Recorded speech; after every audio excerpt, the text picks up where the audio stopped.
viral strain that infects the host immediately, and upon getting sick, the infected will become racked with coughs, sweat profusely, and start to get the shivers and chills. There he is, the legend. The man, the myth, the legend. Yeah. You can't literally run a promotion just for the AEW, what do they call them, sickos? Thank you very much, TikTok and AEW. See you tonight. Tony Khan started telling people there's no such thing as long-term booking anymore. It's week to week. The best guys, Tony Khan. We just secured the bag.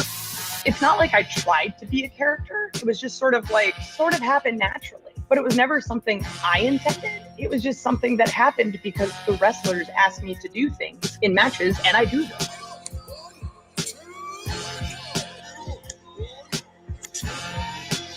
If you run a promotion just for the sickos, you're going to do 400,000 viewers eventually. Mother effing melts. You know that SmackDown actually went over and everything? Yeah. You know, What's the point? the point of SmackDown. What are you getting at here? That the DVRs didn't pick it up. Did they not pick it up? Mine didn't. Let's get into everybody's favorite moment, and it is called Dave Meltzer's Dumb Moment of the Week. What would you like to listen to in your ears? I'd like to hear the flute. Well, if you'd like to flaunt your flute, then we can find you a flautist. We have just secured the bag. It doesn't help me. Okay, so complain, but I will complain. Let me have my misery. And when I heard that, I was like, what? Thank you, fuck you, bye, boom.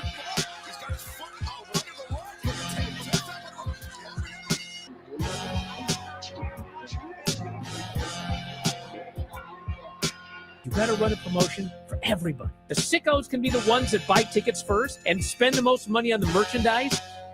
Because we have just secured the bag. But, like, you got to promote for everybody. Then you'll have a lot of viewers. I think we proved a lot of so-called experts. We made them look like idiots. We're not going anywhere. Tony Khan's not going anywhere. You'll also be there on TNT. You'll be in 2 places at once. You'll be live on my favorite movie. Lifetime. It's so great, Pittsburgh. It's not like I tried to be a character. It sort of happened naturally. the best guys, Tony Khan. Keep themselves safe.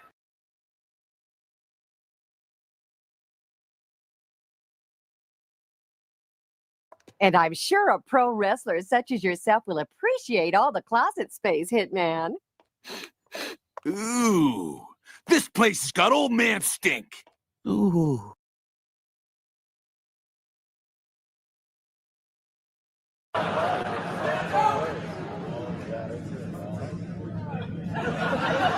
And now to the man of the hour. Can someone get him a vodka with Metamucil? Blonde, great in-ring wrestler, great on the mic, a womanizer, 16-time champion, but enough about Kurt Hennig. Ric Flair has been paid millions and millions and millions of dollars by Vince McMahon, and he didn't have to fuck him.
I'd be remiss for my friend if I didn't ask you about Fallen Angel. So the Fallen Angel is a performer named Chris Daniels, and Chicago guy. Yeah. And was brought out to Los Angeles, and he had the daunting task of taking someone like me who couldn't move and trying to teach them the basics. How to move. The basics of the business.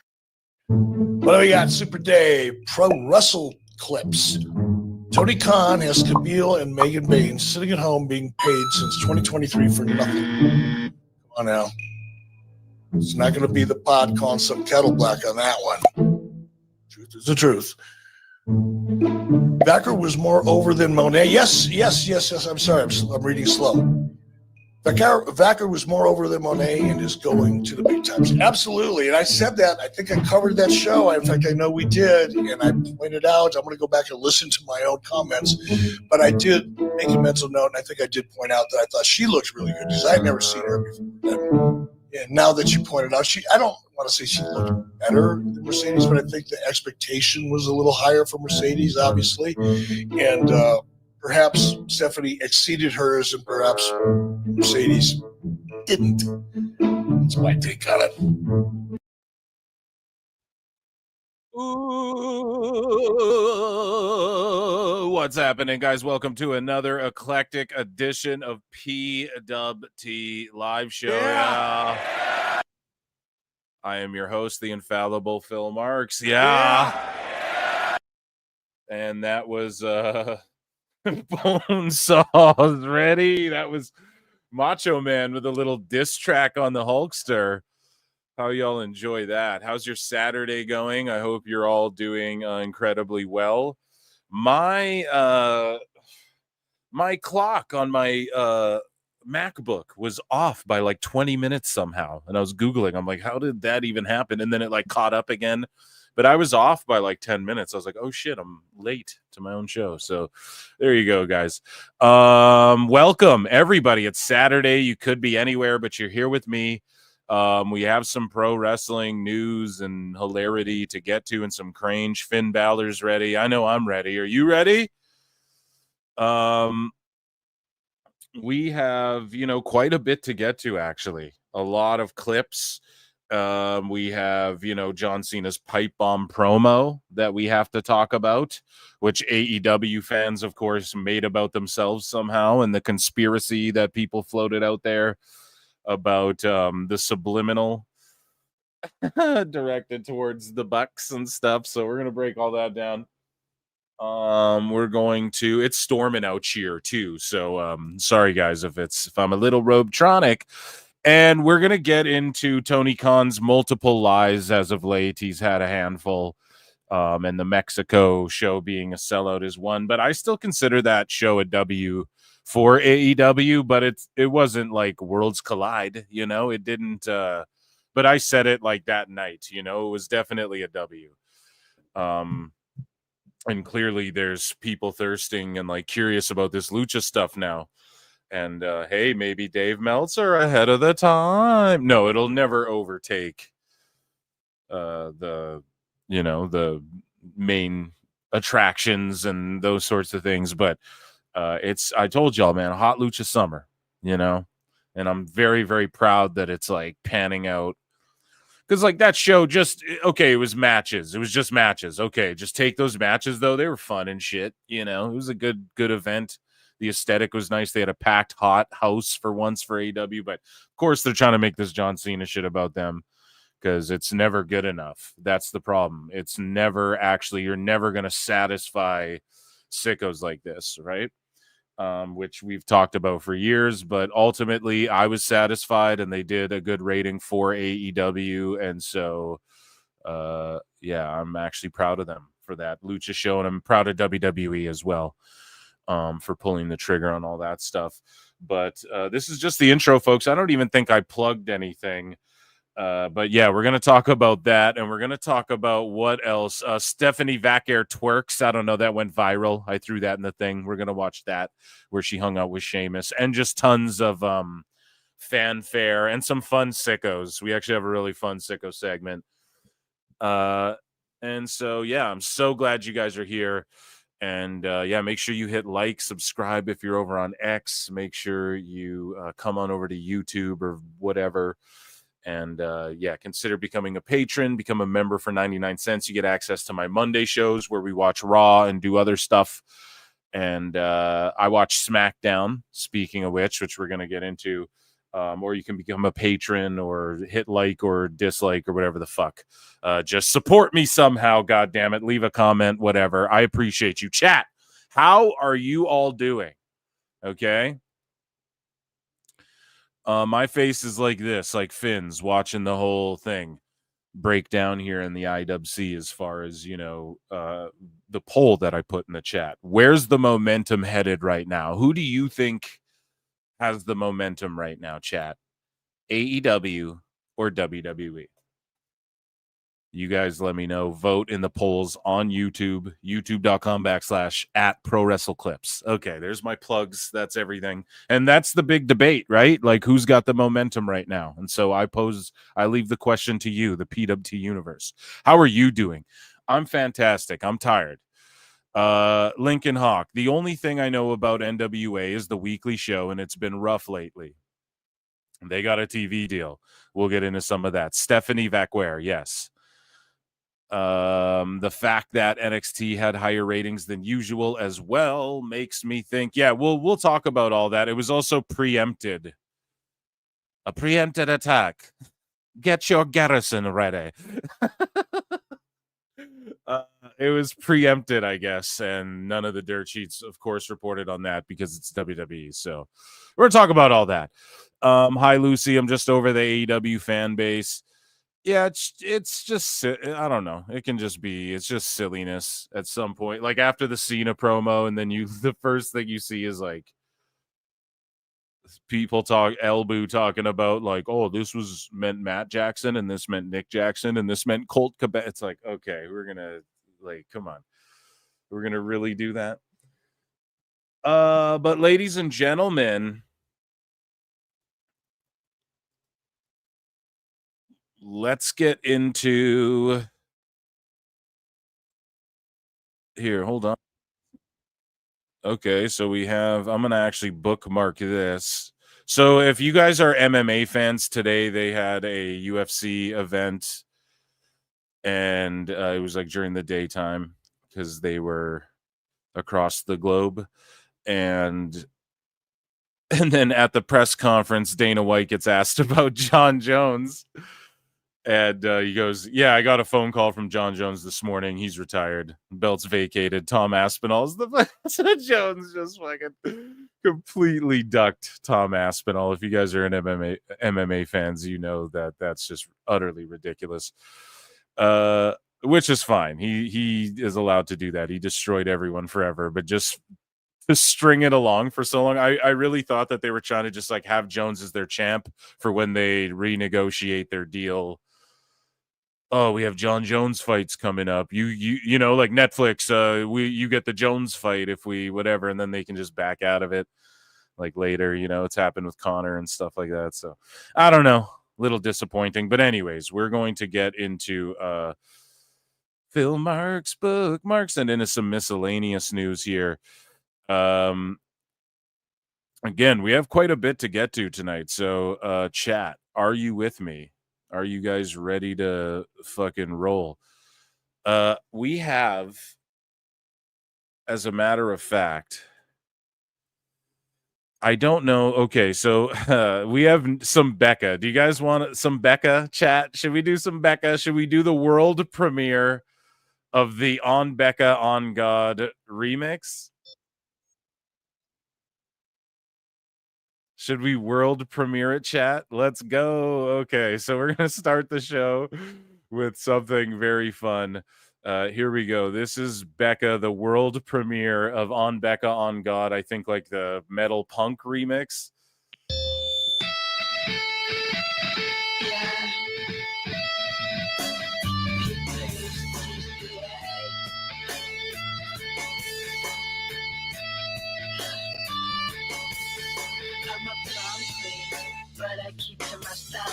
bragging high green.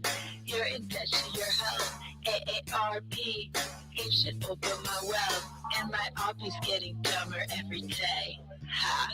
Up in the gym, but I never need a witness. Tonic and gin, well, I work it on my fitness. I'm Becca, I'm God. I'll make you wish you had this hot rod. I'm Becca, I'm God. I'll make you wish you had this hot rod. I'm not even joking. That would be my wrestler theme song. I would come out to this. Becca's like, I already do that, but yeah. And there's like a bunch of wrestlers like Sonny Kiss, Willie Mack.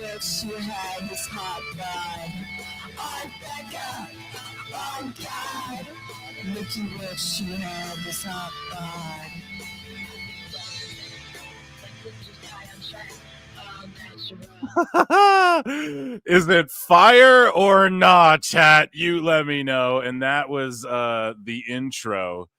I love Becca with a 3 because she's cool. Okay, so we have miscellaneous news here, folks, and that was the intro to this week's or this Saturday's miscellaneous news. Elena Black said she would not return to WWE if they wanted her to come back. She says, did I want to lose my dream job? No, but if WWE called me tomorrow and asked me to come back, I would say no to them because right now it's my time. My time is now. You can't see me. I'm excited now for what's ahead. I'm 24 years old. I don't know where I'll end up, whatever company it is, wherever I go. I do know that I'm not done wrestling. It's the only thing I've ever known since I was 8 years old. I dedicated 16 years of my life dedicated to making it to WWE. And that was the Power Alphas. So what is that again? That's the Mandy Rose podcast. Yeah. So Mandy Rose's podcast, they did an OF shoot together. I saw everyone posting about that. So there you go. A little double collabo, right? A twofer, as they say. So I was tagged in this by Mr. Spectacular Jesse Godders. And yeah, check out the legendary. Here is like the cast of Wardlow, Rick Boogs, the legendary cast of the new American Gladiators, ladies and gentlemen, and Jesse Goddard's there. So they're ready. And for some reason I was tagged in this, probably because I was like talking about it or whatever. And I'm hyped for it. I'm not going to lie. Vince McMahon will return to wrestling in the future. Believes executives in combat sports and pro wrestling. McMahon will ultimately find himself involved again in pro wrestling. Some wrestlers have also reportedly claimed off the record that McMahon is still held in high regard and has a great deal of support via Justin Barrasso. So, yeah, I mean, I don't think Vince will ever get back in the WWE in the same capacity that he was. Will there be a day where he like shows up backstage and is like, hey, pal, that's great shit? Yes. Okay. That will definitely happen at some point. Whether or not, maybe. Whether or not he's loved backstage, that's all subjective. So lots of people look at him like a father figure. Lots of people look at him like they gave me my life, my family's life, an opportunity, da-da-da-da-da. A lot of people are like, I don't really know him. I came up under Triple H and then HBK, and then now Triple H runs WWE, and I'm new here, right? I'm Braun Breaker. I met him, but I'm familiar, but I don't. Or maybe even Braun was. I'm sure he was familiar with Vince, but you guys know what I mean. We're like a generation. Like Austin Theory was his last like handpicked guy, pal. So we're like one removed from that. Kind of coming into that new era, and then Triple H rehired all these guys that Vince really didn't fuck with. So do I see him putting on a pro wrestling event with some legends and contacts and people who are outside of the business, maybe in like Saudi or something, or outside of the WWE business in Saudi or something like that? Maybe I see him more getting into like influencer boxing or something, sports entertainment adjacent. I could see him getting more involved in. I could see him just producing like sports documentaries or reality TV with that 14th and I company. Maybe even some films. I mean, he had the whole WWE Studios thing. Now, that was to sort of keep the wrestlers who wanted to go act under his thumb, which is kind of smart, you know? So would he get into that again? I don't know, but maybe they would just put up money and then, right, take a producer credit or whatever. I'm sure he's open to that. I just don't see him getting back involved in WWE as the current trajectory of WWE goes, you know? I think it's more of out with the old, in with the new. And I think in UFC, sooner or later, we'll hear Dana White's like, yeah, I'm good. I'm just going to go focus on like Zuffa boxing for,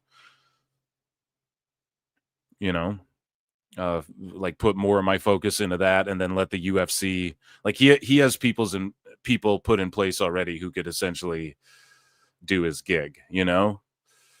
It's just, we like to see Dana White as the promoter. People like to see Triple H.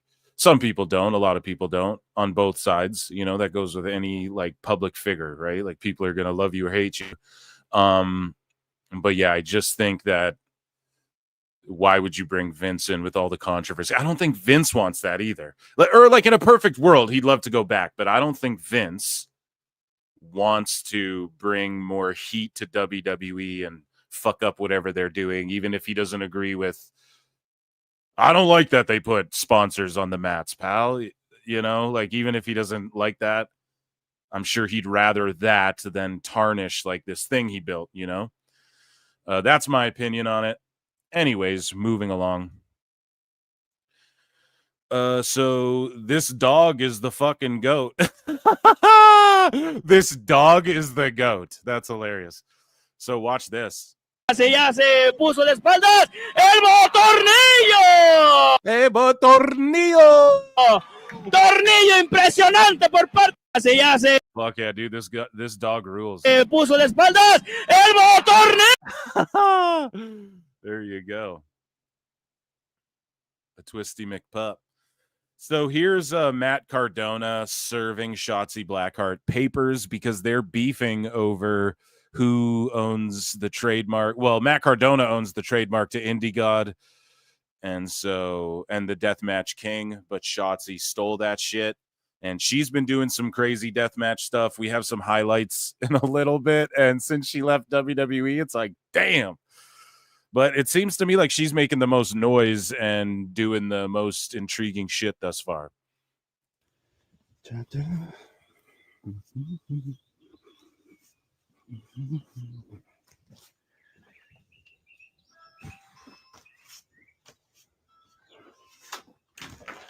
Shotzi Blackheart? Hello? Hey, are you Shotzi Blackheart? Who's asking? I'm a processor. I got some legal papers for you. I don't want that. Get out of here. That's my job to give you these Get papers. off my property. On behalf of Always Ready, you've been served. Fuck it. I don't think you can just throw them on the floor. Can you do that? Because then the person can just say they didn't get them. I don't know. That's another. We need dose on to break that down. Bitch. Ah! God! What was that? Ah! Ah! I love her ghost face slippers. Oh, want to serve me? Ow! Oh. Okay, all right. Oh. Hey, you work for Matt Cardona? You can tell Matt Cardona that if he wants to serve me, he can do it himself. So just work in the shoot work, you know, doing storylines outside of WWE. That's how you do it. And that's how you fucking stay relevant and topical and popular. And then you can go do all the crazy wrestling you want. But you got to keep that sports entertainment aspect. We talked about Elena Black, a.k.a. Cora Jade. She says that either her or Roxanne could bring AJ Lee back to wrestling and out of retirement. Are there still some opponents that you haven't worked AJ with? Lee's my dream opponent of all time. Could you bring AJ Lee back to wrestling? I don't know. I don't know if I can't. I know that Roxanne can. So I know between. Yeah, well, yeah, in WWE, I mean, she ain't going back anywhere else. Yeah, in AEW, she'll go to All Out and brawl the fucking the women's locker room. In one of us, I think we can do it. Whether it's her or me, I don't know which one it's gonna be, but remember that it's gonna be one of us. Ooh, so you're making a prediction right now. AJ Lee returns to wrestling. I'm making a hopeful prediction. You're like, selfishly, I just want it to happen. Yeah, I just really want it. But she's killing it, doing whatever she's that's doing. the fan in I you just want going- her to be happy. That's the But fan in you going, I want to see her wrestle again. yes, exactly. You're like, whether it's against me or not. Exactly. But if it's against Roxanne too, I'll be happy. It has to be one of us though. Are there still some opponents? Loop-de-loop.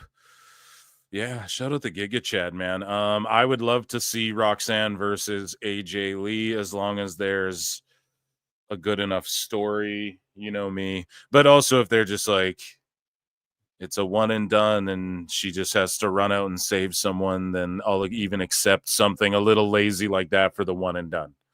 You know, but if she wants to have a run like Nikki Bella, okay, you got to give me something, which Nikki Bella was, by the way, which got all fucked up because of Liv's injury there. And I really, really hope she recovers fully, because that injury, even though people are like, oh, it's just a shoulder, she'll be, no, when it's that bad, it's Johnny Walker, UFC fighter, again, to bring it back to MMA. He won a fight by KO. He did the worm as like a victory dance after the fight. He won the fight, went and did the worm, blew his arm out, got surgery. It was really bad. Fell the same way Liv did. And he was never the same. Now, she doesn't need to shoot, knock people out. I'm sure she'll be okay and be able to return to the ring and be fine, and I'm very optimistic. But yeah, that can be a motherfucker. Like, they're already saying 6 months, right? And then she'll want to get back quicker, but I would just not even rush it. I would just milk that, have her come back at the Rumble even, just make sure she's strong. If she's got to go film some shit or something, give her the time. Hey, my schedule's free for a little bit, just make sure that shit's ready to go. Don't rush it, even though I think Liv is a big, they're saying like, oh, the whole Evolution card's up in the air because she was factored into it so prominently. Realistically though, I mean, that's doom and gloom. WWE doom and gloom, it's like I bet 75% of the card is fine, and the rest you got to move like 2-3 matches around, Anyways, here's Paul Walter Hauser, award-winning actor. He was on the Ariel Helwani show, and he talked about why he put his body through so much pain in these MLW matches. He's taken a hiatus, I think, to play Chris Farley in like a biopic, but I enjoy it. I don't know. I see him in MLW. I don't like hate on it. It's not the worst thing. And he'll be chilling with like Paul London and stuff. I like Paul London. But yeah, we covered it on the show. He gave his Mount Rushmore, which I don't think we all agreed. He put Jericho on it. So a lot of people are like, yeah, he belongs on there. But here's the thing. It is a subjective thing. But there's so many people before Jericho, if you're doing a Mount Rushmore, that like weren't included.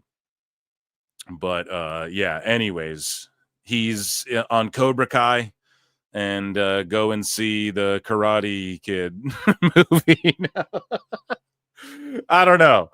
I'm not too excited for that thing because they cut the whole Cobra Kai series out of that. Stressful, but here's Paul Walter Hauser, and let's hear why he enjoys pro wrestling so much. And we played it on this show. You guys remember when he fell backwards through the table and like hit the back of his head, missed the whole mat and everything, hit the back of his head, and he's laying there like seeing stars, and it's craziness. Hopefully there's like highlights here. I think there is. Is there any moment where you're like, here, see this? We watched this on the show where he falls backwards. Now this is pro wrestling, folks. man, So I don't want to do this. I can't do this. boom. Look at how he You love grabs it. the back of his head. God, that's scary. Even when you're smashing your head on the concrete. Dude, emotional pain is way worse than physical pain. I mean, I was dumped at 3 high school dances from 3 different girls. I was a virgin until I was married. I have had what? He's running down the list. Hold on, let's go back here. Dumped at 3 high school dances from 3 different girls. I was a virgin until I was married. I have had heroes die. I have had a million no's from auditions and screenplays. I've written 21 features since I was 16 years old. None of them have been produced or bought. What? Emotional pain is no, but that's for sure that's common. You got to deal with rejection. That's why he's good with that. Way worse. Rejection when you're like an actor and a writer and shit, man, you get fucking told no so much. Is way worse than physical pain. Wow. So, is there any moment? Yeah, and that, I mean, his approach is a little bit sadist, maybe. I don't fucking know. Some people might be like, nah, dude, I'd rather cry than like bang the back of my head on a thing and not be able to fucking remember people's names and stuff. But yeah, shout out Paul Walter Hauser. I do enjoy him. He is a great actor, you know. Can't say he's not. Moving along here. So Rob Van Dam and Katie Forbes are having twins. So this is according to the Observer, though. I mean, Dave could royally be fucking up here, but just an update, right? I'm not here to roast Dave on this one. It's just that he announced, like, we're pregnant, and maybe in that video that we watched on the last show, I missed the part where Van Dam said it's twins. But yeah, I guess they're having twins, according to Dave. Hopefully that's correct. So here's Shotzi. We just talked about her a moment ago. She's the deathmatch king now, and her and Elena Black have both just been doing some crazy shit since they left. Here's Shotzi going through a glass door, or what is it? Sorry, am I reading the right one? A pane of glass, yes, and then Elena Black goes through a door. Okay, so this isn't a glass door. This is a pane of glass, which would go on a glass door, right? I don't know at what point does it qualify as a door? Does it need a knob? Perhaps a frame. I'm unsure. However, here is Shotzi going through a pane of glass in Minecraft. Went for a destroyer. Air raid crash through the glass. She wrestling Atticus there. Japers, creepers. Okay, that gives me shivers. And then here's Elena Black wrestling. So I guess at GCW Bang, this was like a intergender card or something. I'm not sure. Someone dummy me up to a dummy. Yeah. And yeah, so Elena Black wrestled, I want to say Joey Janela, if my memory serves me correct. She eats a avalanche brain buster through a door. She's in a bad place right now. Goodness gracious. A super brain buster. She's in a bad place right now. Goodness gracious. A super brain buster. That's wild as shit. I think she looked perfectly safe there, though. I got to be honest. Sari has done it and new IWGP Women's Champion. So some people might be like, "Oh, come on now, Phil. That's not very fair. I thought Mercedes Moné was the New Japan." But yeah, the IWGP, I guess it's defended all around with the UJPW like merger or unity that they've sort of put out there in Japan. So the International Wrestling Grand Prix Women's Champion, which this is defended in New Japan, I believe. But Mercedes is the New Japan Strong Champion, which is more of like the American-focused title, you know? So shout out Sari, and she's sought after, I believe, was in WWE for a bit and then was released. And yeah, the Sheets love her, and everyone's always like, "Oh, WWE wants Sari," and Sari, her name always pops up. So there you go. She won the title there at Stardom. This is the last ever Los Ingobernables de Japón roll call. Okay, so they lost the rights. We covered this as well. They lost the rights to this name, and this is their last ever roll call, I guess. So let's take a look. Yota, Takagi, Hiromu, y Titán. Nosotros fuimos los ingobernables de Japón. Yeah, so LIJ, I guess they like lost the rights to that name, like Bushi Road did or some shit. Yeah, and that, ladies and gentlemen, was miscellaneous news. What? Okay, so we have some TNA stuff to get into as well that I want to talk about. So we'll go ahead and pull that up. And yes, I have this video that I'm going to. I want to watch, but it's very long, of Jim Cornette. It's synced to this mud shows and nonsense. It's like Kenny wrestling that dude around his yard and shit. So I would love to watch that in full, which I'm gonna do, just not today. So TNA management is aware of an altercation that occurred at tonight's meet and greet in Pittsburgh. If fans captured any video of the incident, please DM it to us ASAP. So this sort of went viral, 1.3 million views, right? And everyone's like, what the fuck happened? What the fuck happened? Well, this is what the fuck happened, folks. Okay. So reported an altercation breaks out at a meet and greet involving The Inspiration and Team Elegance. So there you go, man. You have Team Elegance, and then you have the Iconics, The Inspiration, and they're like working a shoot work, and they're working the marks and leaking out a fucking tweet going, because look, once it was revealed, it's just a work, 126K views. But the TNA post about we're aware of this incident, 1.3 million views. They're leaning into like the work, shoot work, brother. And they're doing it brilliantly. WWE's been doing more and more and more and more and more of that, and little Easter eggs and all this little stuff. We've been covering it here, folks. And yeah, TNA is doing the goddamn thing as well. And I'm hyped that they're doing this. Now, this is a clear work, but at the time, TNA's tweet, people were like, is this a work? Brilliant.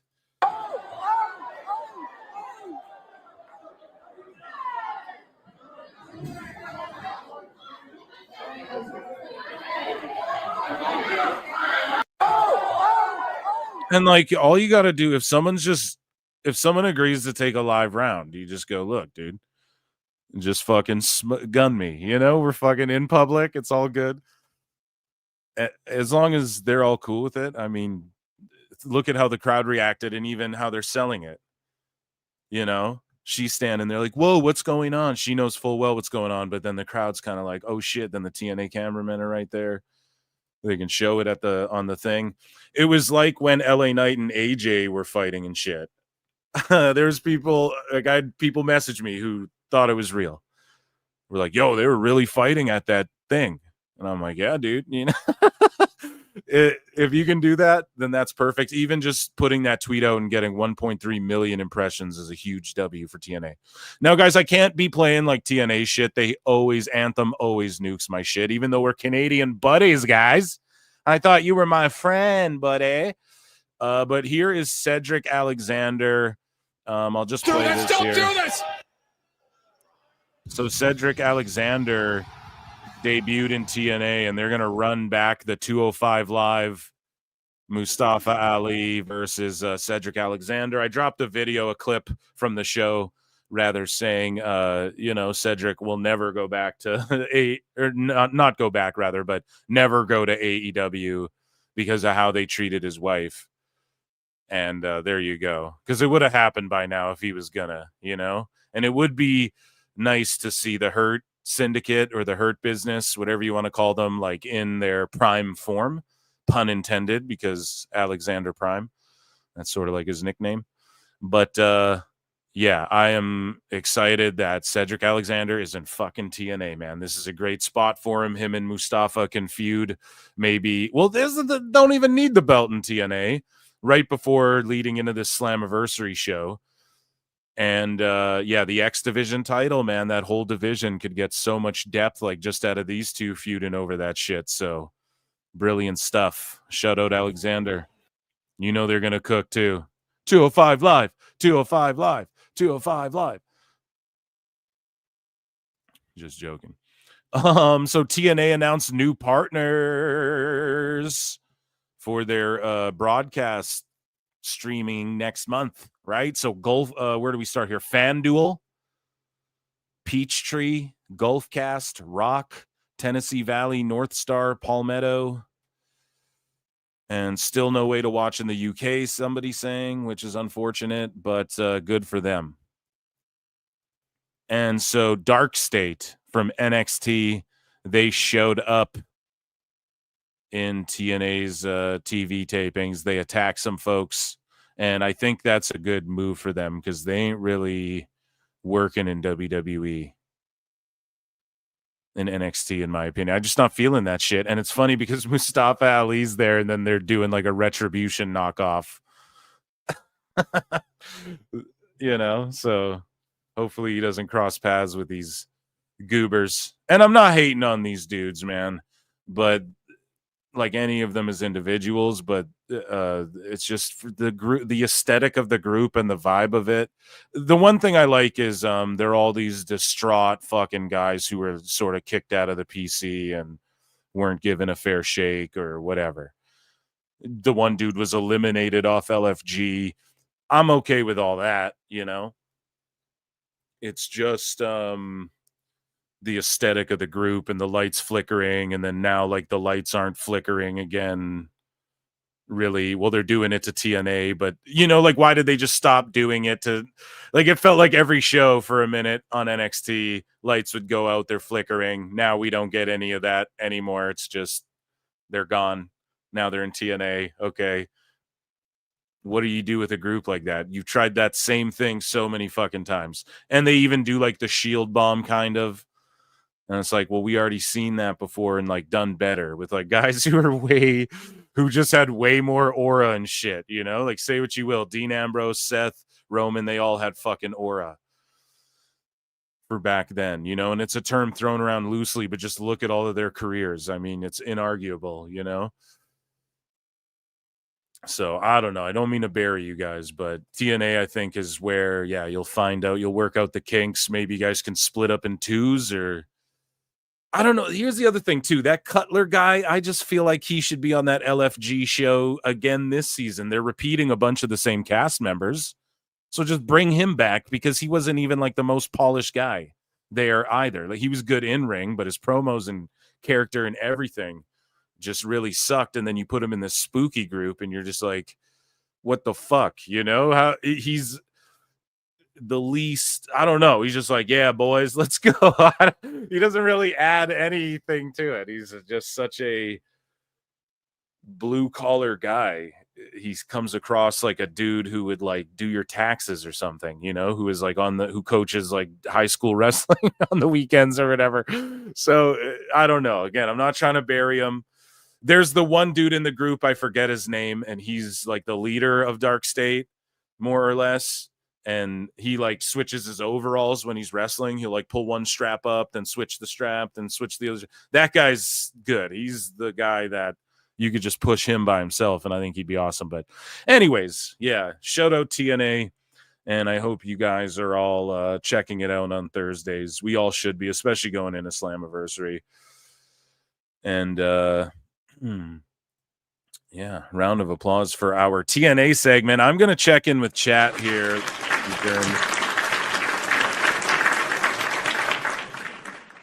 There is like 250 of you watching across X and YouTube. Come on over to YouTube, vote in the poll, become a member, hit like, hit subscribe, send in a super chat, tell me go fuck myself, hit dislike, leave a comment, share the channel, retweet it, and jump in chat. So Fabio says, understandable, UK crime dramas tend to be lacking in the action department for sure. For crime drama, it's slow moving but well acted.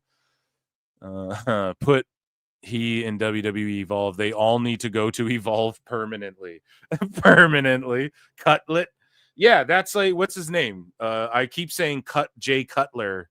That's his name, right? Cutler James or whatever. I fucking forget.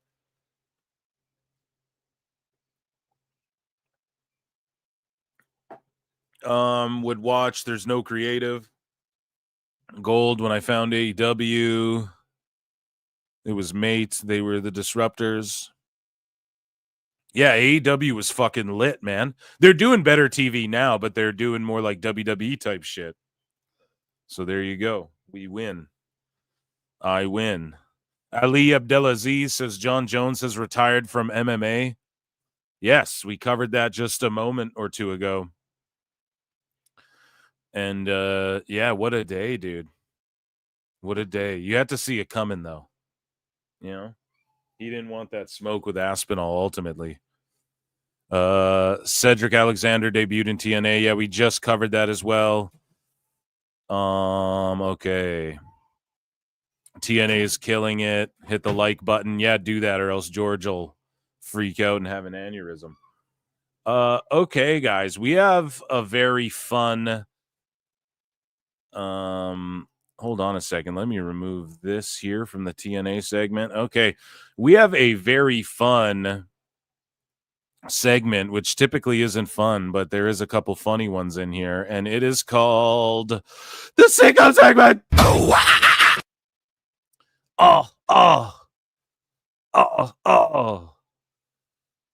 So Matt Coon says WWE takes stuff over, AEW integrates. So he had that to say. Right? He also played this riff for this show. No, I'm joking. But yeah, I guess. And then the Mole posted this. Has the Mole been spot on lately? Is anybody tracking it? Like, has he been knocking it out of the park, or is he like, are we catching him deleting shit that's like inaccurate? Who knows? So Jimmy Corderas gets in an argument with this guy, David Powers, another artard who thinks that WWE rules equals wrestling rules. How do these cons dress themselves of a morning? No tags necessary. How do they dress themselves of a morning? You what? No tags necessary in Lucha, you dumb twat. So Jimmy Corderas was critical of the AEW CMLL show. He's like, why would you say it's a 14-man tag match, but there's no tags? And then everyone jumped on Jimmy Corderas. He's like arguing with all these sickos, and a bunch of people are like, you fucking idiot, delete your account. I can't believe you're such an idiot. There's no tag. Now, Jimmy's a legendary referee. I mean, in Canada, and I mean, they say North American rules. Yes, for like international promotions, I guess. What would you call WWE? I guess it's an international promotion. Yeah, it's not just national, but in Canada and America, yeah, tag. It shouldn't be called a tag match. In Mexico, they're not even called tag matches because you don't fucking tag. But like, you got to be a rank lucha sicko or wacko like myself. I'm not even like rank, but you got to like know shit like that. But he's allowed to criticize it still. But all these people could have like explained it to him, and not like, this is very tame as well, what this David Powers guy said, right? So people could have just taken that opportunity to like explain it to him and go, well, it's not tag and lucha, right? Like, you got to know that, dude. They call it like pero. Who's on Espanol in chat? You guys know. Tell everyone in chat what it's called. But yeah, they don't. It's not even referred to as like a tag match, but that's how you market it to like American audiences. And then if you think about it, okay, it's an AEW show, so in their league they should work by AEW rules, rather, which is what WWE would do. But then at the same time, if you're in Mexico and it's a CMLL Grand Slam Mexico AEW CMLL crossover, it's like, well, then that makes sense. I've even said that before. Like, when you do the crossover events, you do like you're working with New Japan, Forbidden Door. Then you do like the 20-second count out. Then your wrestlers, that's part of the story. Like, Swerve Strickland's not used to the 20-second count out, that sort of thing. You could use that to your advantage. So AEW could have, again, like, used that to their advantage and stuff. But it's called like partner battle or whatever in Mexico. So yeah, it's not a tag match. I mean, but that's just they could have taught Jimmy Corderas something, but instead they're just like pushing him away and making him hate them even more. You guys know what I'm saying? Like, now he's going to be like, fuck these people even more because they just like went after him like rabid fucking sharks. Instead of just being like, dude, I know you're a legendary ref, or you don't even have to blow him. You just say, oh yeah, you're a ref in America and shit, but in Mexico it's this. Have you ever refed in Mexico, Jimmy? You ask him, and then you school him on the shit, and then he can correct himself, and then people go, that's interesting, and then that's a topic on his show. But now the topic is, look at all these assholes who said horrific, horrible things to me. You know what I mean? So Jimmy responded and said, well, another dipshit using that term, not realizing it's not WWE rules, but rather wrestling rules that are commonplace throughout the US and Canada, which is true. It's like, I think they're called, like, they call them North American rules, but they mean like North, you know, which Mexico is North American, but you guys know what I mean, right? Like, it's further south, I guess, and they do have their own rules and traditions and whatnot. So,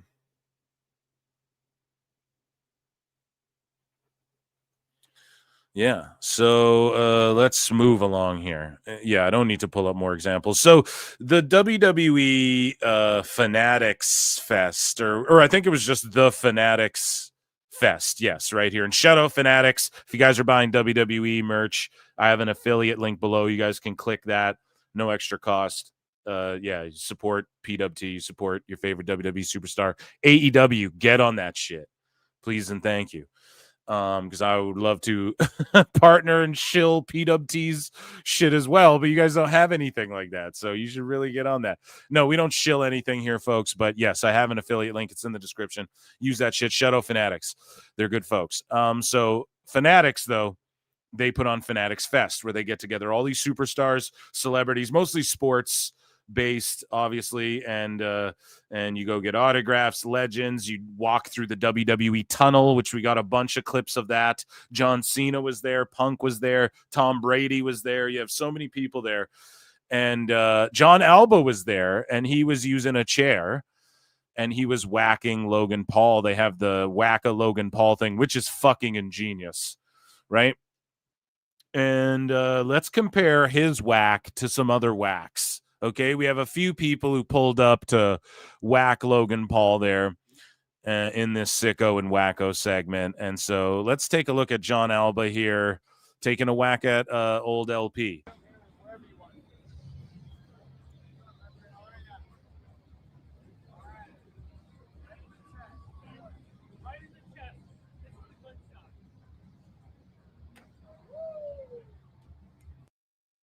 One more time.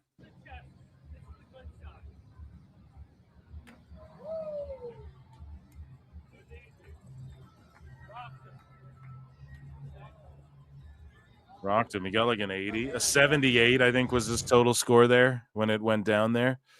A 78. Husey would say, I beat my meat harder, allegedly. Finally getting to hit Logan Paul with a chair shot. So here's Denise Salcedo. Let's look how John Alba ranked compared to Denise Salcedo.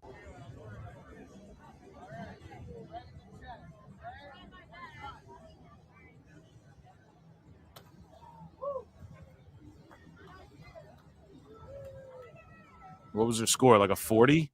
Okay. So Alba's as strong as 2 Salcedos. It's proven. That's science right there, guys. We saw it. Oh my god.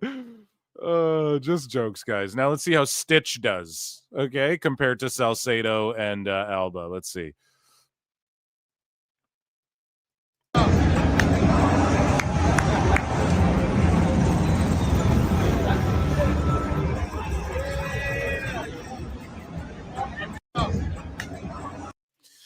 Damn, Salcedo hit that thing harder than fucking Stitch, bro.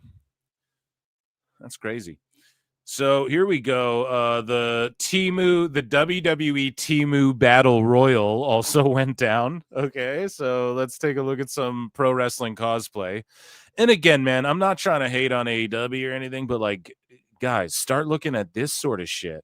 Like, think about it. In 2019, Tony Khan could have been like, we're gonna get down with Fanatic. Like, he could have been ahead of the curve and trying to integrate AEW into all this shit first, you know. And instead, man, especially with the sports-based aspect of their show, you know, and instead they just let WWE like beat them to the fucking punch of what they were ahead of, or like in the first place, you know. Drives you insane, because especially with Tony, everybody's, oh, he's a football guy, and he, you know, and soccer guy, and the Jaguars and everything. And even Dave Meltzer was like, Tony Khan's a baseball guy. And I don't even know what that means. He's a baseball guy. Like he likes baseball, or he played baseball growing up, or he owns a team that we don't know about. What does he mean he's a baseball guy? So, or did he do stats or whatever for a baseball team? It's number ball. What's that movie called? Moneyball. It's Moneyball, Leo. It was based on Tony Khan.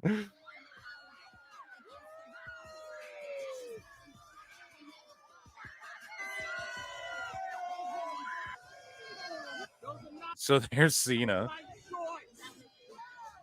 Here's a Cena. That's fucking Braun Cena there. Here's Hulk Hogan. More like Sulk Hogan. The camera guy's drinking a Modelo. Yeah, for sure, dude. Oh, this is at Brooklyn Comic Con. This isn't even at Fanatics Fest. So shout out Brooklyn Comic Con. Stone old Steve Austin there. Okay, here's Wei J. Lee. Oh my God. Who said that? Me?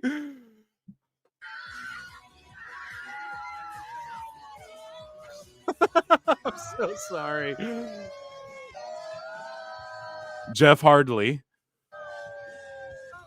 Or sorry, that's the Young Bucks gimmick.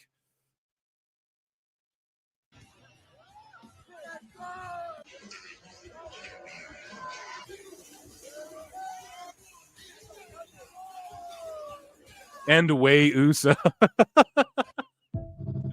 So nice. I used it twice. Oh shit. I'm a comic. It's mine now. Okay, so Elbu had this to say about the John Cena pipe bomb that went down. The pipe bomb promo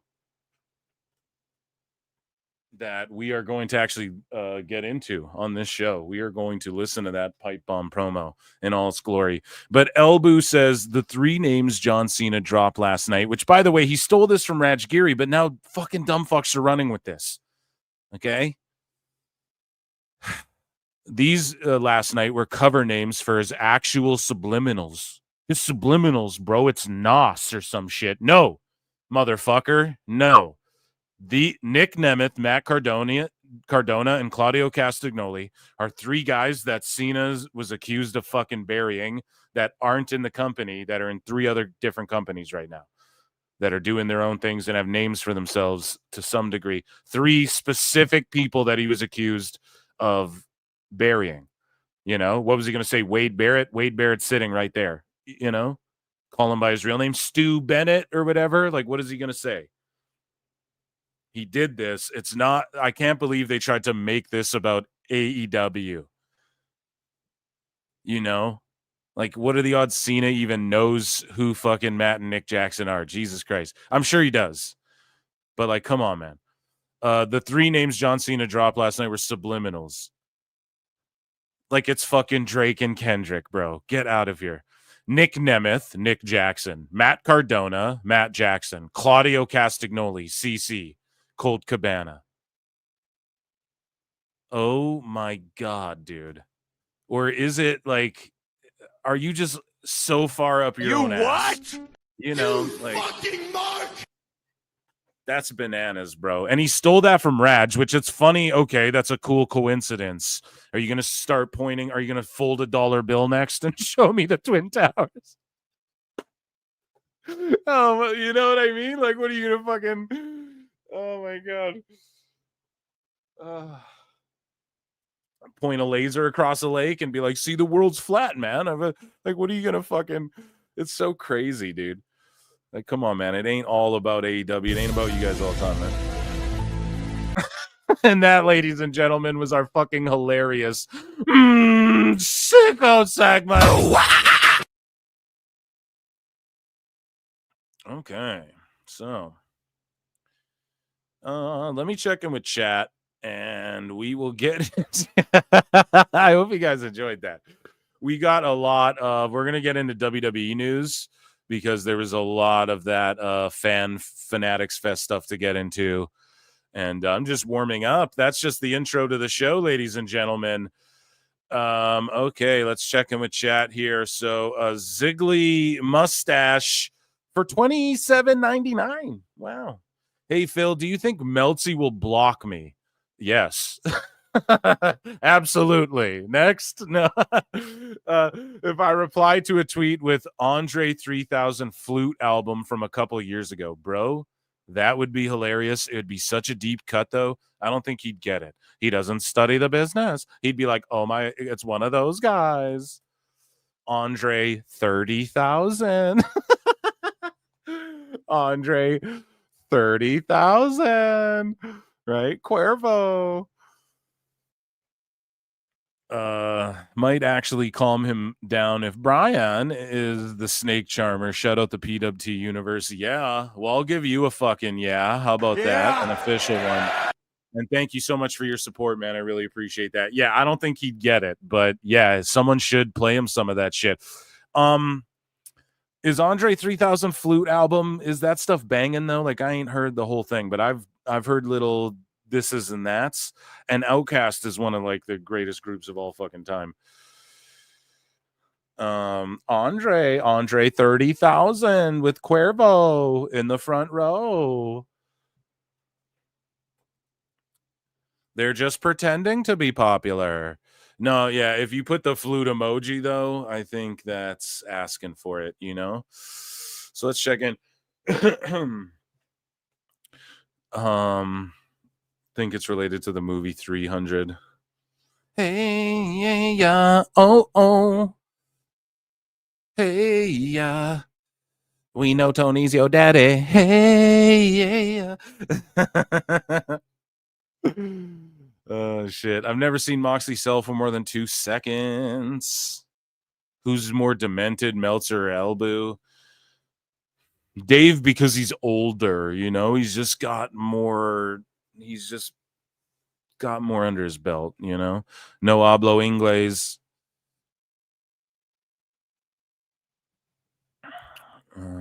Okay. Relevos is Mexican team wrestling. Yeah, and then what's the one that's like for 4-way?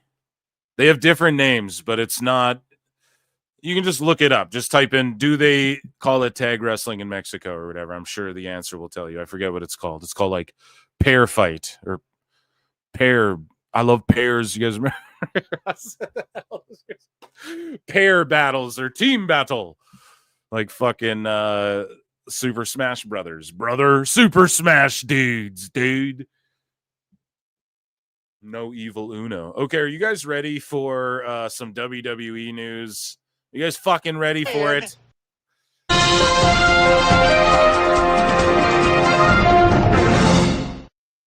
So Nikki Bella addresses saying Stephanie Vaquer's name incorrectly, and Vaquer appeared on their podcast, and Vaquer said, yeah, you guys paved the way for women, and da-da-da-da-da. And I try to point out to people, like, I've said it so many times on the show, guys, if you walked in the NXT, they should make this one of those TikTok videos where Shawn Michaels goes into the NXT women's locker room, or maybe not in the locker room, but like wherever they shoot their videos and stuff, and go, did you watch Total Bellas or Total Divas? And I'm willing to bet almost all of them said yes, or will say yes if they were to do that. Not said yes, because that would imply we did it. I'm actually really cold. I think I need to put a sweater on or something. Anyways, so Brie and Nikki Bella's podcast, yeah, so she cops to like saying the name wrong, and Vaquer, of course, was there complimenting Nikki and Brie. And Brie's 100% gonna be back in the Fed. You heard it here first, folks. She is a dynamic force in the wrestling world, a 2-time NXT champion and a Slammy Award winner, known for her incredible athleticism, charisma, and groundbreaking presence in WWE's women's division. She was born and raised in Chile. And then chat saying they weren't good wrestlers. Yeah, so from the physical standpoint, I'll say this. When Nikki started dating Cena and when Brie started dating and married Brian, they really stepped their game up. And I think when they really started clicking with it, they're already past their you know, so they're going to come back. Hopefully they can apply what, you know, hopefully they've gotten better. Hopefully they're just applying, like, in hindsight, oh, I understand the psychology maybe a little bit, who knows, but this is going to give a lot of other girls like Stephanie the rub. Stephanie's going to go over on Nikki Bella or something, you know. Nikki Bella is going to come have a bit of a run, maybe even grab a title, but she's going to put some people over, and Bree's going to come in and do the same. And I would love if they got those tag titles and defended them, maybe even fought the Iconics in a crossover or whatever. I really, and by the way, Bree at Evolution 2 is my prediction if I had to fucking take a guess. I'm an idiot though. But yeah, I would just love if they grab the tag belts and maybe establish that a bit. Again, me and Husey were DMing about that today, about how the fucking tag division's a little, all of them in WWE are just like, what are they doing? Maybe NXT's a bit better, but they use it to develop guys more, especially with Fraxium out of the way. It's a little less spotlight on it, you know? Anyway, sorry, let's get through this video. So now I know, I already have chills. I know everyone already knows who I'm talking about. And she is literally making waves around the world. So please welcome to our show, the fierce, okay, Brie, you have to let me know if I say this right, and she will too, Stephanie Vaquer. Can I just say something to you? Yeah. Before I ask her something, how did you mess up her last name on live television? You're half Mexican. No, I try to add a little spice. And one, we have her here right now. Oh, I know we do. And I'm going to ask her feelings on you not saying her last name correctly. Can you just say it one more time so we all know, you know? Right. Hi, Stephanie. Hello. Hello. Good. Okay, so I need to say your last name because this went viral. And I had stopped you in the hallway just because I wanted to say it with a Latin presence. I wanted to give it that spice. And then with nerves and then hearing, I kept asking like the writers, commentators, wait, how do I say it again? Because I don't want to get this wrong. And then I go out there and I try to say it with a little spice. And a little spice. You hit it with that fucking old white lady spice. I should have. You hit it with that scary spice, bro. We didn't know what the fuck you were doing. I guess just said Vaquer. But can you say it how you say it? Yeah. Do you say your Vaquer. But that's Vaquer. Wait. Well, she Vaquer. rolls. Yeah, really darn. good. Vaquer. Vaquer. Vaquer. Okay, so Holy I moly. but I had that in my head, and then I'm listening to then how like the commentators say it and the writers, and it's kind of crazy how viral it went, right? Yeah, it's I know it's difficult to say the R. Yeah. Vaquer. Vaquer. No, you say it good. Yeah, Vaquer. There you So go. it was just nerves that hit. Nerves will do that sometimes.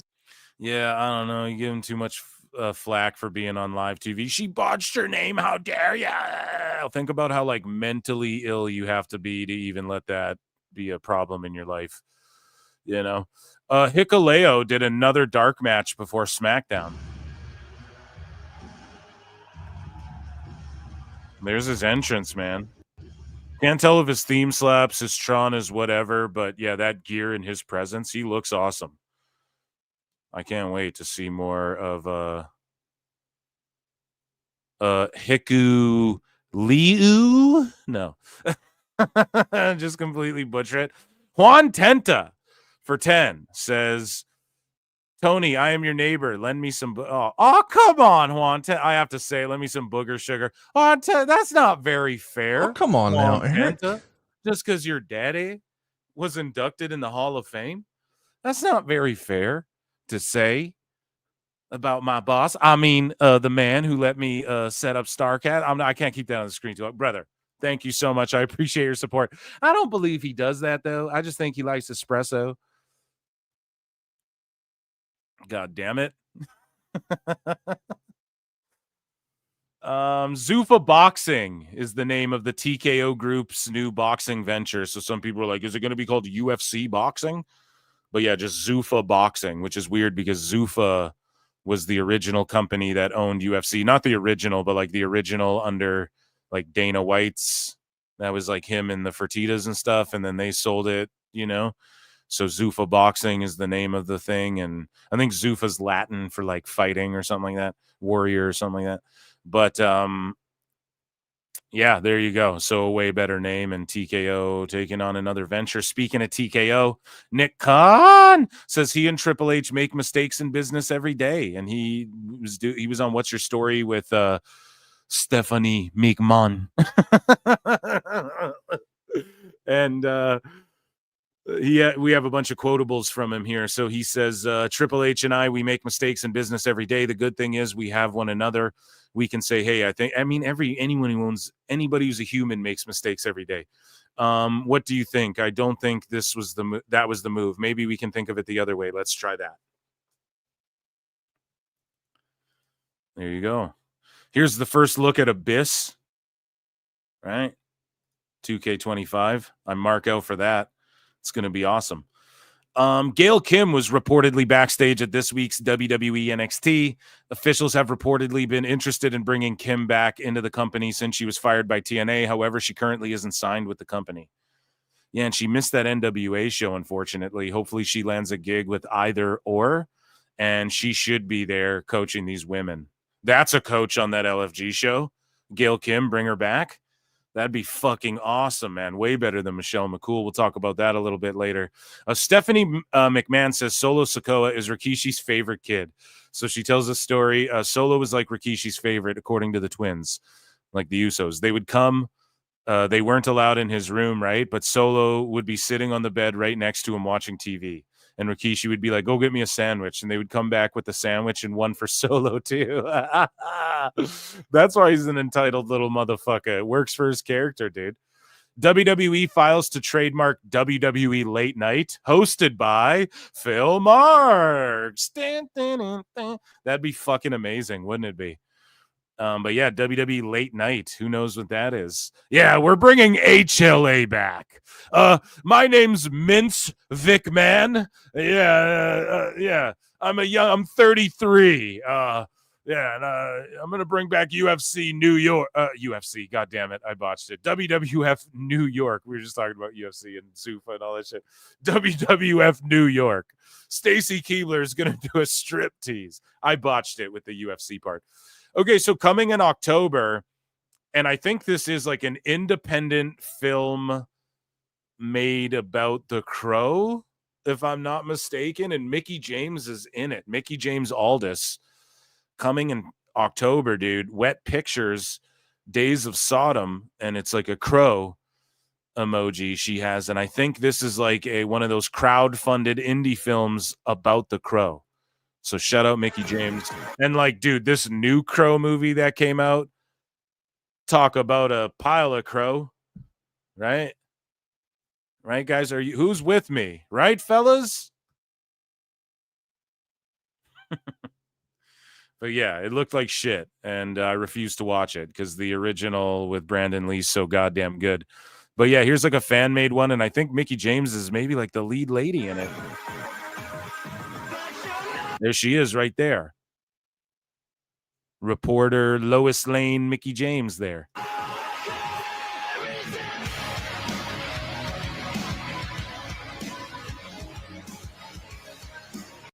I mean, this looks better than that new movie they made.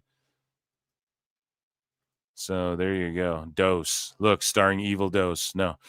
Nick Khan has only admiration for Vince McMahon's business accomplishments.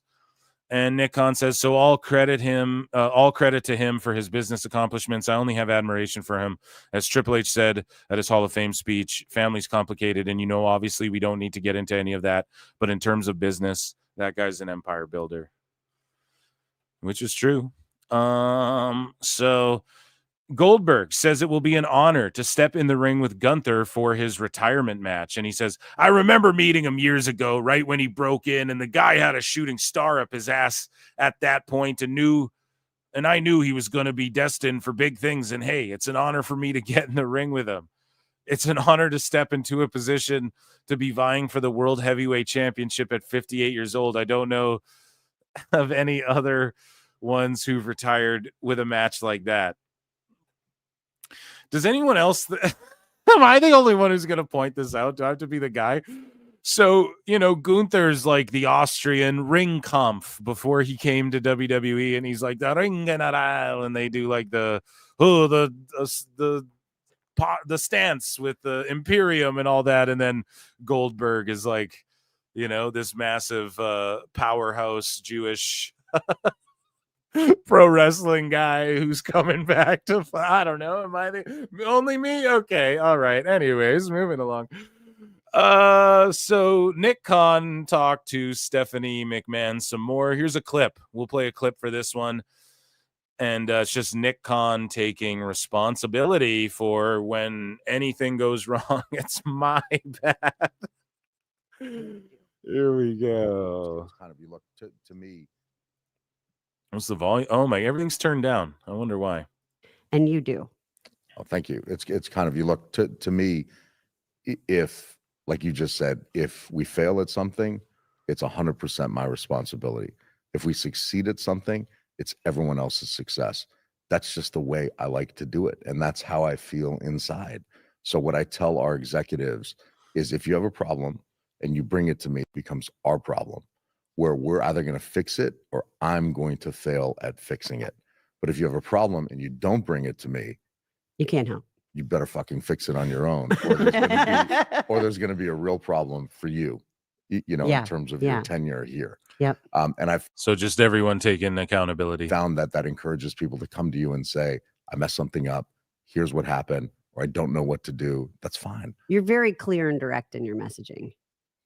And Stephanie's really clear and directly fucking good in this role, doing her pods and shit like that. I really enjoy that. So this happened on SmackDown. Piper just decided, fuck Charlotte and her career. We're just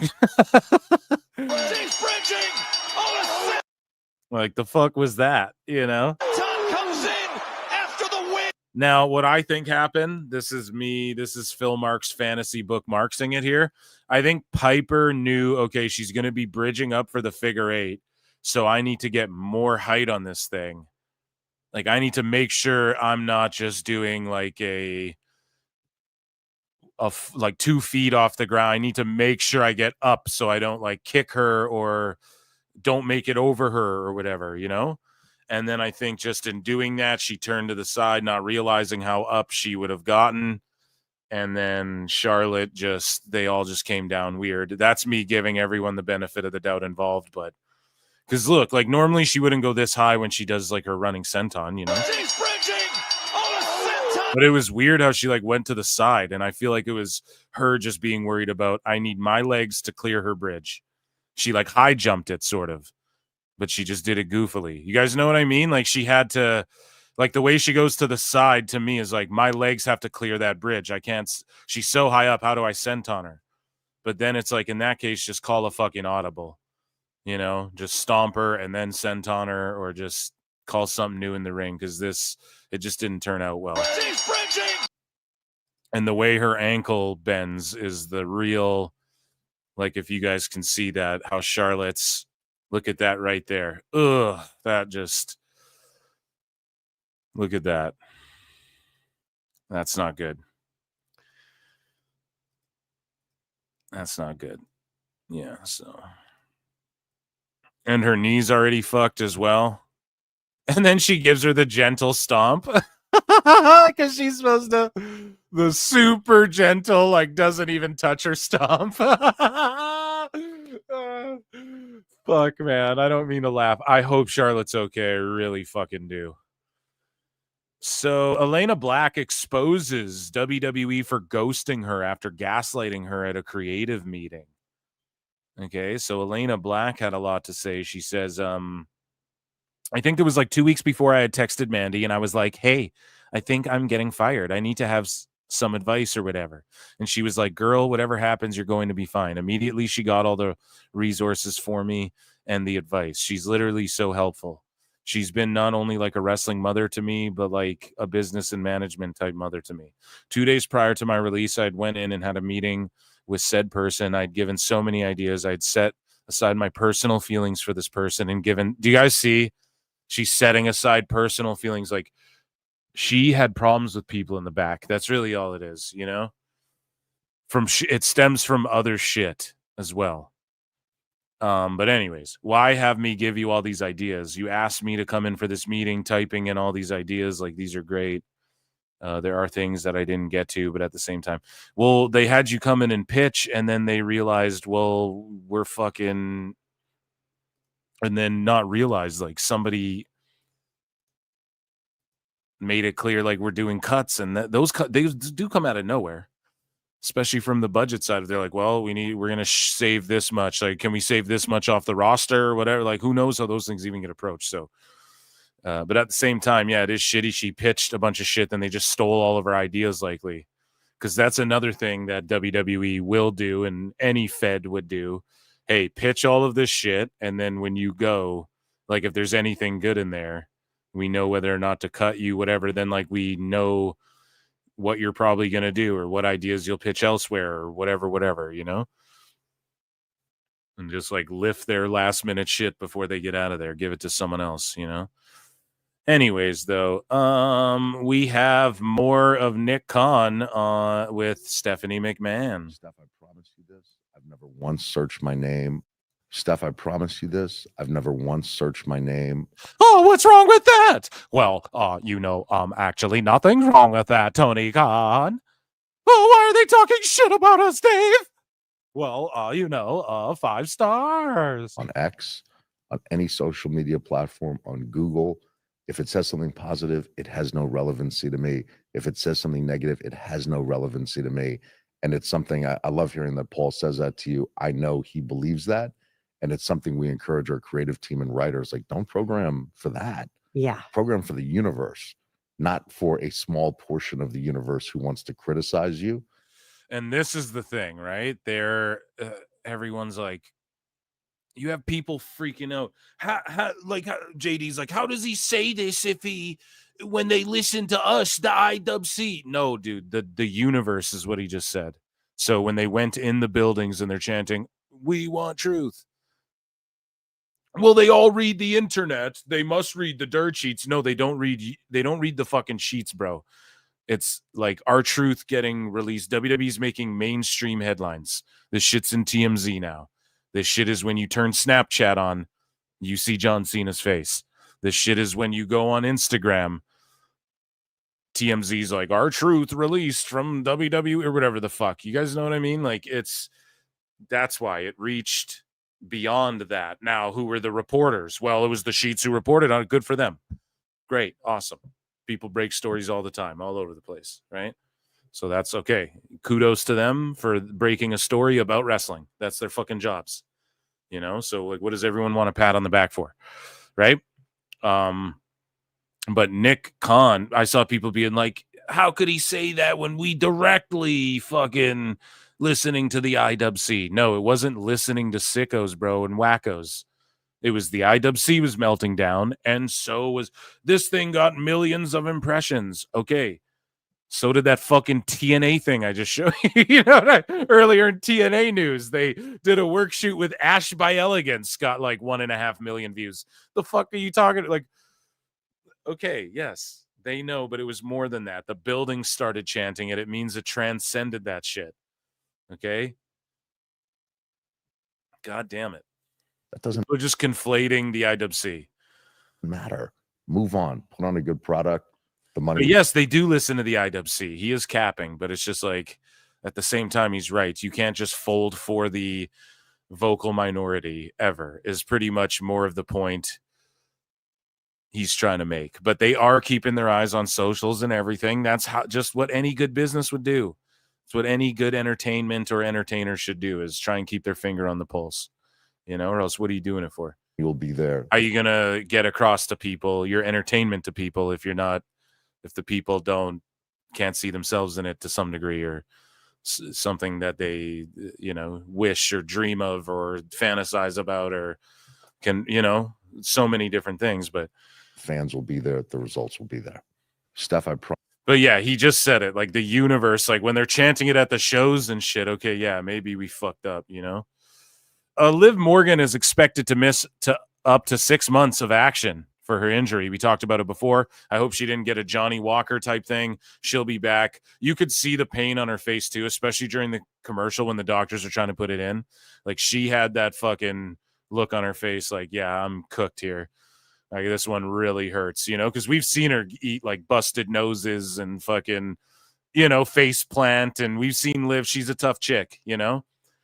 But this was bad, you know, and looks uncomfortable. And I just really hope she gets a speedy recovery. And I hope they just milk her return for real. Don't even rush it. Just make sure that shit's strong. Get some fucking stem cells or whatever you got to do. And yeah, I hope she's okay after her surgery and all that. Here is more Nick Khan and Stephanie McMahon. They're talking about Vince McMahon's horrific childhood. My dad tells the story that he was oftentimes beaten by various boyfriends, etc. That hit, were with his mom. He grew up in a trailer park, and he would always stand up for his mom, and he would take these beatings. And one time he tells the story that he was beaten with a lead pipe and left in a ditch to die. But his mindset was, if he could survive, he won. So just surviving was winning and still is winning for him today. And I don't know how you can ever beat someone at the end of the day if all they need to do is survive to win. The first time See, that's the thing, right? And that's why Vince was able to overcome. I said this so early on in PWT, and I don't really say this much anymore, but I want to see Tony put on his back foot. And we're seeing it now. He's on his back foot, man. And he's starting to tell these lies, and people are calling him out and shit. But let's face it, they did pop a good rating for them in the last however long. I mean, they're focusing more on the storytelling and the vignettes and the da-da-da-da-da. He's on his back foot. It's starting to happen. And I always said, we need to see Tony fight out of a corner, bro, or AEW's never going to be great. We need to make AEW great again. It's funny. I said that in Discord, and then the next day, I see motherfuckers tweeting that same shit out. It was like, come on now. But so I just dropped it. I was like, I ain't saying that. But yeah, it's like we need to see Tony fight. Like, he never really had to fight. There was a point where Vince and WWE could have went out of business, you know? Tony's never got to worry about AEW ever having to go out of business. But it would be fucking egg on the face and on the head if Collision got canceled and then Dynamite got moved or so. Like, that would be the shame for him. He doesn't want to see that happen. And I don't know. I'm not a dirt sheet. I'm a dumb fuck. This is all made up, right? But allegedly, fucking, like, there's like some humiliation going into this fucking All-In show, just knowing that Allegedly. They've had to pad the house so much, that there's some morale about that. Like, fuck, it's going to look like shit on TV. But I just saw that they passed like 18,000. But you notice, like, leading up to the event, it's just more and more tickets. Now, that's the same with every show and walk-ups and all that. But I don't know, man. It just seems like a lot. And this is distributed, by the way. There's like 18,000. They're nearing that distributed, like 17.9K or something like that. And it just seems like out of nowhere, tons are just moving now. So I don't know. Did they lower the prices, chat? And I don't know about it. Let your boy Phil know. Anyways, what's your story, Steph? No. Here's, Steph McMahon and Nick Khan. Let's hear some more what they got to say. I ever read that he had done an interview in the late 90s with a publication that had great interviews. And he Playboy. talked, yes, Yeah. He talked about that. Yeah. He talked about abuse he had suffered at the hands of one of his parents, Of not his mother. father. Yes. Yeah. To recover, to move on, to go from trailer park to, all of Billionaire. the success. Yeah. There's not many people And who can say created that. An empire, a a universe. yes, absolutely. Correct. A Yeah. universe. So all It's the American dream, pal. credit to him. I only have admiration for him. As Paul said, Triple H said at his Hall of Fame speech, family's complicated.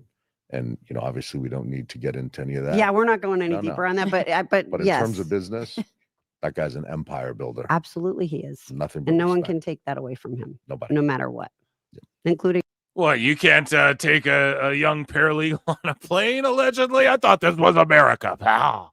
And give her a kitten? I was just handing out kittens to my friends. Yeah. himself. who is probably his biggest nemesis is himself. I thought we weren't getting into that. We're not.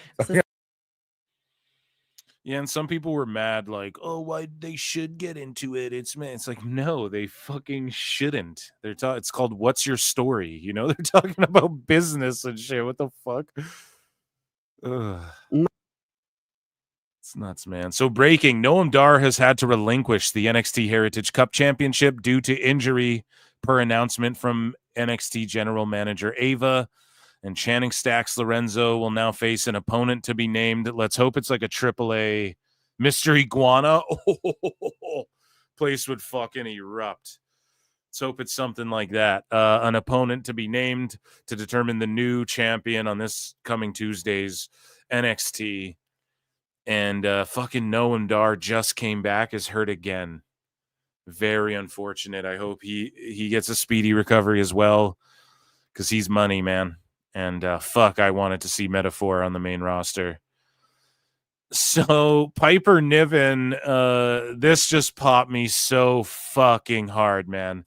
And it went pretty viral. So WWE is now one thing, I'm going to criticize WWE here for something. This is what UFC did on their YouTube. They started putting Power Slap on their YouTube, and everyone's like, fuck out of here. And it gets like 4,000 views. And they're just like, this is shit. This is garbage. No one gives a fuck. So WWE, man, I've seen them hosting like a pro bull riding event on WWE YouTube, and you'll have like 200 people watching it. Okay. They're promoting this. Now, I'm okay with them posting like UFC tickets are on sale and that crossover shit. I'm all good with that. But when they start they did like a Canelo Alvarez TKO boxing. It's not called TKO boxing. It's called Zuffa boxing or whatever. They did like the Crawford, whatever, presser on there. And 400 people were watching it or something. And it's abysmal. Don't do that. Just make a fucking YouTube for your boxing shit. Who cares if 100,000 people are watching it? Like, what do you guys want it? You think that more people, the 100 billion people or whatever you have fucking subscribed to your YouTube, don't do that, man. It pisses people off. They're not going to like it. And it's not really going to get over. But when they post stuff like this, buy the UFC 316 shirt or just buy tickets, that's cool. I mean, that's whatever. I don't give a fuck. But just as far as the YouTube's concerned, don't do boxing, whatever. Do a community post saying, hey, go over to our other channel and here's the press conference. It's live in an hour or whatever the fuck. Do that on WWE's YouTube, but don't start putting like bull riding events on there. No one wants that. UFC did that with Power Slap, and it just pissed people off and made them hate Power Slap even fucking more. So you got to trust me on that.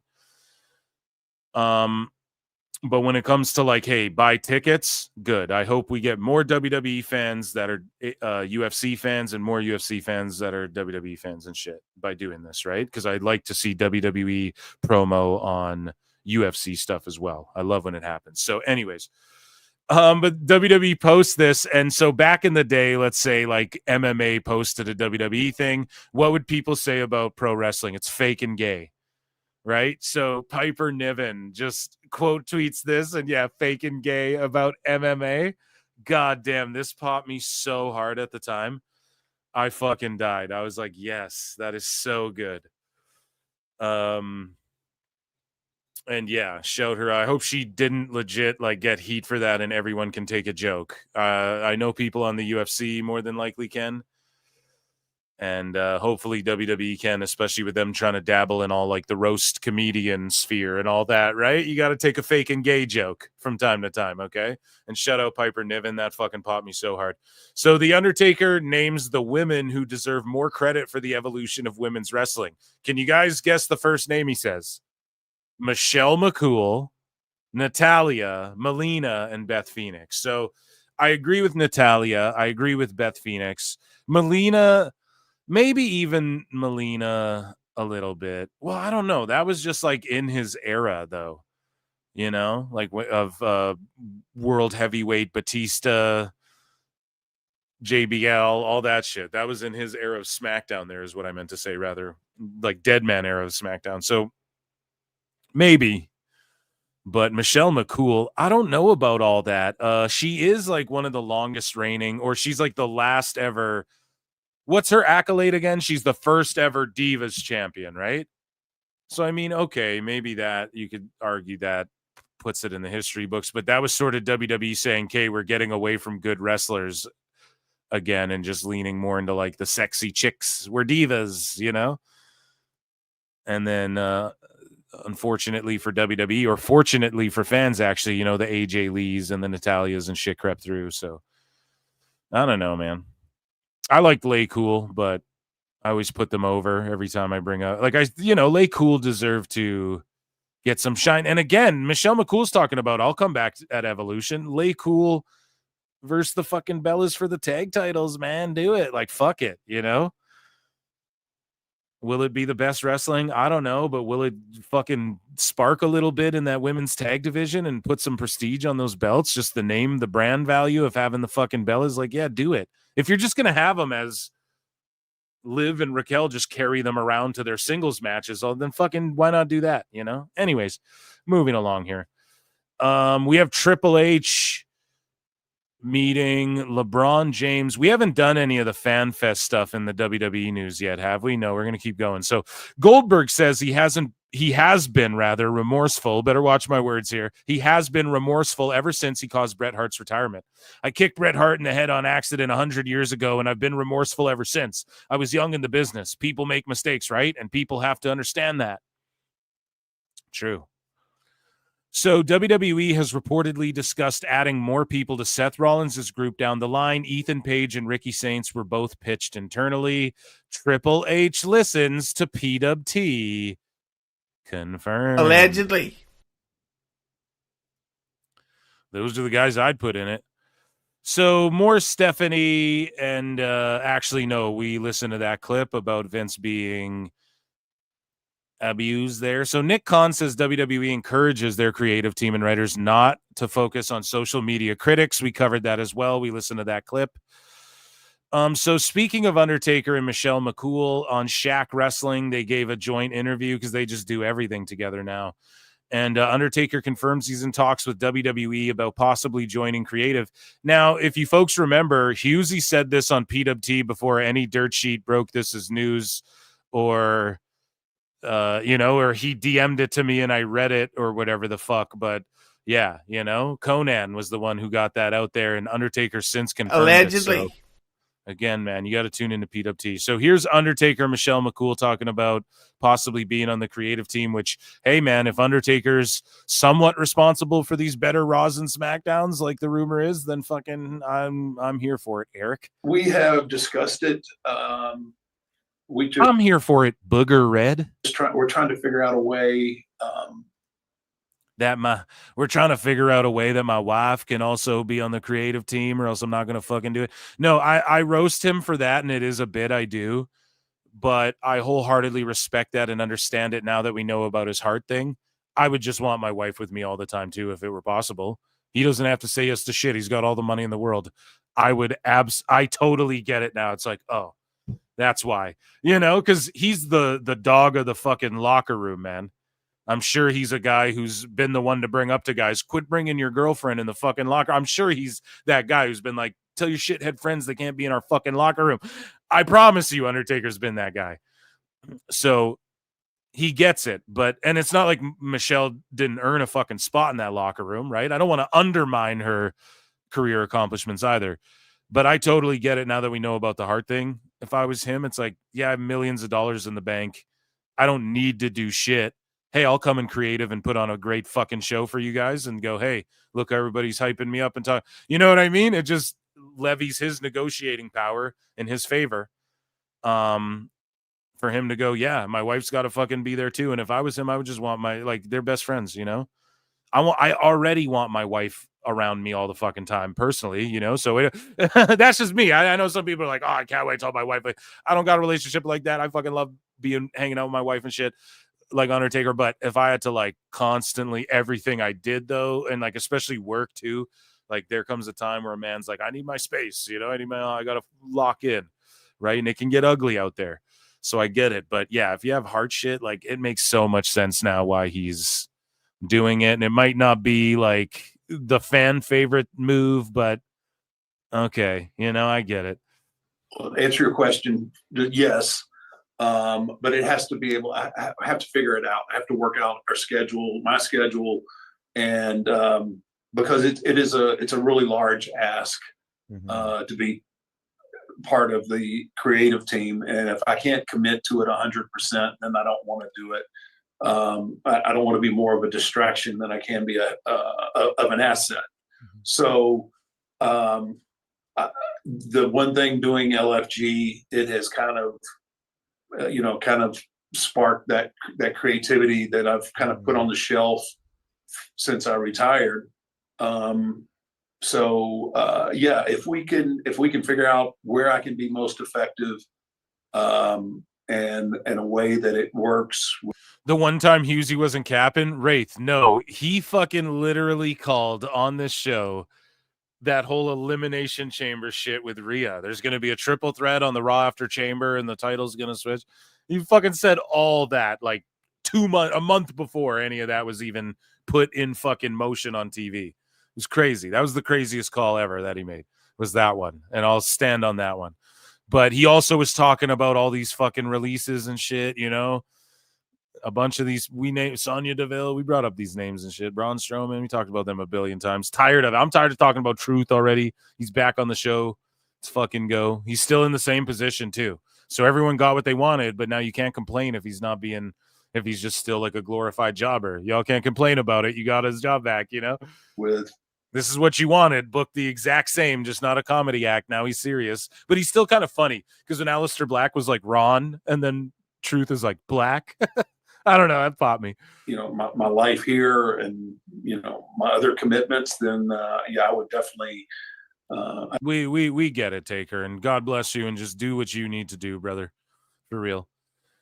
So Stephanie Vaquer gives thanks to the Bella Twins, saying, you two did a lot for the women's division. So for me, it's important, and I appreciate you. Thank you. Now we can stay here. And for me, it's important to now do something for the next generation and the women's division to go up more and more. Fuck yeah. Hell yeah, dude. And say what you will, Nikki Bella gave her back, dude, for the biz, like she did that fucking torture rack move, the rack attack, and it like fucked her neck and her back up and everything. And then she had to adjust it to the rack attack 2.0, where it was like what's that move called? Like a TKO cutter or whatever, right? Where you do like the fireman's carry, but then you spin them into the cutter. I think like Test used to do that shit.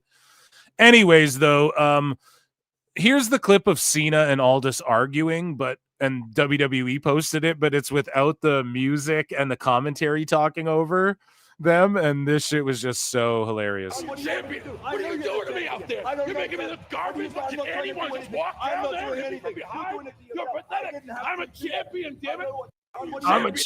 It's so much funnier without the commentary talking over it. What are you doing to me out there? You're making me look garbage. Watching anyone just walk down there from behind. You're pathetic. I'm a champion, damn it.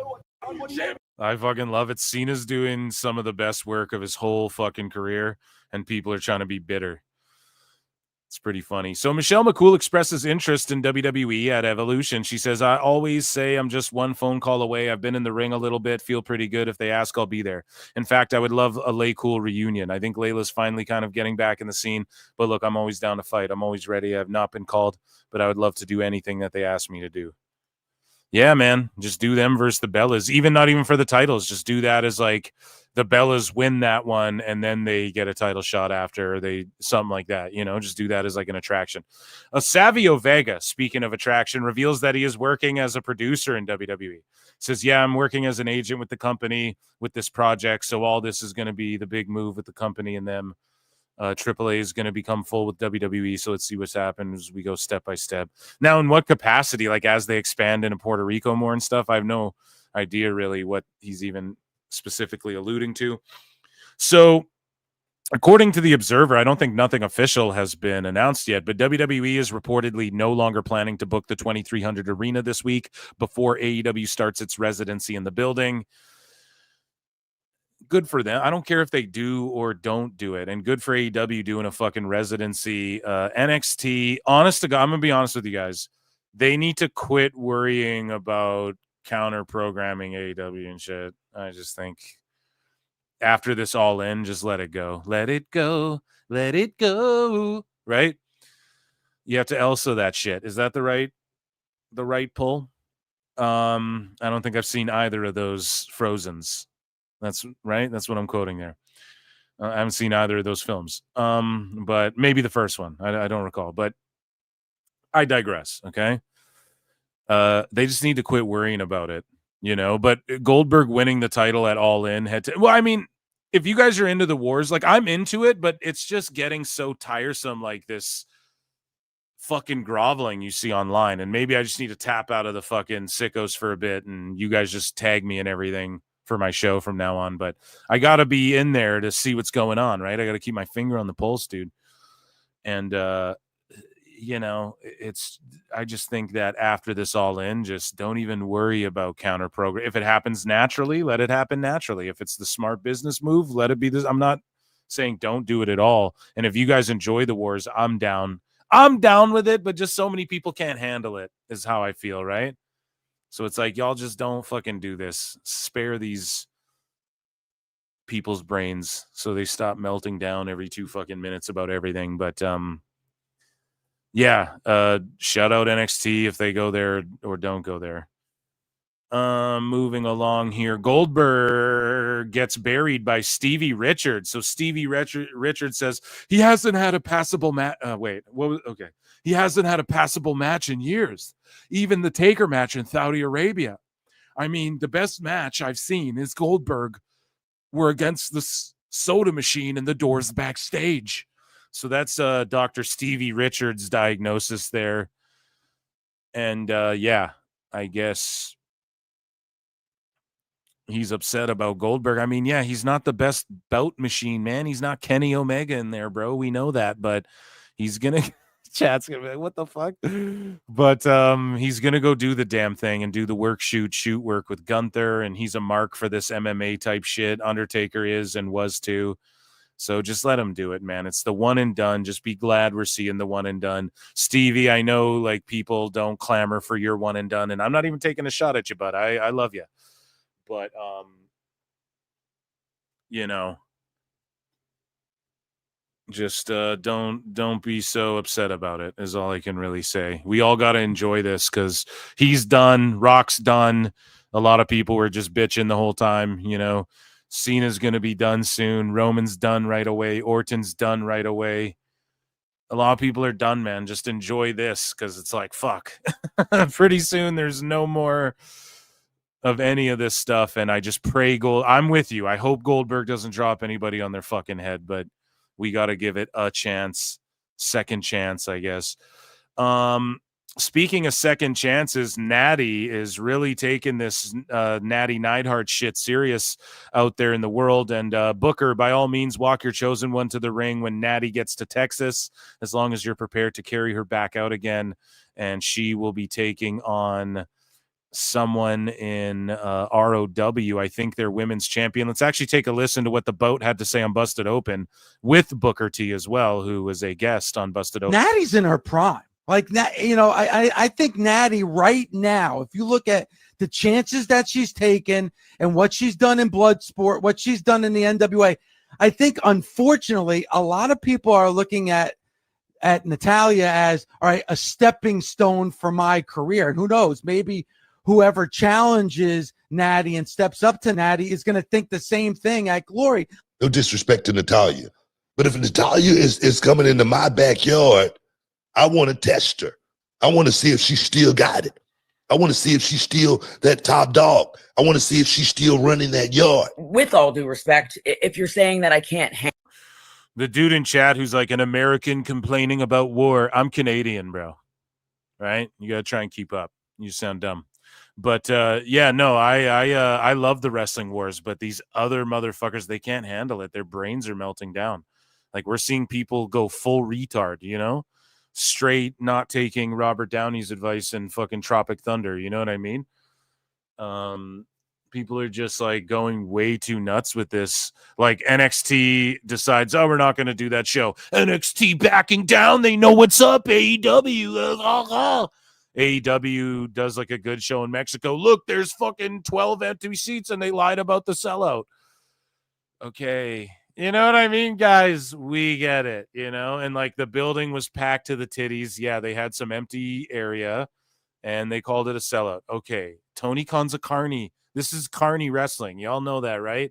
So like, okay, we know they're going to do that every time. Can we come up with something new? I try to come with the new. Okay? That's just me. I don't know. Hang with your talent at Reality of Wrestling and that this is going to be a test for me. You have But we need like a third person to get into this fucking, isn't it crazy we're saying this? We need like a third person to get in to this war who just their number one thing is not the money behind them or the marketability. Their number one thing is they're creative. And it like, we're all like, oh shit, but this show's fucking so good, you know? Imagine someone hits us with a wrestling show where maybe there's cinematic elements to it, but they figure out the way to do it where we're all like, man, this shit is like gripping television. If someone can swoop in, you know, EC3 was kind of trying to do that with the control your narrative, but it was just cringe and it was cringy at that time. You know, that whole COVID era of wrestling was so fucking weird, dude. Me mistaken for someone else. So if you have a chosen one that you want me to face, if you have somebody that you think is better than me, then I would like to have you personally watch me run circles around your talent. I will run circles in my 40s around your talent that's younger than me. Work in the shoot, brother. Workity work the shoot, man. That's how you do this. That's how you get fucking heat. And so here's Natty's vignette promo. Her promo, she's getting a shot, I think, at the ROW women's title. And again, she'll put over whoever. And that's the right thing to do. Or like, okay, if Natty wins one of these belts, like if she wins the NWA belt and drops it back to Kenzie Page, like let's say Kenzie's already got a win over, she wins, Natty beats her in the rematch, and then Kenzie ultimately beats her. That's cool too, you know, but letting the ROW women's champ go over on you and shit, that is just what's best for business. You know, Natty knows that. And that's the thing too. I don't even think it's about jobbing for her. I just think it's about she has more to offer, she thinks. And hey, they're doing the Dungeon Dolls thing. And they just dropped shirts for the Dungeon Dolls. So with her and Maxine Dupree. So that's a women's tag. Hopefully they really start fleshing out these women's tags. Anyways. Booker, do I look like the kind of woman who stands quietly in the background and says nothing? You must have me mistaken for someone else. Someone who takes all the shit. Someone pathetic. When you disrespect me, I handle it completely different than the other one. I don't tweet. I don't look nice. And I don't say that everything's fine. I walk into your house and I beat someone's ass in front of you. Nice. So yeah, it's the same shit she did with Kenzie there, but shout out Natty, she's doing the damn thing. So apparently NXT was preempted in some markets Tuesday, but nobody reported this. So of course all the dirt sheets are like, look, Dynamite fucking destroyed NXT, blah blah blah. People are like, oh, they're looking at that MJF Mystico quarter hour. So I guess MJF and Mystico popped a good quarter hour. Good for them, but it's like no one gives a fuck, bro. That Triple H show got fucking millions of views, bro. They're not looking at that quarter hour. They don't give a shit. MJF's already a guy that WWE will scoop in a fucking minute. You know, he might have devalued himself a bit. Like he might not be able to get as much money out of them as he once did. But that's always someone they would fucking sign. And Mystico, they already had him. He was fucking Bocce Sin Cara, as MJF called him, right? So they're cool. You know, they're all good without Mystico. So anyways, though, 660K was preempted in a lot of markets, but still impressive. That's what the Mole said, though. And then this person says, what the hell? NXT was preempted tonight. And then this person says, the NXT ratings when they come out tomorrow will be either really good or suffers a drop because CW has preempted to late night in a dozen markets. But the lead in those cities is WNBA and 10 o'clock news. So, yeah, of course the dirt sheets don't go, well, like if that was AEW, Dave would be like, well, you know, Dynamite was preempted too, so it's 80 billion viewers, but it's NXT, so they're not going to go, well, it was preempted, so, which I don't give a fuck. Doesn't matter, because NXT's been smacking fucking Dynamite around forever if you want to go head to head, just like Dynamite smacked NXT around in the beginning. It's like, who gives a shit? And yeah, there was like a special Grand Slam. Like Grand Slam is like a PLE level fucking show every time is how they pitch it.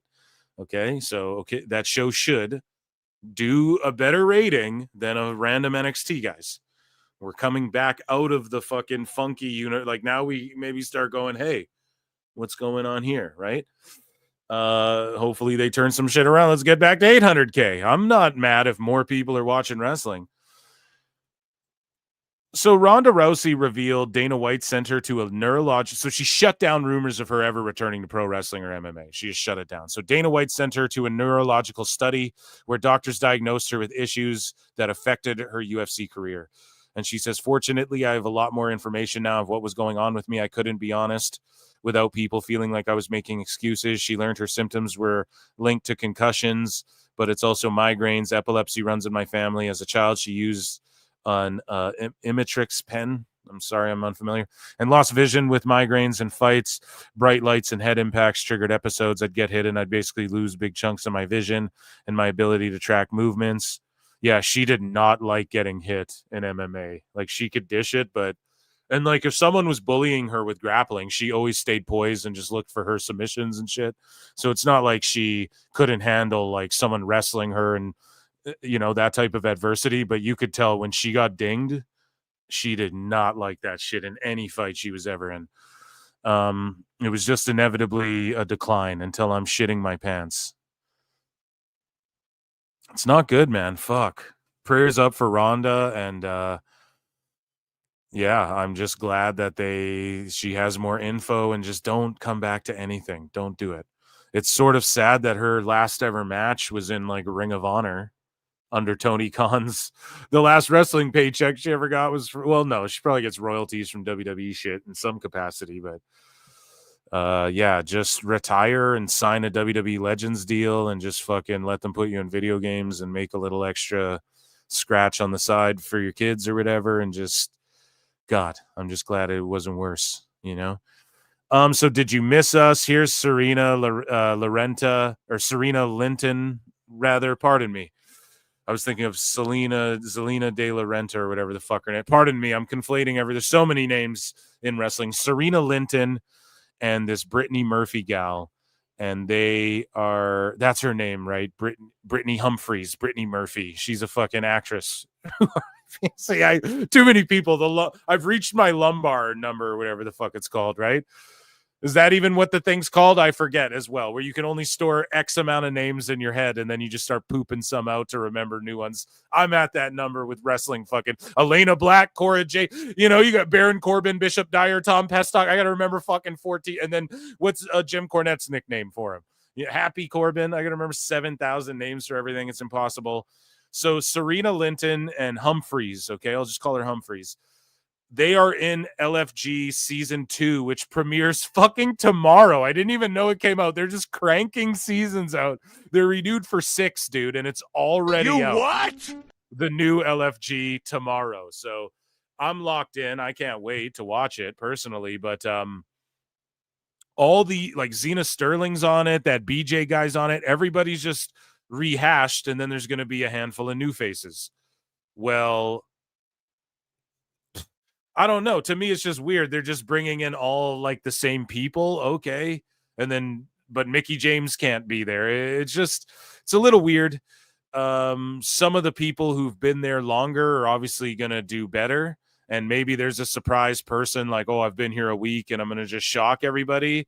But it makes the show a little more predictable and it makes the stakes a little less high. But at the same time, once you're in WWE under the umbrella of or the guise of like you're signed to developmental in any capacity, like you're under the WWE umbrella, so it's not like you're eliminated from the show, get the fuck out of WWE. It's not that, you're still, they need a place for you, and the show was good enough And I'm excited actually to see more of some of these talents. You know, I think Linton was like the greenest one. The girl in the red here was like the greenest of everyone on the show. And Humphreys, I think, was the most impressive for me. But yeah, here's their little 8-second TikTok. Hey guys, we're back. Did you miss us? Because we missed you. So that's their announcement. They're both back on the show. Elijah Holyfield's back on the show as well. Fox News tweets out that WWE legend makes bold Blake Monroe prediction after NXT arrival. So, of course, what's his name? Tyrus. He's on Fox News, and he's just predicting stuff about Blake Monroe. So ladies and germs, let me check in with chat quickly. And then we have some hot news to get to, some more hot news. So, guys, there's 300 watching across X and YouTube. Please come to youtube.com/@ProWrestleClips if you're on Twitter. The link's somewhere around there. Hit subscribe, hit like, hit dislike, leave a comment, jump in chat, vote in our poll. Bunch of shit to do over here. Great community. This chat is fucking goated. If you guys watch the show on X or listen on X, come to YouTube. Our chat is like the funniest, best community, I swear. So come over and, consider super chatting, consider becoming a member, consider joining my Patreon. That's how you can support the show, or just hit like gift a membership. That's a cool way too, or just come hang out and say hi. Let me check in with chat. Brat, well, how dare you call Pox News? LOL. You're a star, dude. 87 likes. So ladies and gentlemen, somebody has boots on the ground. Somebody who has a comment on LFG, a legend and a future great, El Campeon, the Ocho, Chris Jericho. I look and see it's not just me. So many others have stood where I stand. We are the young, so raise your hand.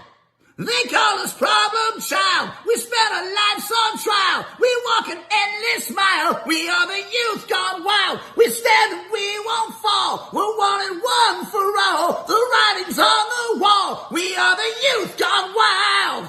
Let it get wild. Yay!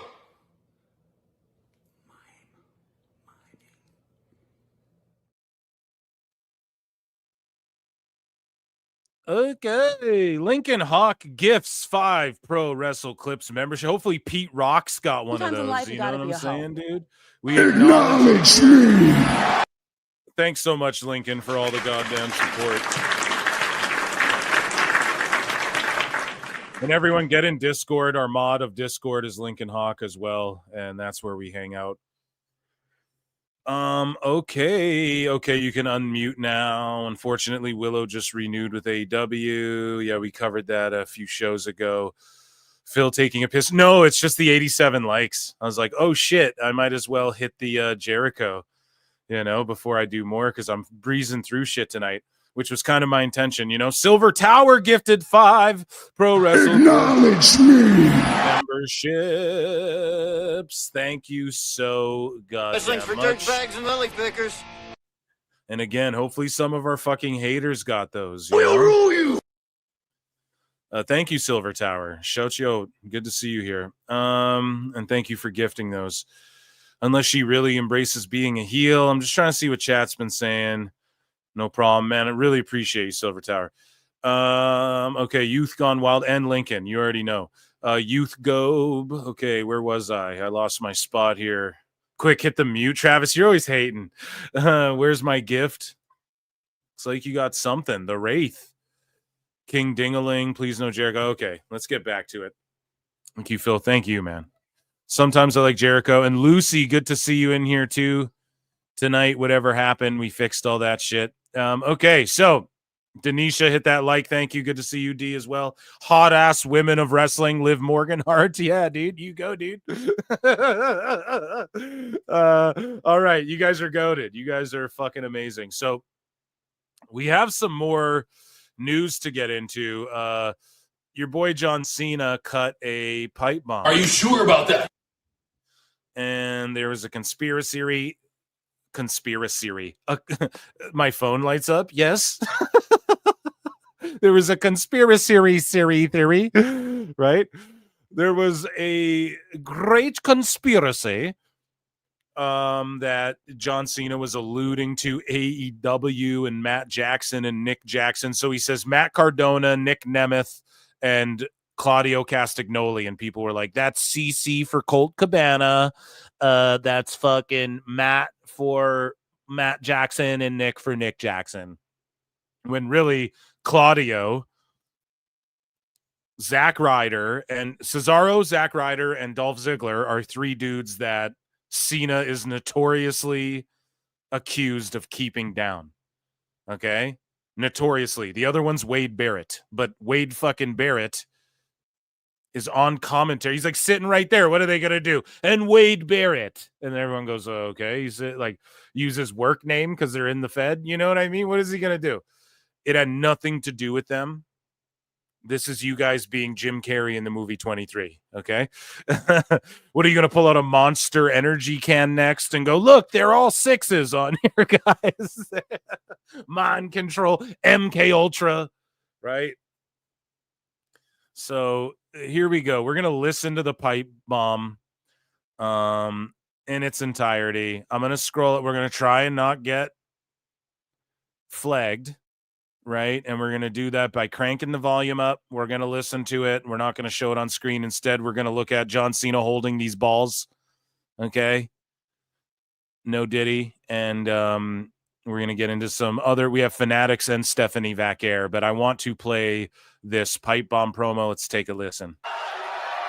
So what had happened was, by the way, if you didn't watch it, I'm assuming you all did, but, you know, Punk comes out after Cena attacks Truth with the title to cause a disqualification in their match, which was fucking hilarious, by the way.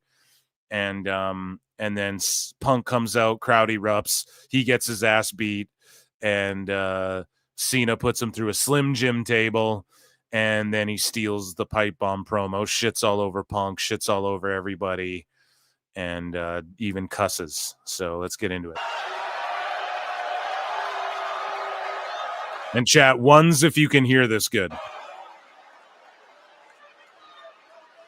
Punk, as you lay there in your most uncomfortable,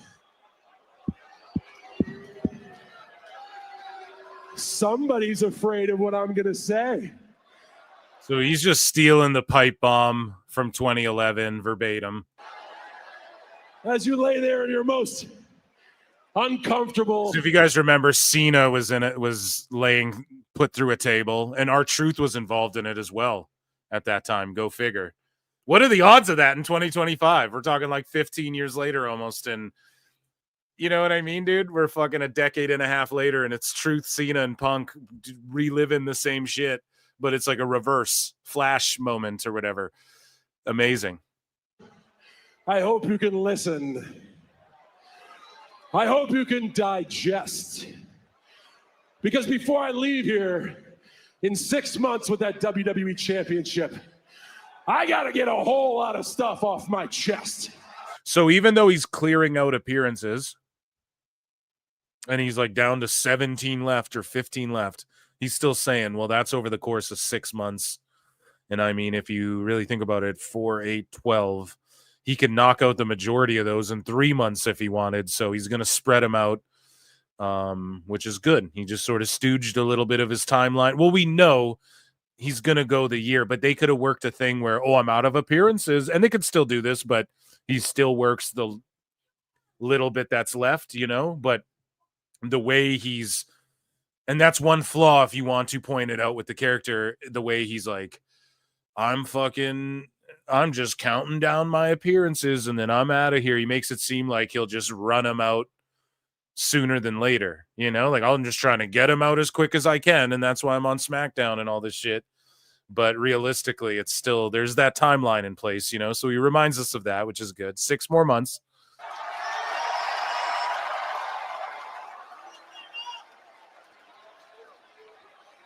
First things first.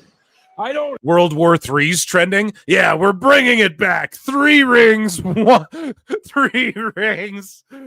Till there's 2 competitors left. 1 world championship. Saudi Arabia. Oh my God. WW3 is the name of Vince McMahon's new promotion. Yeah, we're going to Saudi. Our first show's in. Never mind. Let's listen. I hate you. I don't even dislike you. I like you. I like you more than anyone you've ever shared a locker room with, that's for sure. I hate this idea of you. This idea that you're the best in the world. You're not. I'm the greatest of all time.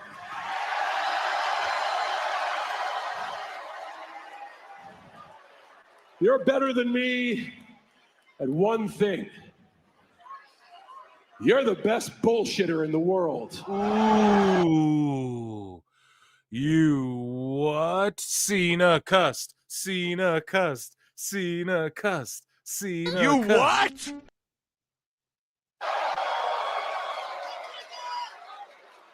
Oh no, kiddos. John Cena just dropped a curse word. That means the show is completely off the rails. Hey, Stu, shoot this. Hey, I'm breaking the fourth wall.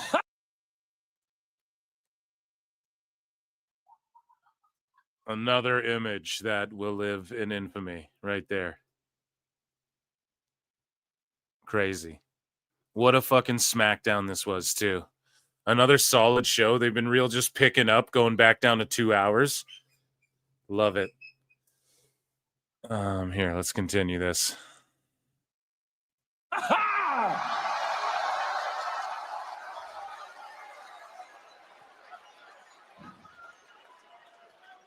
The truth is, Punk, I'm jealous of you. I am jealous that you have conned these people into believing the myth that you're the best in the world. They chant for you.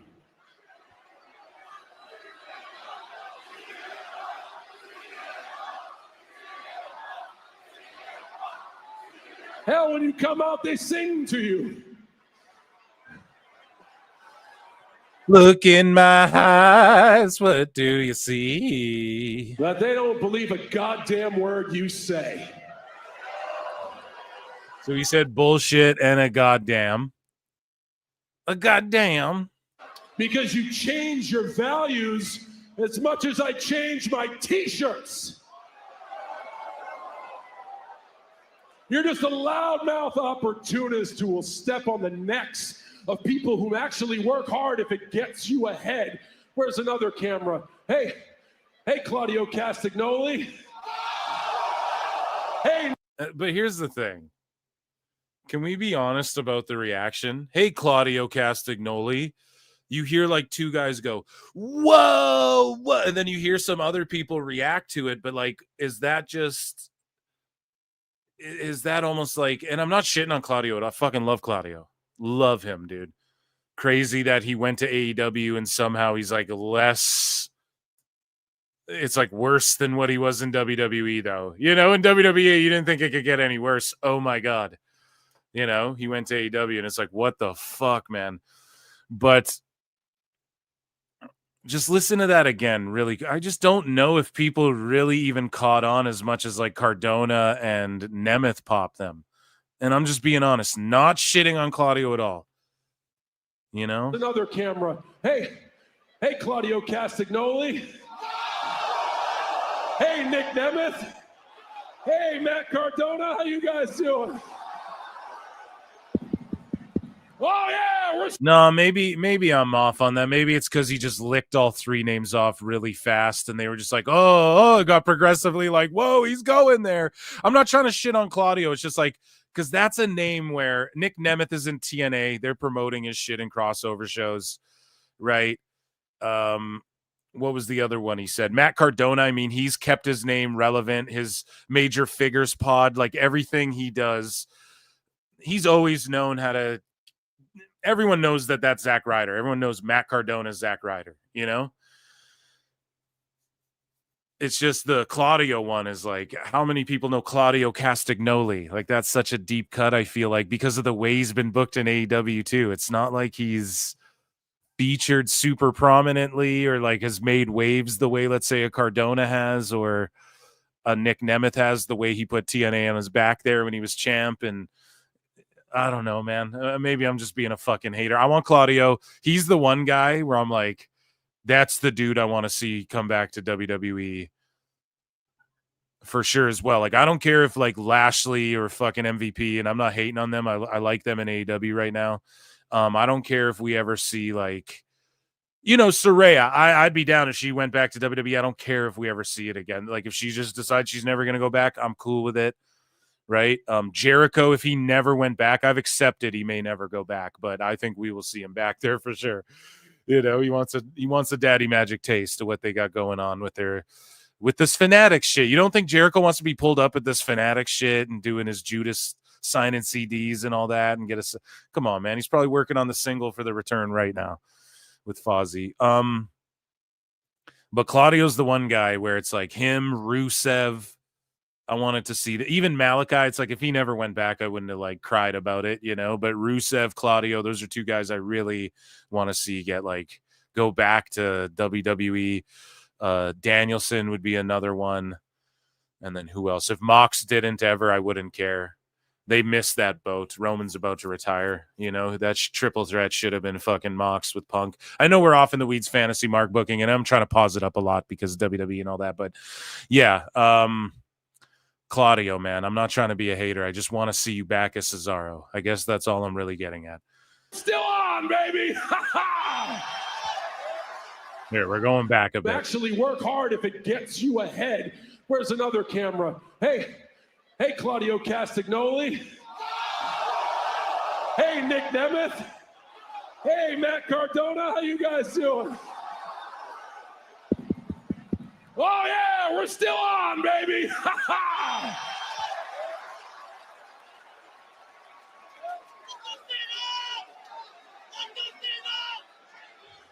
He's heating up. He's on fire. And there's nobody back there that's going to cut my mic to save your ass because I'm your only friend. Remember who gave you the stage for your pipe bomb, pal. And what have you done with it since then, huh? You've just regurgitated the same 5 microphone moves of doom. You're promo potato salad, pal. I love that he's calling him pal. I'm not your pal, buddy. Hey, you're no longer the voice of the voiceless. You're a friggin' millionaire. True. Despite yourself. You're not And he's taking that Saudi bag, so what's up? Punk, you're a capitalist. And you're not against TKO, dude. You are Mr. TKO. Because they knocked your balls technically off your body. Why did he throw a technically in there? I guess TKO, technical knock, I guess. Yeah, he's just trying to do a little play on her. It's technically off your body. It's funny, man. Cena's cooking. He just cooked. He cooked so hard. Your tweets are strong. Punk ain't even really on Twitter. But again, he's just a callback. Your actions are weak. And in Saudi Arabia, you're going to face some loud music when I finally prove to the world that each and every day, day in, day out, no days off for 25 years, I have been the greatest of all time.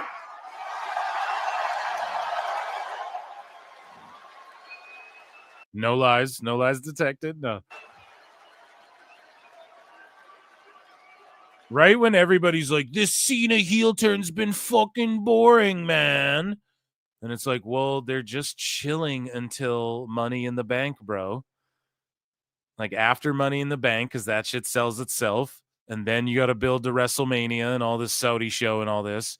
And they're heating up. Like you guys thought Punk and Cena were just going to phone it in. It's crazy. People have no patience, dude. And I was like, we're watching you. We're fucking watching you. And Triple H listened, dude. He was like, okay, Phil, we don't want the wrath of the PWT universe.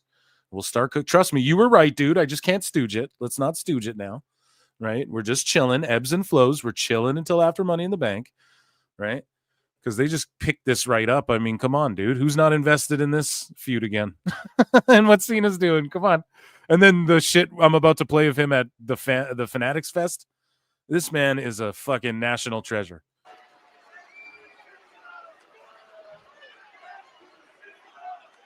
They're saying, thank you, Cena.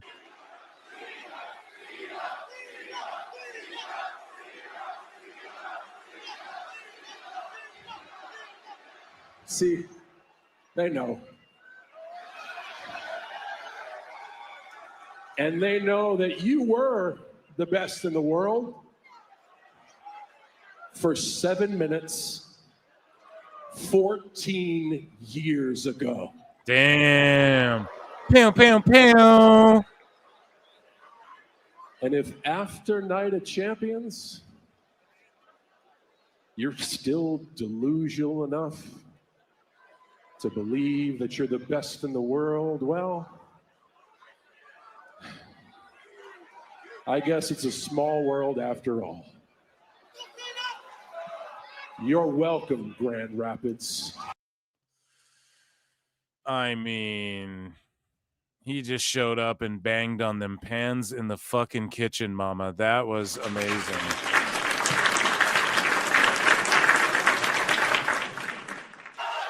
And so, yeah, my take on it, brilliant. SmackDown cooked overall. SmackDown's been a decent show. I was even saying it before, you guys.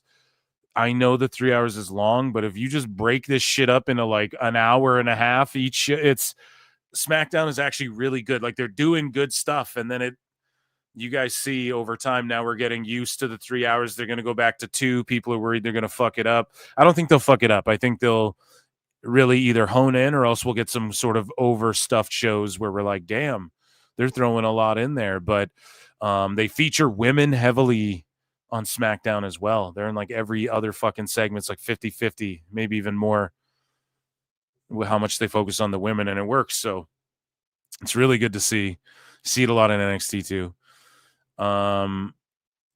Yeah, I just absolutely love this. And then I think USA Network, someone asked USA Network on like Instagram or something. They're like, what? Instead of, because at the end Cena's like, and USA can have their 2 minutes back, because the ref was saying to him like 2 minutes or whatever. Someone caught it on camera, and then Cena's like, and USA can have their 2 minutes back. Elvis just left the motherfudging building. And someone on Instagram asked USA, like, what if he said motherfucking? And USA was like, well, he's John Cena. He'd do what he wants, you know? Like, if he was him, he probably would have got away with it, you know? And you could tell he was thinking about it, and he threw out every curse word in the book, and I'm glad he waited to do it on this promo. It's not like you're going to get that next promo, you know? Cena's very smart with this stuff, and he saved it. He wasn't a heel, so he's just right away going, oh, you're a pussy bitch, motherfucker.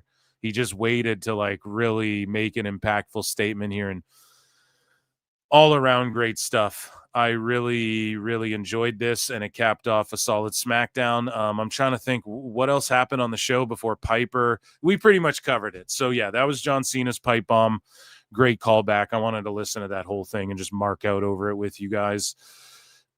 Speaking of marking out, the internet was ablaze because of the Fanatics Fest and Stephanie Vaquer linking up with Sheamus and teaching him how to dance and twerk. And she's wearing her UFC fight kit, her Venom fight kit, El Campeon gold and black kit that she got from the UFC Performance Institute in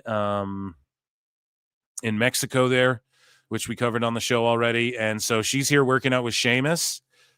And let's tap in and see what they got up to. And then we're going to get into some Fanatics Fest stuff, which is just, God, I wish I was there. I didn't even know it was a thing either. Like, I didn't see it being promoted or anything really, except for probably on WWE TV, to which that's probably when I'm babbling news at you guys or whatever the fuck, right? I just right over my goddamn head.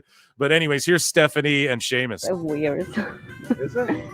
Yeah. All right, you gotta Google that. You know what I mean? You gotta can you sing it. Pollito pío. Sing it. Give us a thing there. Así. Just get notes there. Go on. El pollito pío, el pollito pío, el pollito pío, el pollito pío. En la radio hay un pollito pío pío. En la radio hay un pollito pío pío. Is it like Baby Shark? You know, Baby Yeah, Shark. something It's like a Baby Mexican Shark. version of Baby Yeah, I love it. En la radio hay un pollito pío pío pío. Like that, You know pollito? Chicken. Pollito- chicken. Chicken. Yeah. It's a little chicken say, en la radio hay un pollito pío pío. Yeah, it's embarrassing, but I like this one. That's cool. It's weird. Well, isn't that cute? Let's see what else she did with Sheamus here. They worked out their legs, their buns, and their legs. And that's why I kicked your leg from your leg. Oh, my ass. We did it. We did it. We did it. We did it. We did it. Oh, my God. How you feel? Not terrible, but good. But terrible, but also good. But tomorrow, But tomorrow will be worse. Tomorrow will be worse. Is we that what we're did doing? it. We did it. We Did did it. it. We did it. We did it. We did it. I mean, she's entertaining to say the fucking least, right? I could just watch her do shit all day, I guess, right? So here we go. Here's her and Sheamus teaching Sheamus how to twerk. With this? Up, down. Up, nalgas, up, down, up, up, And of course, this just broke the internet. down. Move. Yes. Yeah, you got it. Up, down, up, down, up. I love it. I love you. It's funny how camera dudes just get the pass. He's like, okay, zoom in on her ass. Oh my God. Oh, that's funny. With this? Up, down. Up, nalgas, up, down, up, down, move. Yes. Yeah, you got it. Up, down, up, down, up. I love it. You're great. That's funny. Let's see what else though. She this is interesting as well. Fadeaway Media posted a clip of her working out. So she's exercising her legs here, and she's what the fuck? Sorry, I just got a text. And so she's like works until she crashes out here, right? Like she's basically just pushing it to the limit while she's talking to Sheamus, and they're just like naming rock bands. And this is awesome. This is actually a good exercise to like keep your mind off of like the burn, you know? And so she's just locked in, zeroed in, and you know, she wore Sheamus out as we saw in the clip before. His fucking thighs were burning. She's Triple H's band. Motorhead's best songs are all of Triple. I don't even hear what she said there. Skid Row, you just caught that. Good. Skid Row, Tin Lizzy, AC/DC. The AC/DC. Yeah. There you go, man. Embracing the grind, bruv. So what else? I think that was the last clip of Vaquer. No, there's one more. She teaches him to do a little salsa here. Here, no. Oh, hang on. Here. Here. Here. Here. Here. Here. Yes. Here. Yes. Here. Nalgas. Yeah. Nalgas. Here. Hips. Hips. Nalgas. Hips. Yeah. You can do that before you matches. All my The credibility. nose, stiff. Yes. Loose. Get a loose turn for a Loose. second here. Yes. This is working. Yes. I had about 10 years of my career. Salsa. Salsa. Shoulder. Mm-mm. Mm-mm. Mm-mm. You can. Latinas born with that. Born I with don't salsa? know. Yeah, no, with that. With this? Up, down. Up, nalgas, up, down. Oh, so this is the longer Up, version of the down, up, down. Move. Yes. Yeah, you. Oh my goodness. Do you guys watch Sheamus's thing? I don't really. It's just that broke the. Everyone's like, oh my God, you know, reposting it, and it's like everybody had it clipped, a billion clips, as you guys saw. I bookmarked like a bunch of them. I don't really watch his shit. Sometimes a clip of his will make it to this show, but it's not like a frequent thing. It's not like every episode I bring Sheamus's stuff to the show. So is it good, chat? You guys let me know. Jim bro shit is kind of boring, I gotta be honest. Kenny D for 2 says popping in to show PWT love. Busy night, bus night. You must mean busy night, but dude, we acknowledge you. And Acknowledge me. Embrace the grind, bruv.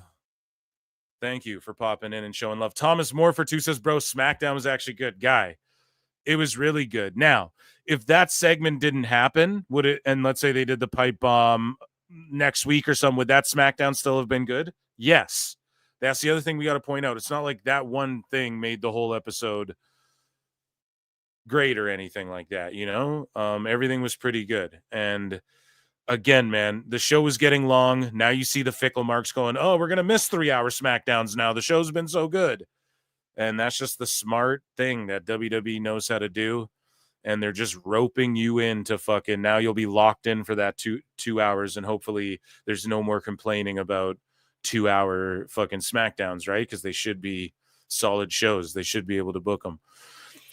I like Asuka's channel. Everybody brings up Asuka's channel. Like that's apparently one of the better ones. If Ricochet is going to get a faction, 2 big guys like Gates of Agony would be perfect. True that. Never liked Pearl Jam. Yeah, I'm just not big into them. Brian. Okay, we have more. We have some Fanatics Fest stuff to get into. So LeBron James linked up with Triple H, 2 goats. I'm gonna do a good one here, right here, guys. I got you right here. Ready? I'm gonna do a good one here. At Fanatics Fest, so that's really cool.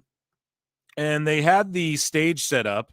Now, again, man, where's AEW's equivalent of this? Where, like, look, you can jump through this sugar glass, attach you to a cable, and we'll stick a needle. Where's, like, the piercings booth or whatever for AEW?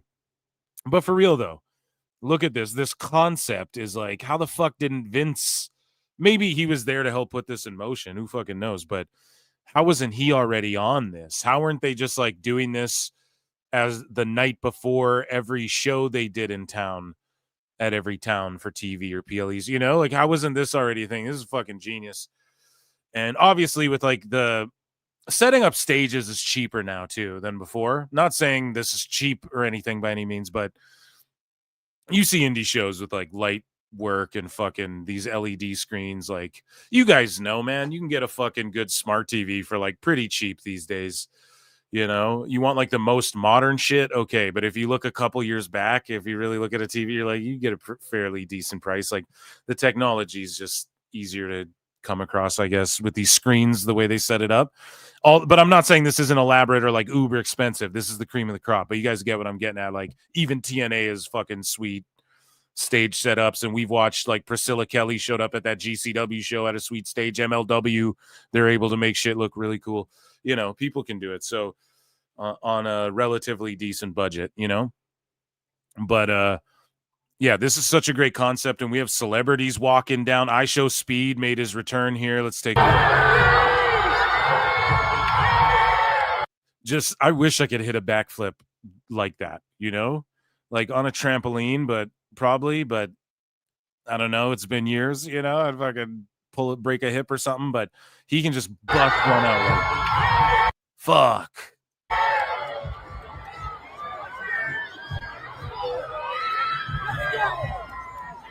Let's go!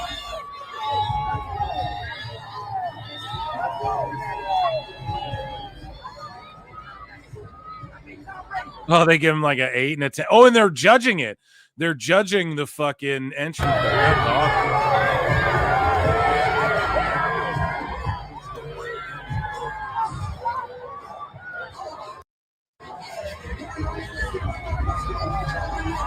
And if I could pitch a free idea here too, and I don't know if WWE's already on this, but what you do is you I don't even fucking know. Someone's got I need to get paid for these ideas. God damn it. Vince, call me. Yeah, I'll give you an idea for your Fed. No.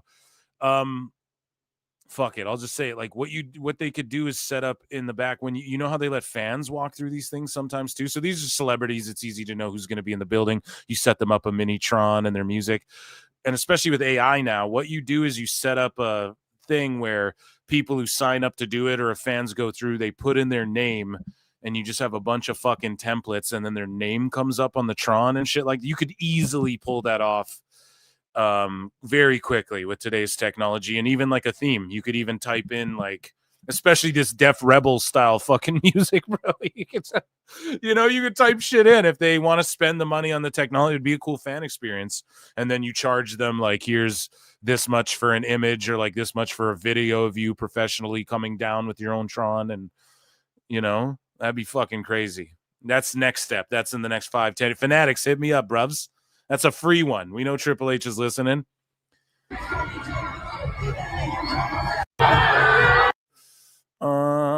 Okay, so moving along here, we had Nikki Bella made an entrance. You can look, but you can't touch. You keep dreaming on the stars above.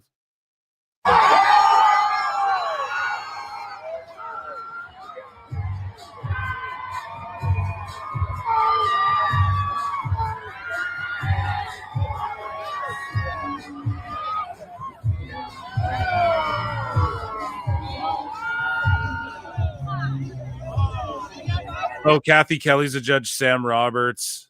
And then who's that final judge? Megan Morant, yeah. Yeah, and Nikki Bella's like, listen to that pop for her even at this thing. Like, she's a fucking name, whether people want to admit that or not. Like,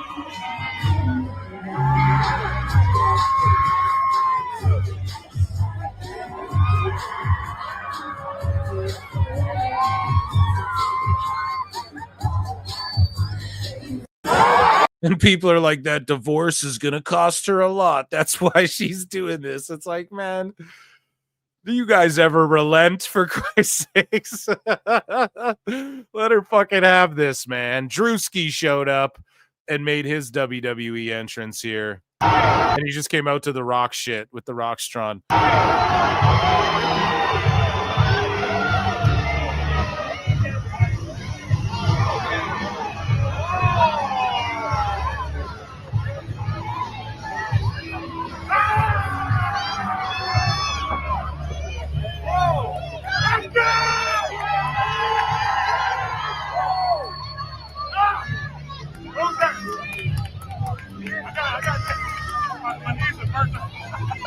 Hey, tell me what's gonna be fun out here. Yeah!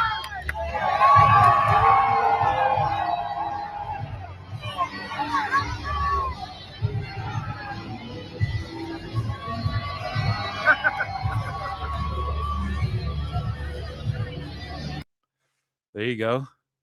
They're just pretending to like WWE, Brian. It's all make believe. They don't actually like WWE. You know what they say, Brian? Poor people don't like AEW. Imagine he said that and is apparently a journalist. So here's the GOAT. Okay, Tom fucking Brady. Let's give him a bat. Let's give him a GOAT. Okay, shout out Goat Simulator 3. And here is Tom Brady coming out to the American Nightmares theme, because why wouldn't he?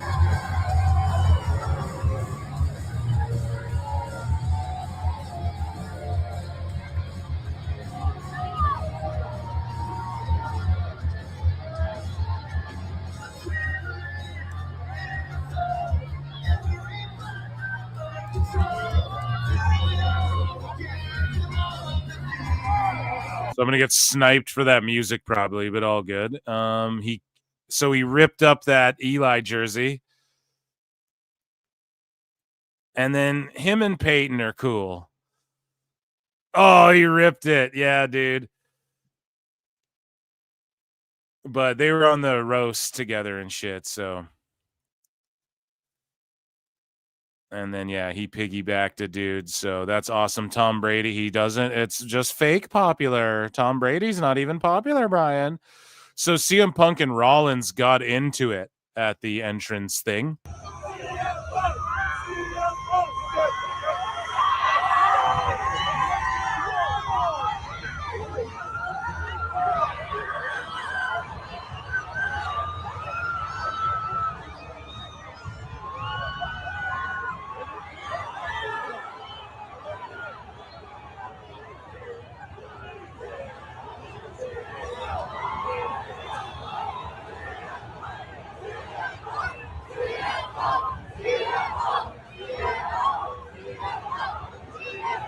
Like, do you think people are going crazy like this over at the fucking who's there? You know, the Tony Romo booth? No, who's there? I have no clue, right? People aren't going this crazy, man. WWE's got this whole thing lit, man.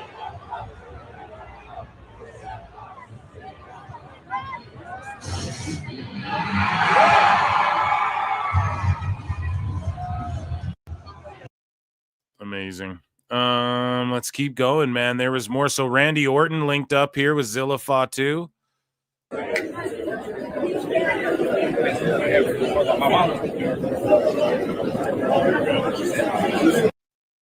asking how the family is and shit. Good to see.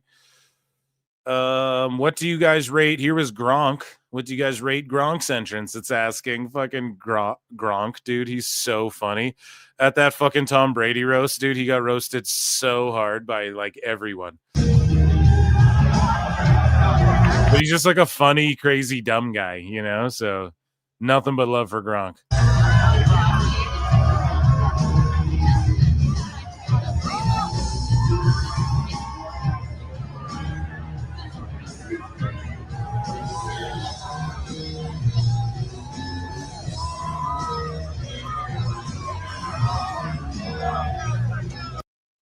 Hell yeah. They give him 7s. Come on, that's such a cop-out rating. So here's John Cena. You know, he's going to throw a bunch of balls. And let's see if he gets any success in throwing a bunch of balls here. Hear ye! Hear ye! In the invention of baseball from Abner Doubleday, there was a great legend of one man who could throw 6 baseballs at one time. That man was my great-great-grandfather's friend. Allegedly. Allegedly. Let's Allegedly. go. Let's go, Cena. Tonight, my great-great-grandfather. He follows PWT on Twitter, along with like over 1 million other people, but still.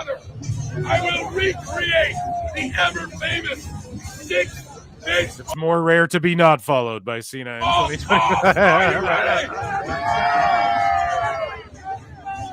Can I get a slow clap from the crowd?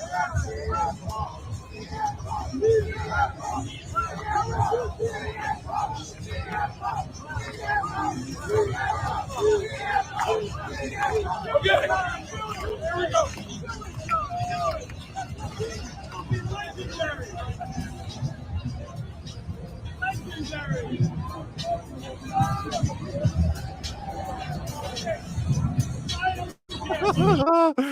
Oh my God, you gotta love it. Takes a bump.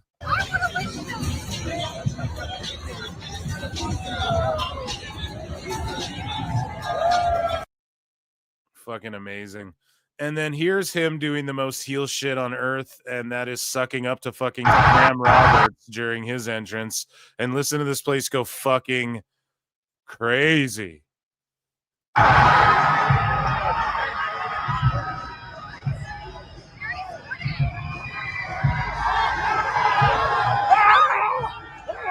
And then he hugs Sam Roberts. The most heel shit you could ever fucking. I love you. And that's Fanatics Fest, ladies and gentlemen. And yeah, use my affiliate link down below if you're buying some WWE merch, ladies and gentlemen. That was WWE News.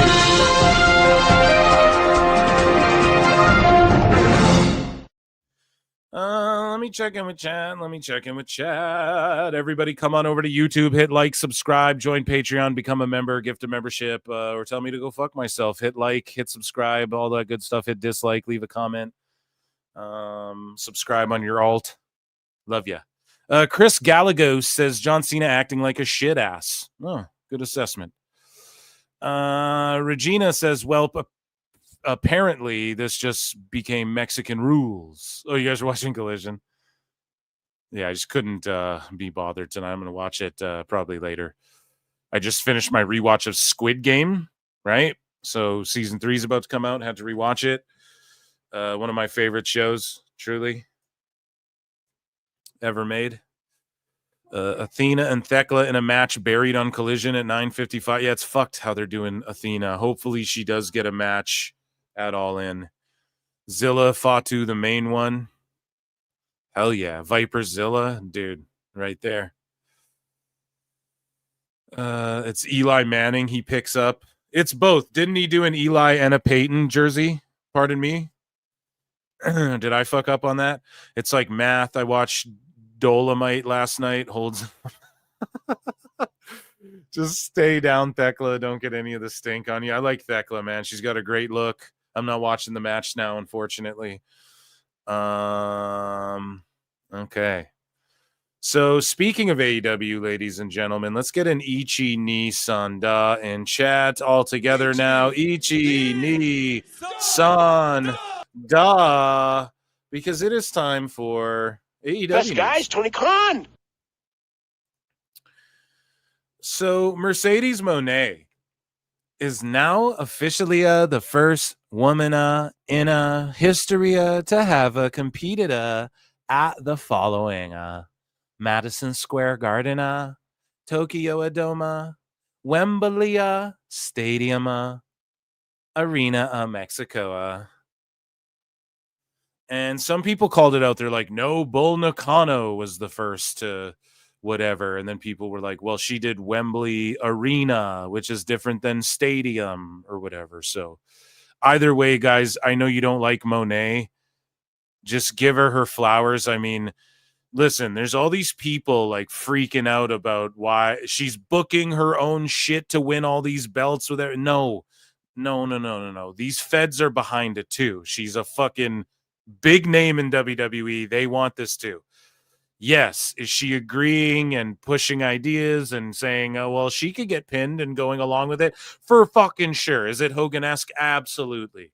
Without question. But guys, everyone in AEW, everyone in wrestling in general has a degree of creative control. If you get to pick your own fucking name or turn down storylines, hey, we want you to make out with this person. I'm not comfortable with that. Everybody has a say in pro wrestling.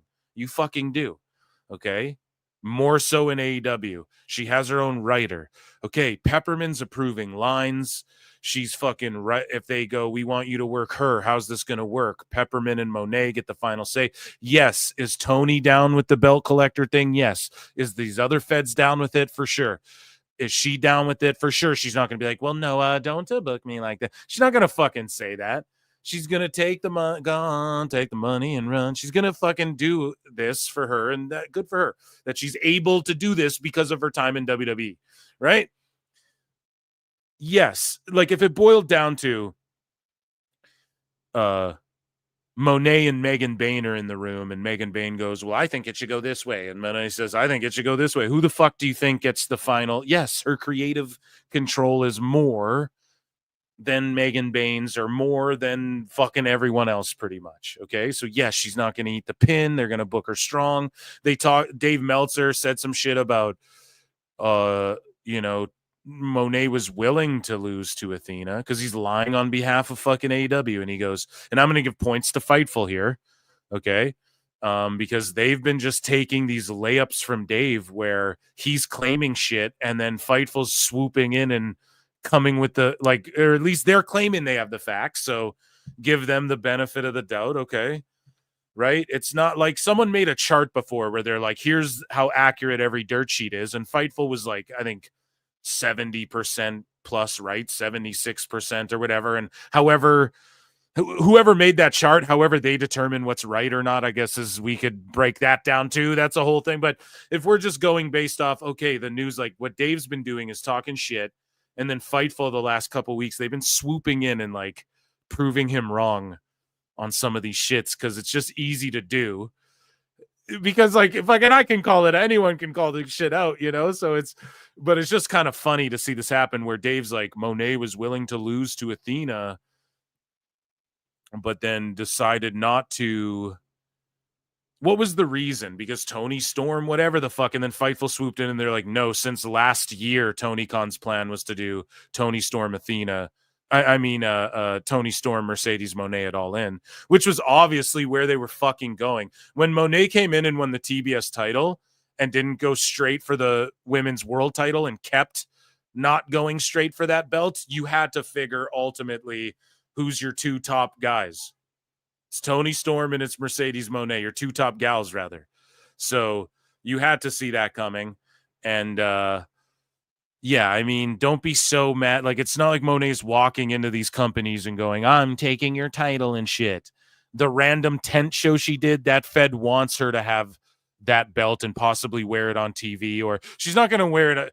I think she has more belts than this right now. I think maybe. I can't remember. But these are like the main ones she's showing on TV, right? And maybe I'm wrong. Maybe these are all the ones, but she has like 6 belts now or something. She couldn't even carry them all. Someone, Hangman, hang 'em high, or Awful Wrestling. He was like, he made the Sonic rings flying off her, but that's Hang 'em High's whole gimmick. If you guys know who Hang 'em High is on Twitter, he's like a wrestling fan who makes edits of wrestlers and shit. And he's got like fans of his own, to where like everybody makes the joke, even wrestlers in the business make the joke that this Hang 'em High guy is fucking Triple H low key, you know, because I don't know. He's just tapped in. I like his Twitter feed and shit. He's good. He makes good edits, but his gimmick is like doing the Sonic rings bursting off of people. So a few people made that edit. It was super funny. But the point I'm getting at is she's got so many belts, she gets suplexed and everyone goes, it looks like Sonic rings flying off her, you know? It's fucking funny. And these other companies are behind it. Now she's gonna beat Tony Storm at All In, guys. Okay, so again, this All In show's largely predictable. And if Moxley leaves with the belt, everyone's gonna shit all over that. And they could do that. Hangman could win it. I think that is the move. It seems like everybody's sort of getting behind Hangman. He really crushed it with that promo at Grand Slam as well. And I think that either way you go in that match, but it just feels like been there, done that, in my opinion. I got to just be totally honest. So the both world title matches for the men and women's going in All In, I'm like, oh, all right. I mean, we already seen Mox in this Reign of Terror. We've already seen Hangman with the belt. How many times? I'm not like clamoring for a fucking Hangman world title run again. And Monet, we just know she's going to beat Tony Storm. And if Tony Storm beats her, okay, is it for all 12 of her belts? No, it's just for the AEW women's belts. So we know Tony's not just going to defend it. You know, Monet's going to get it, complete this. And then how does she drop all these belts? One by one, she just lost in her last year in AEW and just gets beat to dust, then goes crawling back to WWE. Or like, does she just, you know, how does this all end? Does she vacate them all and just shit on everybody? Or maybe is that the money move to do? And if she works herself into that position, I mean, fuck, who wouldn't jump at that to be someone to do that? You know, imagine you had the opportunity, like fucking Tony will let Sting vacate all those belts, right? Now, I don't know if these other companies will let her vacate all these titles, and, you know, they might make her drop them. And then eventually she's got to, like, what happens? She loses one and then just reigns with 5 more and goes, well, whatever, I don't need that belt. It's like, nah, dude, at some point she's got to drop all these back to back to back to back as well. So heavy lies the crown, man. And she's rolling with the punches, and she's got old Mortis there who got worked into, by the way, like last minute. There was a replacement, and he got on the fucking Grand Slam card. Go figure. And yeah, so heavy lies the crown, and she's got Mortis there or Taurus, Black Frank Mortis, whatever. He's there to help carry those bags as well. And I'm not even dissing them. Like, I'm just saying, heavy lies the crown. Like, you're there to fucking, she's got a lot of titles to lug around. You're a strapping young man. You're not on TV too terribly much, maybe more now, you know? So, hey, it's all looking up for Mercedes Moné. See, I'm giving her flowers. Do you think MJF took things too far at Grand Slam Mexico, or is this exactly the kind of reaction he wanted? So MJF was confronted by a fan at a hotel after controversial AEW Grand Slam stunt in Mexico. So he ripped Mystico's mask off. He put it on his face, and that's like, and then he flipped the crowd off. And then he got confronted by a fan who was like trying to fight him and shit. People broke it up. MJF no-sold it. Well, he actually did sell it by no-selling it, like his character, you know, because in real life, he's probably like, well, I bet hopefully I don't get fucking shanked, you know? But he no-sold it by selling it for it, by being his cocky, what are you going to do? I'm sure he's just being a little shithead the whole time. Good for him. And, yeah, that's good heat he gets, and it was awesome heat on him, and it's really good for MJF. Now, I thought that was kind of fucked up to do on that show. I'm not going to lie. WWE show celebrated the history. Worlds Collide celebrated the history of Lucha Libre in general, AAA, Mexican heritage with the, you know, the singing the anthems and sort of just honoring, even just, I mean, Savio Vega was there, just, you know, that Latin shit in general, you know, they were just celebrating that. And Vikingo, you know, it was like a celebration of him and all of this stuff. And the AEW show is just, it favored AEW. Like, I'll give you a crucial point is where all the luchas come out to beef with MJF, and then who comes out for the big save? Kevin Knight and Mike Bailey. And they're just like a tag team now. They debuted on the same day, so they're just like a tag team. And they're just going to fucking be like singles guys kind of, but a team that like loses, but they're going to make the save instead of like Bandito and Hechicero and some of these guys like getting one up on MJF and all hitting their moves. And maybe even someone takes out Lashley and you fucking build to a match between them down the line, like Lashley versus or something. Like, you got to think about, you know, get their guys over a little bit. But no, it was just Mike Bailey's going to make the save in Mexico. I mean, I just thought that was like a big slap in their fucking face. I got to be honest. And WWE did a lot of introducing and like celebrating of history and stuff. And AEW just did matches, which is totally fine.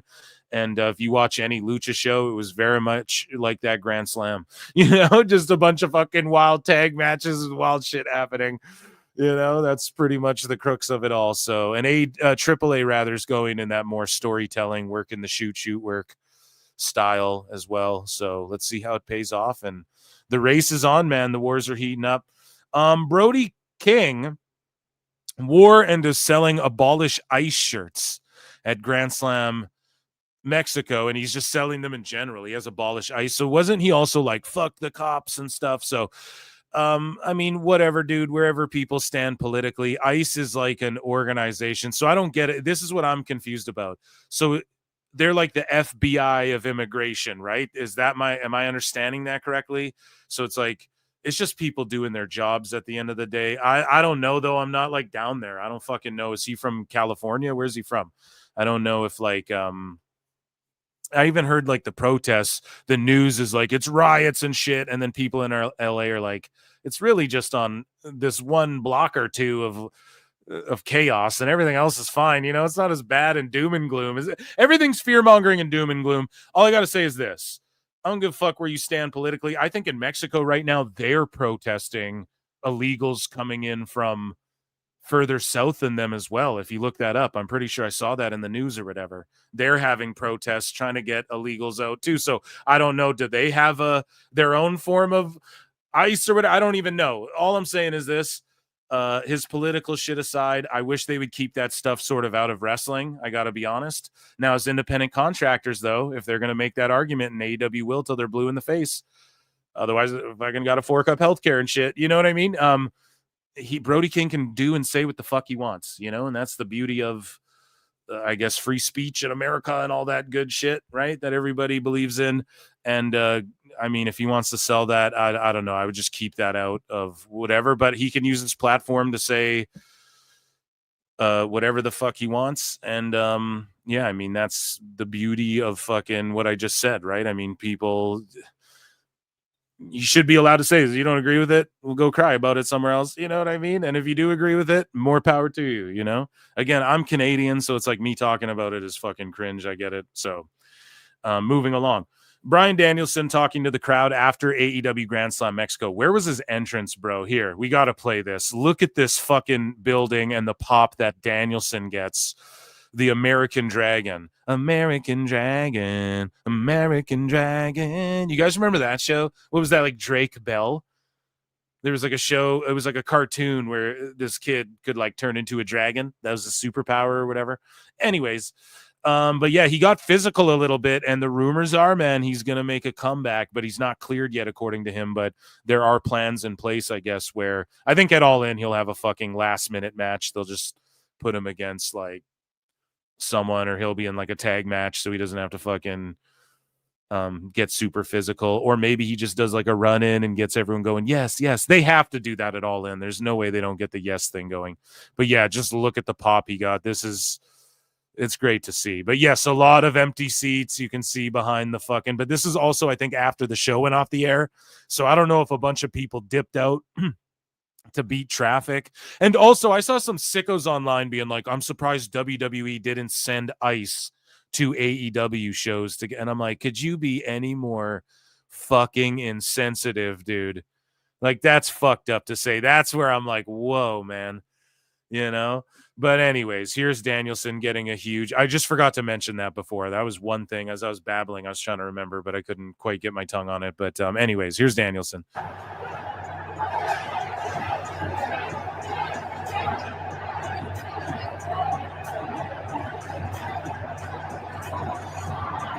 But even though, like, listen to the pop, even though people were clearing out. I think people were clearing out at this point. And here's the thing, like, if everything's full to the tits, but then behind and next to the screens aren't, like, is that a bad thing? And I think people cleared out because the camera was facing the screens, right? When they actually had a house where they didn't need to do that, oddly enough.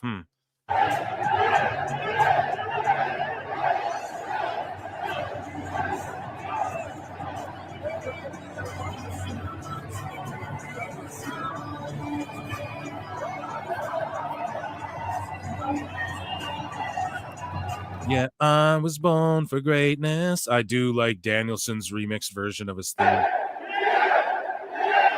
Fee. Boom, Blue Psycho knee. See, he can bump around. So I think All In will at least get one of these moments. Maybe he makes a big save. Maybe all the Bumbaclot clan are like running out doing shit, and then he just runs in, refs down, he hits a Busaiku knee, Hangman Page hits the buckshot, 1, 2, 3. I could see something like that happening, and then having a moment where all the baby faces come out and lift Hangman up, and they try and do like a Cody Rhodes type. I think that's what's coming at All In Texas. That seems to be the way to go. And then Mox, man, and then they have to explain away the Bumbaclot clan. Like, they all have to still be on TV, or they just don't because it's AEW.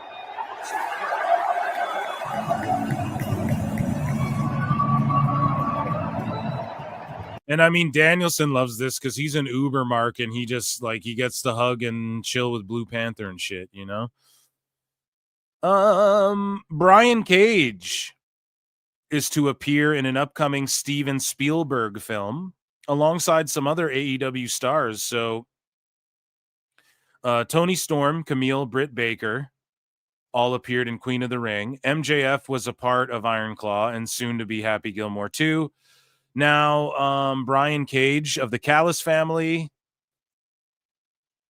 and yeah, he is. Oh, so Archer, Cage, and Chavo Guerrero will also be in this Spielberg movie where there's a referee. and has to do with UFOs. And Emily Blunt, Colin Firth, Wyatt Russell are in the film. So good stuff.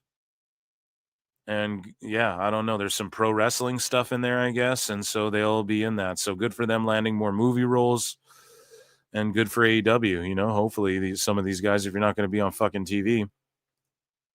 So Tony Khan personally went to CMLL CEO Salvador Luderoth Lomeli and requested the Beast Mortis be allowed to wrestle his first match in Arena Mexico in 14 years.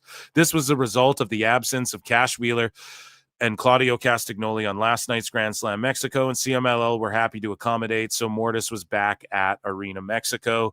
Now, why ain't he doing that for Roosh? Roosh is banned from Arena Mexico, but again, Mortis is dating Monet. We know Monet and Tony love each other. So speaking of Tony Khan, here's Alfred Konowa at This Is Nasty, at Pro Wrestling Bits, friend of the show. I'll get him back on the show here sometime, maybe end of the summer. Or for maybe after SummerSlam, the bigger shows. I like having him on, you know. Tony Khan is a liar. And here's his take on Tony Khan being a liar. And he says that's okay. Exactly. Tony Khan's supposed to be the guy lying to everyone. It's just that, like, when Dave goes, look, see? But then Vince McMahon lies about an attendance, and he's like, well, of course he lied about it. It's like, why aren't you keeping the same energy, bro? 2025 is the best year we've had. The lie detector determined that was a lie. We've been able to grow our cable audience year over year. Growth in cable? Who's doing that? Well, honestly, us. The lie detector determined that was a lie. Actually, our cable audience, when we started simulcasting, went up. The lie detector determined that was a lie. 2020. Yeah, a bunch of lies, man. And then the Arena Mexico show was not technically sold out, right? So people jumped on him for that as well. Awful announcing. Tony Khan says AEW cable audience is growing in spite of 24% viewership drop. And there you go. 24% viewership drop. Dave Meltzer says, I'm the single last person getting triggered about anything to do with wrestling. So we covered that on Wednesday, dude, and we just read his Twitter feed because he was just fucking having a meltdown for like 2 hours on people. I'm not triggered. Fucking hilarious. So here is Nick Nemeth on Mercedes Moné winning another belt. Here is his take on it. I think Mercedes has hit her stride with AEW. And here we are, the halfway point of 2025, or close to it. I think without a doubt, without question, Mercedes Moné is the women's wrestler of the year so far in 2025. I don't think there's a debate. I think even if you're one of those 8 titles on her. So it's just a quality over quantity thing, right? He's saying he thinks there's no doubt she's the best wrestler of the year because she won all the belts. That I just don't know, man. Like, okay, if you value that shit, well, look, all these promoters said we're giving her the belt, so obviously that means she's the best. Like, I don't know about all that, man. I think there's something to say with the business WWE's doing and the quality over quantity. And if fucking Io Sky got in the ring with her right now, Io Sky's like the best worker in the world right now. If we're talking like physically having matches with people now, is Monet's style of match like better? I don't know. Dave only gives them like 3 stars and shit, you know? So I don't know, man. I don't know if that's an objective. I think you could argue that, you know? But you know what she stands for, and you know what she can do, and you know that she's on television every week, and she looks the part, and she's walking a red carpet in between. She's the person that you want to be your champion. Right, and that's why you guys got to understand. That's why, like, CMLL's down with the fucking plan. Now, yes, do they have to go to these people and say, hey, like, she's doing the belt collector thing, dog. Here's our plan. She'll have all these belts, and then you guys build up your people who are going to knock her down. That's got to be what they've pitched to everyone. This isn't the first time people have done it. Now, you know, the Hardys even, and that's who you do it with. They went and collected like 100 fucking tag titles when they were outside of WWE as well, because they're a name, right? And Nick Nemeth has got a great point here. And I get it. People might think she's fucking cringe. She hasn't really affected their business that positively as far as ratings and attendances and shit. But they just want good matches, and she has good, quote unquote, good matches with everyone, you know, at least for what Tony wants to see. So, I mean, I guess that's what counts. And these other feds know, like, her having that belt, the CMLL belt, is going to do more for them than what's her name again? Zeus's and Persephone and these folks, right? I can't think of someone right now who would even be, it's not even a judgment call. It's like, she's number one at the moment. She's the right. I think Io's lack of title defenses since winning, could rank her below Mercedes. I'd listen to that argument. Age to be dominating. She's picking up titles and making them worth more than they are without her. That's a huge step. That's huge for the business. That's good for AEW. That's good for her. That's good for whatever championship she holds. Yeah, exactly. Like, we saw her pull up at a tent show, win that fucking belt. That's good for them when she got to come back and drop that tent belt now. You know what I'm saying? So it is good. It is good for the biz, man. I see it. I see the value in it. I'm not entirely a hater on Monet belt collecting, although I am a hater on Dave Meltzer's star ratings for Grand Slam Mexico. So he gives Atlantis Jr., Bandito, Templario, Brody King, Adam Cole, and Daniel Garcia versus Dax Harwood, Valador Jr., Kyle Fletcher, Konosuke Takeshita, Hechicero, Josh Alexander, and Lance Archer a 4.25 stars. Better than fucking Rock Hogan. Stupid idiot. Okada versus Mark Briscoe, 3.5. MJF versus Mystico, 3.75. Hologram versus Ricochet versus Mascara Dorada versus Leo Rush, 4.5. So that was one of the greatest matches ever. Thank you, fuck you, bye, boom. Mercedes Moné versus Zeuxis, 3.75. Moxley, the Bucks, Yuta, Mortis, and Strickland, or versus Strickland, Ospreay, Samoa Joe, Shibata, Hobbs, 4.5. He gave it. Dave is fucking cooked, You know, man. poor people don't like AEW. He's so cooked. It's all good, right? It's all good. If it's based on the only criteria he's ever given us was it's based on how the crowds moved. That's all we know after all these years. Okay, then maybe he's right. Crowd was hot. Right? If that's his criteria. He claims they're just objective and he gives shit. He doesn't like high star ratings that he thought should have got less, which I think that's bullshit. And the only criteria he's ever said it's like a Richter scale and it's based on how like the crowds moved. If the crowds move, then I mean, so okay. Yeah, all right, maybe he's right. Do you think AEW should have been honest about the attendance at Grand Slam Mexico? If AEW is a broad brush to stroke, I don't give a fuck. The commentary team, nope.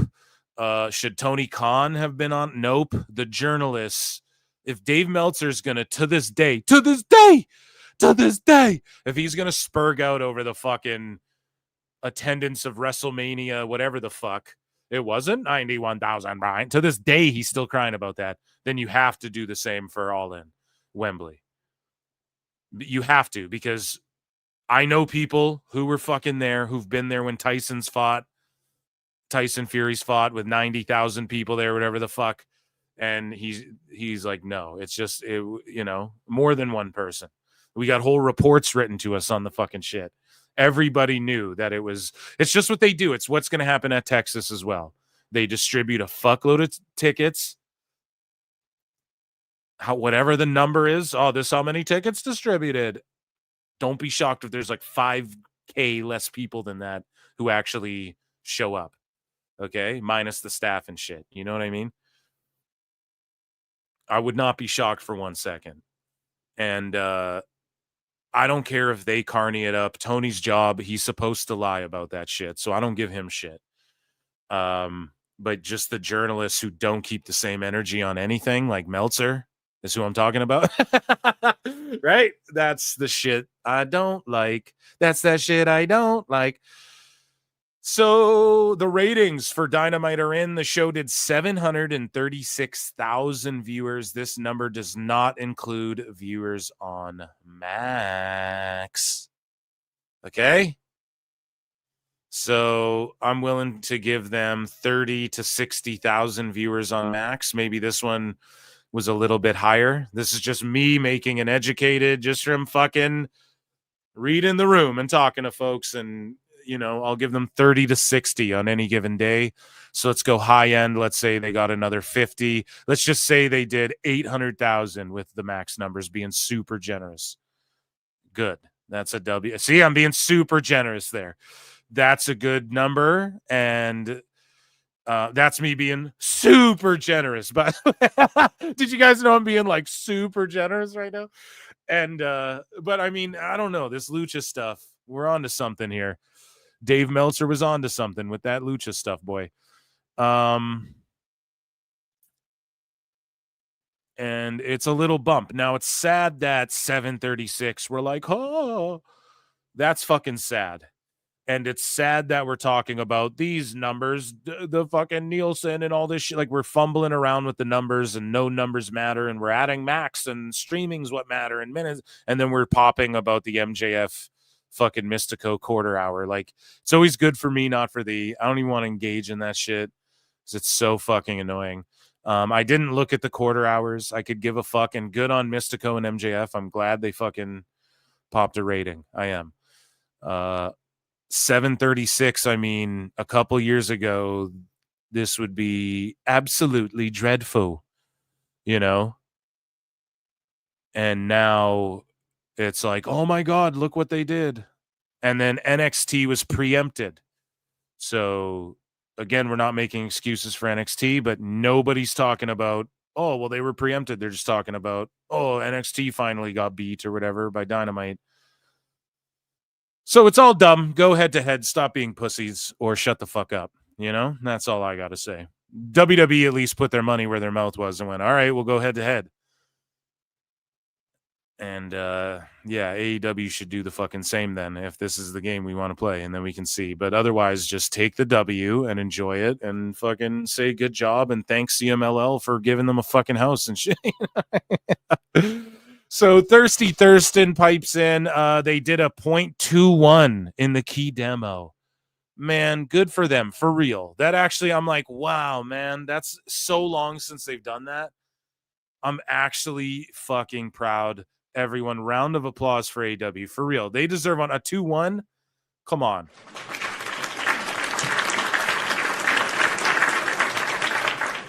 They were doing like 0.13 and shit like that, and I'm not even a stickler or a mark for this shit, but they were doing like 0.13 or whatever not even long ago, 0.15. And Dave's like, oh, I think all the young people went to Max. I think this proves that the young people didn't go to Max. They're just not watching your shitty show.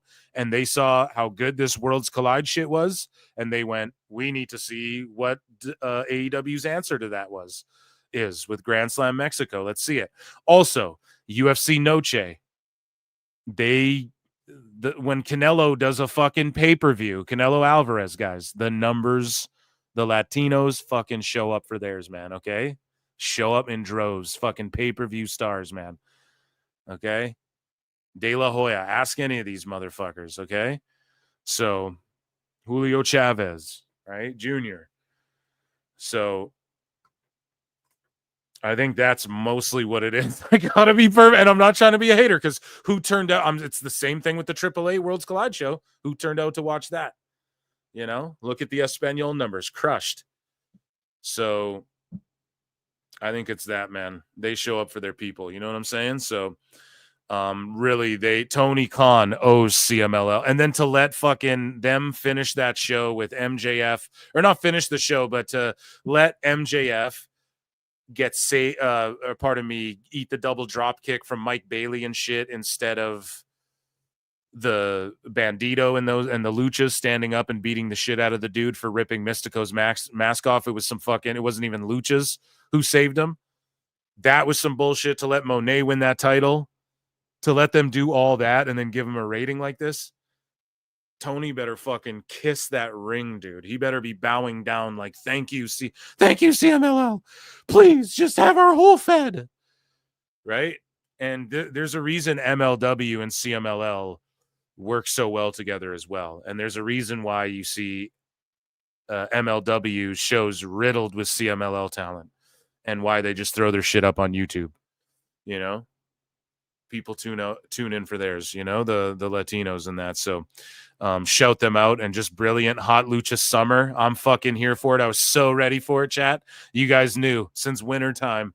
We're like, we about to heat things up, man. So I'm happy and I'm proud of fucking AEW. I really am. I'm like, dude, you guys pulled one off actually. And again, that show, you had to know AEW was just going to do all wrestling. Brian Alvarez gets attacked a bit. We're going to get into that. Sickos were like, Brian, shut the fuck up. They don't need video packages and shit, but they fucking do. And there's a reason they're doing that more on the AEW shows. However, this show, it was fucking just wrestling wall to wall. You had to know that's what it was going to be going into it. So Alfred Konuwa roasts Tony Khan here, speaking of him. And he appeared on his new show called Cheap Pop. Okay, so let's check out Alfred Konuwa's new show, Cheap Pop, starring Tony Khan. Hello, everybody. Welcome to Cheap Pop. Pop the balloon or get booked. We are joined by 5 very talented wrestlers: Apollo Crews, LeBron Cheadle, Denzel the Entertainer, Blick Flair, and Benjamin Shelton. Now, Blick Flair, Benjamin Shelton. as you can see, each wrestler has been given a balloon. We're going to be bringing in pro wrestling bookers from across various territories. And if these wrestlers like what they see and they do want to work for this booker, they'll keep the balloon. If they don't like what they see and the wrestlers don't want to work for this booker, they will indeed pop their balloon. Does everybody understand? Yes. Fantastic. Let's bring in our first booker, Anthony. What's up, my G's? Your thoughts?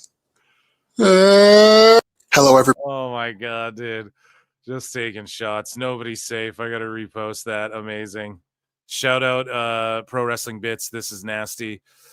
So yeah, Meltzer, man, we talked about this before. So Tony Meltzer goes out there and is like, well, Monet said, people close to her said that she was willing to lose, but she wasn't willing to lose after whatever the fuck, or when Tony Storm became available, Tony Khan decided to go with that instead, but Monet would have lost. And then Fightful, I guess, comes in with a story going, AEW All In. Tony Storm versus Mercedes has been planned since 2024, well before Mariah May departure from AEW. And again, man, I'm pretty sure you guys can go back to my fucking Christmas show where we're talking about, well, it's Monet versus Tony fucking Storm. Like, obviously, that's your big money match. You got to do that one, you know? So there you have it. Unless Athena creeps in, but I just don't see them doing that shit, and they're not doing that shit. So I don't know. They just proved Dave wrong because he's just talking shit, man. He's been talking way too much shit lately. Agree or disagree? Many fans are saying Monet is the best in the world. So currently, she has the AEW TBS Championship, the EWA Women's Championship, the Rev Pro Undisputed British Women's Championships, because that's 2 belts, right? Which when you have both, you're the undisputed British champion. So CMLL World Women's Champion, the Women's Owen Hart Cup winner, the first and only professional wrestler to win championships across WWE, AEW, New Japan, and CMLL. And yeah, I mean, you could make the argument right now, I guess in kayfabe or whatever, she's the best in the world, you know? Swerve Strickland compares signing with AEW to joining the Los Angeles Lakers. What, dude? I don't know. Someone said maybe the Clippers, you know? But yeah, the Lakers, I don't know about all that, dude. I was going to say the Charlotte Bobcats or something like that. Is that even a team anymore? So yeah, the Beast Mortis replaced Claudio in tonight's 10-man tag. Why isn't what Cena said? Oh, it's what Cena said was alluding to Grand Slam Mexico, how they replaced him for Beast Mortis. Conspiracy. I could just come up with a conspiracy. Claudio Castagnoli, that's CC. That actually means Colt Cabana. Or it means Claudio Castagnoli. Shut up, bitch. stupid idiot. Or it means what he said. So Brody King was wearing an Abolish ICE shirt, and he fucking made the news, man. MSNBC. Today were effectively postponed. Unless you think this same sentiment isn't rampant among normies, consider the fact that one of America's top professional wrestlers, Brody King, among normies. Okay, asshole. I hate this condescending shit. What the fuck happened where everyone in the news is just like, I need my Irish accent for what I'm about to say. No. And then he says one of America's top wrestlers. Again, not trying to be a dick here, but Exactly, no pop. Who? showed up to a match in Mexico City Wednesday night wearing a tank top that said Abolish ICE. I'm going to say this slowly and clearly because it's important, and there's a lot of misdirection on this. Donald Trump and Stephen Miller are on the wrong side of public opinion on this, and they're losing badly in the court of public opinion. Okay, well, all that shit aside, he just said Brody King was one of the top American wrestlers in the world. That's a wild claim, bro. You lying, fake news. It's fake news. It's fake. But yeah, I'm pretty sure if you guys look it up, I think Mexico right now is protesting illegals coming into their. I'm not lying. Look that shit up. I'm like very positive I saw something about that. You know, from people south of their border as well, if I'm not mistaken. Anyways, though, in AEW, and this fucking popped me because it's in English. Okay, so this is what popped me. Like, they're in Mexico. And then they give the fan code of conduct, which seems more stricter than, well, that's what, so Awful Wrestling said that. AEW fan code of conduct rules being more clear than the AEW's talents code of conduct is hilarious. That's fucking funny right there, okay? But not only that, it's in English. You think it would be on Espanol. No, you know, like, who the fuck? I don't know, man. It just seems so. There's just little things, man, and those little things pile up eventually and become one big thing. You know, so fan code of conduct: obscene or offensive gestures, signage or clothing, including the use of such language or gestures concerning a person's race, ethnicity, color, gender, religion, creed, disability, age, sexual orientation, gender identity expression, or national origin, or to instigate, incite, or encourage a confrontation or physical assault. So can you even be like, hey, that guy over there? Like, are you even allowed to say that? Jesus fucking Christ. Interference with the progress of the show, including throwing objects onto or entering the ring. You know, back in the day when people were throwing shit, that's when they knew they had them, you know? Thank you, fuck you, bye, boom. Failing to follow instructions of law enforcement, guest services, or security personnel.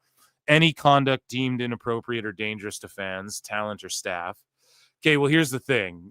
I mean, when you have Darby Allin flying through glass shit at people, I mean, I don't know if... Yeah, I don't know if you guys have room to talk there. Damaging the venue or personal property. Stuff will promptly...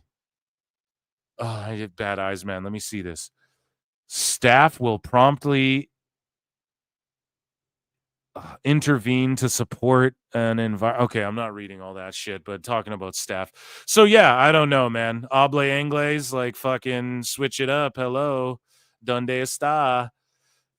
Jim Ross gives a positive health update after surgery in colon cancer, King.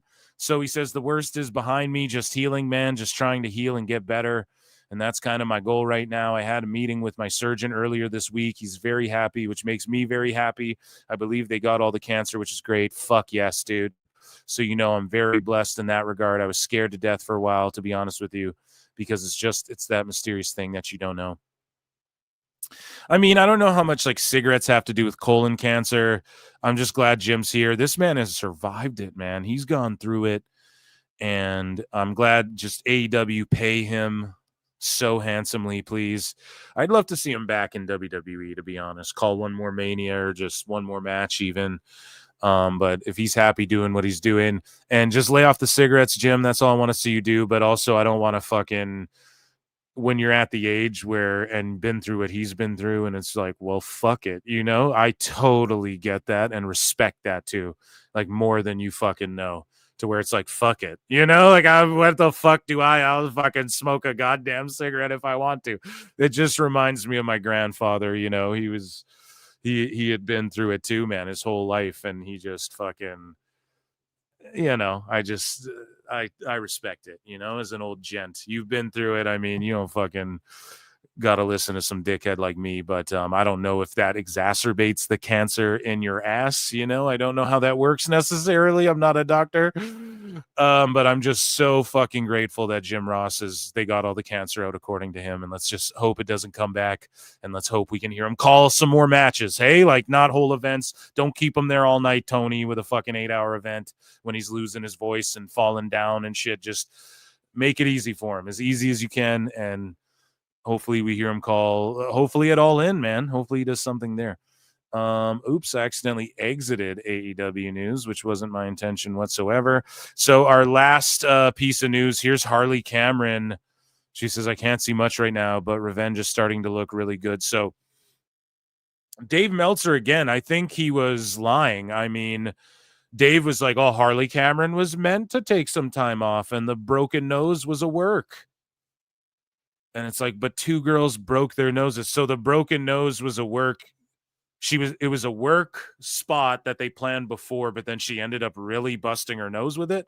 Okay, if that happened, crazy coincidence, but I don't know, dude. This looks like she really busted her fucking nose. So I think Dave was talking shit, trying to protect AEW again, because these ladies get hurt, and Anna Jay's just always plagued with injuries as well, it seems like.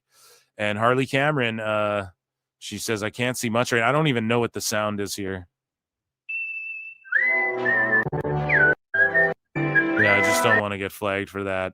And yeah, I hope she's okay. That, ladies and gentlemen, was AEW news. Round of applause for AEW news. Saturday night, baby. So we're going to make fun of Dave Meltzer, as we do here at PWT. Let me check in with chat quickly. Richard Adams became a new member. Thanks, Dick. Appreciate it. Memberships are 99 cents, or you can gift them, guys. Hit subscribe, hit like, all that good shit. Appreciate you. 626 for $2 says, off to watch Steven Seagal and Sniper Special Ops. Peace. Peace out, brother. Thanks for being here. And that sounds terrible. You sure about that? Steven Seagal, the master of bullshito, right?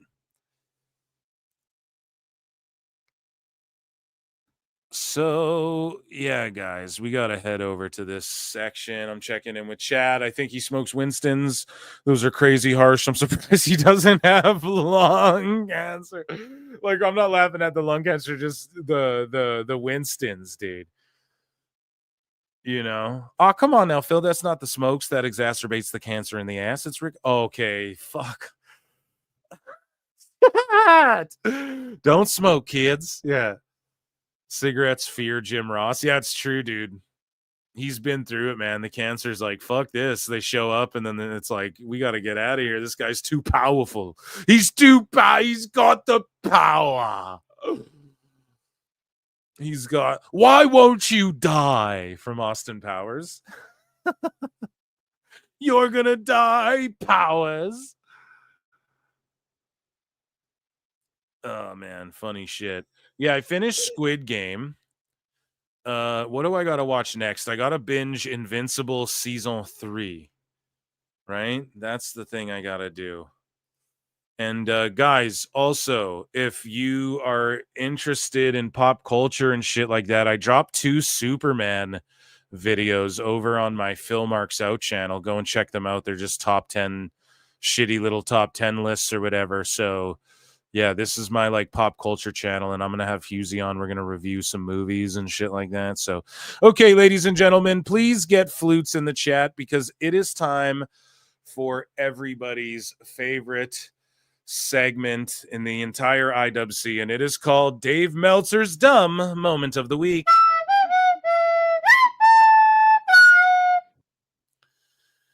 So Dave Meltzer, corroborates a little bit these stories, with his little, well, I don't know. He always leaves things up in the air. He embellishes a little bit the truth, which is another form of lying by omission and things like that. And so he does report, though, that TKO, he's had a couple victories lately. Now, I'm not even going to call them victories because it's him covering his ass for all the fucking L's he took lately, which we'll break down throughout this segment. But Dave Meltzer reports that the stories of Vince McMahon somehow buying WWE, and then actually I even saw a line in a story about how TKO is looking to sell WWE, and it's like aside from that being denied all day, TKO just saved between 100 million and 150 million by essentially removing so many jobs and things like that. They could operate UFC and WWE with the same office staff, right? So that's the thing, right? Like, they saved a shitload of money by merging everything. Everyone's like, they're $3 billion in debt.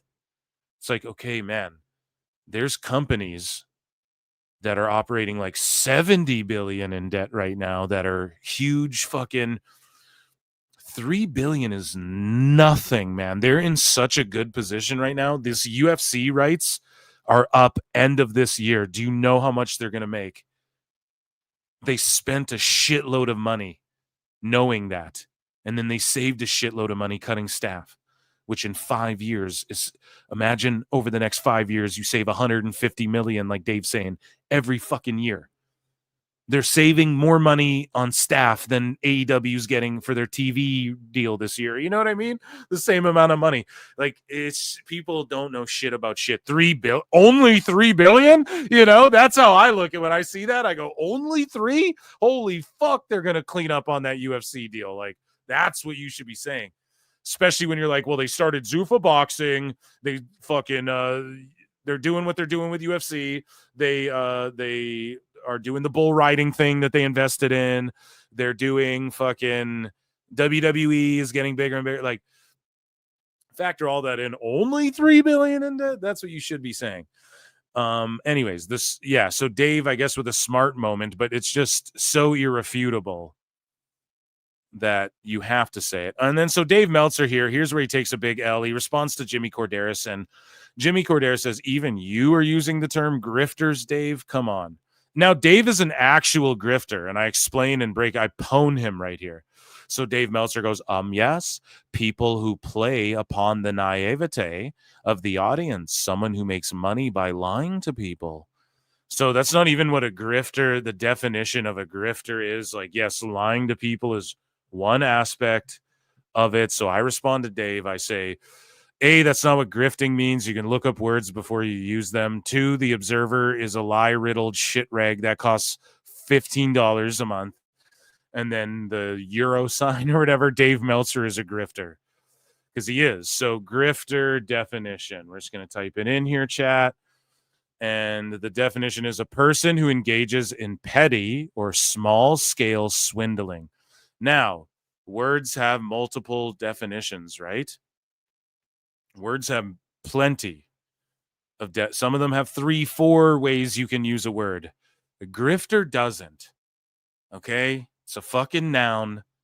There's only one definition according to Oxford Languages. Maybe there's more. People like to change the definitions of words all the time. But a person who engages in petty or small-scale swindling. Okay, $15 a month, which equals a lot. But on a personal level, on an individual level, you're small-scale swindling people, Dave, with your spins, with your lies, with your inaccuracy, right? Maybe you could argue you're not even grifting because you keep lowering the fucking price. Maybe I'd argue, though, because of the amount of money you make, you're beyond the level of a grift. But maybe it is a grift. I don't fucking know, right? So it's where do you find your value is where the scam comes in. Okay, so is Conan grifting? No, because people want his insider opinion and the opinion of a guy who is super popular in Mexico and super popular in WCW and that people grew up watching and shit. Is Eric Bischoff grifting? What's this small, petty swindle he's getting? It's stupid. What value do you add? Dave, you're supposed to be a news hound and a journalist. You're getting pwned by Fightful every fucking day. this week. Okay. What is your paramount value? Or do you guys know the Jesus twins who were on Howard Stern? Does anybody know what I'm talking about? Phenomenal shit. You got to look it up if you haven't, just if you're into that sort of thing. And their manager would always say, what's your paramount value? Like me, I'm supposed to be informative and funny and I just have to have hot takes and be funny. Right? I got to not bore you by talking for 4 fucking hours. That's my job. I think I do a good job. Okay, so where's the grift come in? I'm not sitting here trying to break news and go, oh, you guys need this and they're wrong because this and my sources say, right? So who are you calling grifters here, Dave? You're the only one who's like putting out lie after lie after lie after lie after lie after lie, right? And now you surround yourself in this bubble of people who are fucking dumb and all they can do is call everyone grifters that they disagree with because they're fucking stupid. Okay. And now you're starting to call other people that, which is pretty fucking crazy. Now, I'll give Dave a pass. Maybe he's beyond the grifter point because he's been doing this for 50 years. Okay. But I did call him a grifter here because I think you could argue he is. And I think chat would agree with me on that. But yeah, people who play on with using lies to. That's not what grifter means, you dumb fucks. Just Google these words before you use them. Okay? Where's the scam? Oh, they're preying on, they're using lies to scam people. So if Bischoff has an opinion on something you don't like, but then 90% of his shows are talking about old WCW shows and fantasy mark booking the shoulda, coulda, woulda of the NWO had he not fucked it up. Is that a petty scam to fucking, or is that just him giving his opinion on some shit you don't agree with? You fucking idiot. Fuck, man. Sorry, guys. I hate to be like fucking idiot. It's just like, that's petty little shit, but it's like, damn, man, you can look this shit up, Dave. Like, aren't you a journalist, bro? Just use your Googles. Google Analytics. So on today's Wrestling Observer Live, Hook confirmed what everyone with 2 eyes except Dave Meltzer could see, that he suffered and has been recovering from a fucking concussion. So you guys remember, Hook got a concussion. He puked in the ring. Meltzer comes out there and says, oh, it was reported that it was we had no concussion. It wasn't a concussion. And then we're sitting here on the show going, okay, so he puked up his Cool Ranch Doritos. Like, what happened? He ate too many fucking Cool Ranch before he came out? Like, no, he banged his head and puked, bro. It's fucking concussion. There's no way you can't lie or spin that. Right? So here's Meltzer said what? Pull in Dave's card here. According to Dave Meltzer, there's no need to worry. Discussing Hook's queasiness on Sunday's radio, Wrestling Observer Radio, Meltzer confirmed Hook didn't. He confirmed it. Hook didn't suffer a serious injury. He threw up, but he didn't have a concussion. That's what I found out. Dave, if you get hit anywhere in your body to where it makes you throw up, it's not good. It doesn't matter if it's your head, shoulders, knees, or toes, baby. Like you get kicked in the ribs and you throw up. It's just not good, bro. Okay. That's not a good fucking thing. It's not always dangerous, but he took a headshot and fucking puked. He was concussed. There's no way. That's like the first sign of PCS, I believe, right? Post-concussion syndrome is fucking puking, right? I'm pretty sure. So Meltzer was unable to confirm what caused Hook to vomit, though his co-host Garrett Gonzalez suggested that Hook may have entered the match already feeling under the weather. Go fuck yourself. Or was possibly even feeling nerves. He was just nervous. That Garrett guy pisses me off too, man. It should be noted that Hook was attacked after the match by Castagnoli and landed stomach first on the legs of a steel chair after Castagnoli hit him with the neutralizer.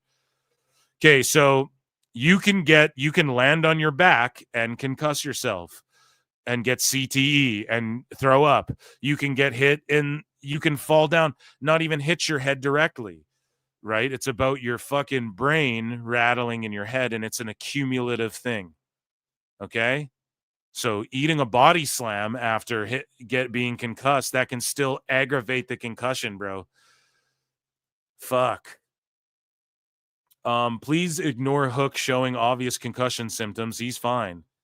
So Dave saying Hook did not suffer concussion symptoms. Okay, Boom. We see it right there. Now let's hear what Dave's got to say. This is like 2-3 days ago. So are you, I guess we can't spoil anything, but back in AEW soon? Yeah, I'm recovering Or from. pardon me, this isn't what Dave said. This is what Brian said on Observer. On Observer fucking radio, okay? So Hooks also, he's in this movie, Money Talks. Okay, he went and did this movie. And the actual reason he was on today was to plug a new short that he's in from the Tribeca Film Festival. And then he admits, though, he's recovering from a concussion on the fucking newsletter on the radio show that Dave said fucking he didn't have a concussion. You couldn't look any dumber than Dave has looked in 2025. Sorry, let's listen to this. So are you, I guess we can't spoil anything, but back in AEW soon? Brian. Yeah, I'm recovering from a concussion for those who don't know, but yeah, I've been out for a while, and I should be back soon for sure. All right. Well, excellent. Best of luck with that, and you guys can. Craziness, man, and good for Hook for landing that role. He would have got to do that short either way, regardless if he was concussed or not. But wishing him a speedy recovery, and or Hook's just working everybody right here and saying, "Yeah, I did have a concussion," but I just don't. But I just think Meltzer was talking shit. What else do you puke from in the middle of a match? That just seems he never did it before, you know. WWE reportedly, so again, this is from Dave, and I just don't believe this at fucking all. WWE reportedly asked for a Happy Gilmore 2 trailer that doesn't feature MJF to promote on Raw. Dave, none of the trailers show MJF for more than 1 second. Nobody would know or give a shit.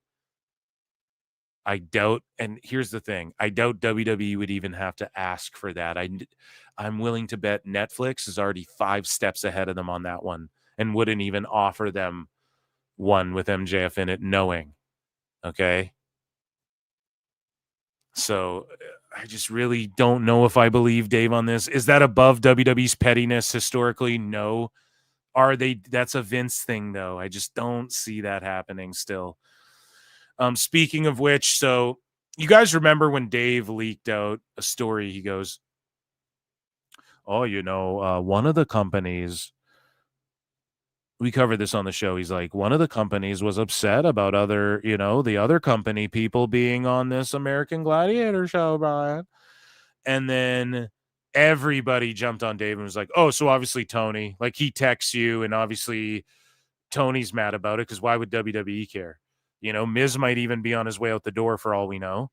And not only that, like, why would they care? It's Wardlow and Camille. Wardlow, apparently, too. The dirt sheets were saying that Wardlow met with WWE people. Now, what I fucking, from poking around a bit, but I don't know shit. I'm not a dirt sheet.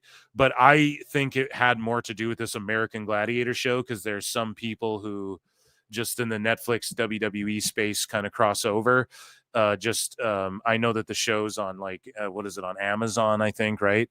But I just think because there's people, from all these companies, I think there was a little crossover there, but who knows? Wardlow could have been using that to secretly meet with WWE people. Hey, it's the entertainment business, baby. People do that shit all the time, right? We've pointed it out on this show. Oh, you just so happen to be on this plane I'm on going to Chicago. What are the odds? Hey, Jason Jordan, producer of WWE. You just so happen to be on the same plane as me, let's hash out a thing because I'm leaving AEW, right? That's what Punk did. So, or allegedly, right? We don't know that for sure. But all I'm saying is that Wardlow apparently was meeting with WWE people, right? Or had talks with them over that weekend or whatever. So who knows? But I think everyone jumped on Dave's ass, and it's just a lie anyways that he made up. I don't even believe this. Why would they care about Wardlow and Camille being on this show with WWE people? Like, they're not on TV ever. Camille and Wardlow aren't ever on AEW TV. And then why would Tony Khan care about it now? This seems like a very reactionary thing that Tony Khan would do. For instance, everybody's praising WWE for all the women's wrestling they put on SmackDown, right? Tony Khan goes, "We're having a 15-woman fucking all-star tag tonight." Like, that's reactionary. It's all reactionary. So I don't know, man. I think if anything, Tony would be mad, but I don't even believe Tony was mad because he doesn't care. Why the fuck would he care what Wardlow and Camille do? They're not ever on his TV anyways. So I think Dave just got caught making shit up. So then he had to put this out to try and cover his own ass. And he says it was WWE and not AEW that apparently had the issue with The Miz hosting American Gladiators and having current AEW talent, in particular Wardlow and Camille as gladiators on the show. Why? They don't care that Rick Boogs is on. They don't care that the OVW guys are on it. They care that Wardlow, who hasn't been on TV in 2 fucking years, and Camille, who was on TV for 2 weeks, 2 months, right? And then just vanished again. They're mad that they're on this show that The Miz is hosting when The Miz could be on his way out the fucking door. The same way Braun Strowman got a gig. They let him host that one show, and then they didn't renew his shit. Right? They just let his contract expire or whatever. They cut him again, and they let him host that NBC show that's coming out or he's about to work on or whatever. Could be the same thing with Miz. I put that out there. You know, they could be like, yeah, dude, here's your walking papers. That's why he removed WWE from his shit. And is it above WWE to get petty? No. But I just think Dave made this up because look, it was WWE and not AEW, because when he put it out there, everyone assumed he meant AEW. Just because who else? Why would WWE give a fuck? So again, he's just tripping over his own bullshit. That's what we come to highlight here on the show. So Dave, again, we covered this earlier. Fightful pulled his card on this, I suppose, right? So Dave says those close to Mercedes Moné say she was willing to lose to Athena to build a rematch at All in Texas. But then the Toni Storm Moné match was decided upon. It made no sense for her to lose that match and not win the Owen Hart. The original idea months back still involved Mariah May for All In, but obviously that was changed when May wasn't going to sign a new deal. So again, Dave, you're making AEW look bad and stupid. You're making it look like they're just reactionary to WWE all the time. And then, yeah, I guess he was called out and the sheets were like, no, dude, Tony planned this all the way back in 2024 to do Tony versus Mercedes, which I mean is the obvious fucking thing. Everyone said it, like, they're your two biggest names. I mean, fucking obviously she's going to get the belt off Tony. It makes the most sense. So Dave's an idiot. Here is Brian Alvarez. Trying Brian. Okay. Trying fucking Brian. And I'm going to get you guys a Brian. You know, poor people don't like AEW. Brian. And he gets bitched at by the sickos for suggesting video packages in AEW. I mean, they just should do it. More vignettes, more packages. I did have the temerity on the Observer Radio show to say, you know, it would have been cool if we had like a nice history of CMLL video package. And this made people so angry. And every time I bring anything like this up, there is such incredible resistance from these hardcore AEW fans. Why are you so angry every time I bring up that maybe we could do some video packages or some history packages or something? Why? Because they just like move corn, Brian. They don't actually care about AEW. They just want to see wrestlers do fucking moves to each other. They don't give a shit. Okay? And that's the problem. So you need to stay 10 toes down and let them know they need more of, and all these dynamites, they're like, oh, it's trending better. This AEW is doing so much better. All the sickos are saying that. Okay, why? What's the difference on the shows? It's not the attendances that are going down. It's none of that shit. The difference on the shows are more vignettes and packages and explaining and leaning into stories and sports entertainment. Because that's what people want. I'm sorry. It's a fucking TV show. You got to do TV show stuff. Otherwise, these sickos will just go on YouTube and type in moves, Spike Dudley highlights. You know, that's all you guys got to do if you want to see people do moves. Okay. Rick, Amazing Red compilation. Boom. There you go. Get your fix. It's because they don't actually care. The super hardcore ones that he's catering to, they don't give a fuck if AEW lives or dies. They'll just watch the next thing that has moves and they'll watch it on the internet. They don't give a fuck if it's on TV or not. Tony cares about that shit.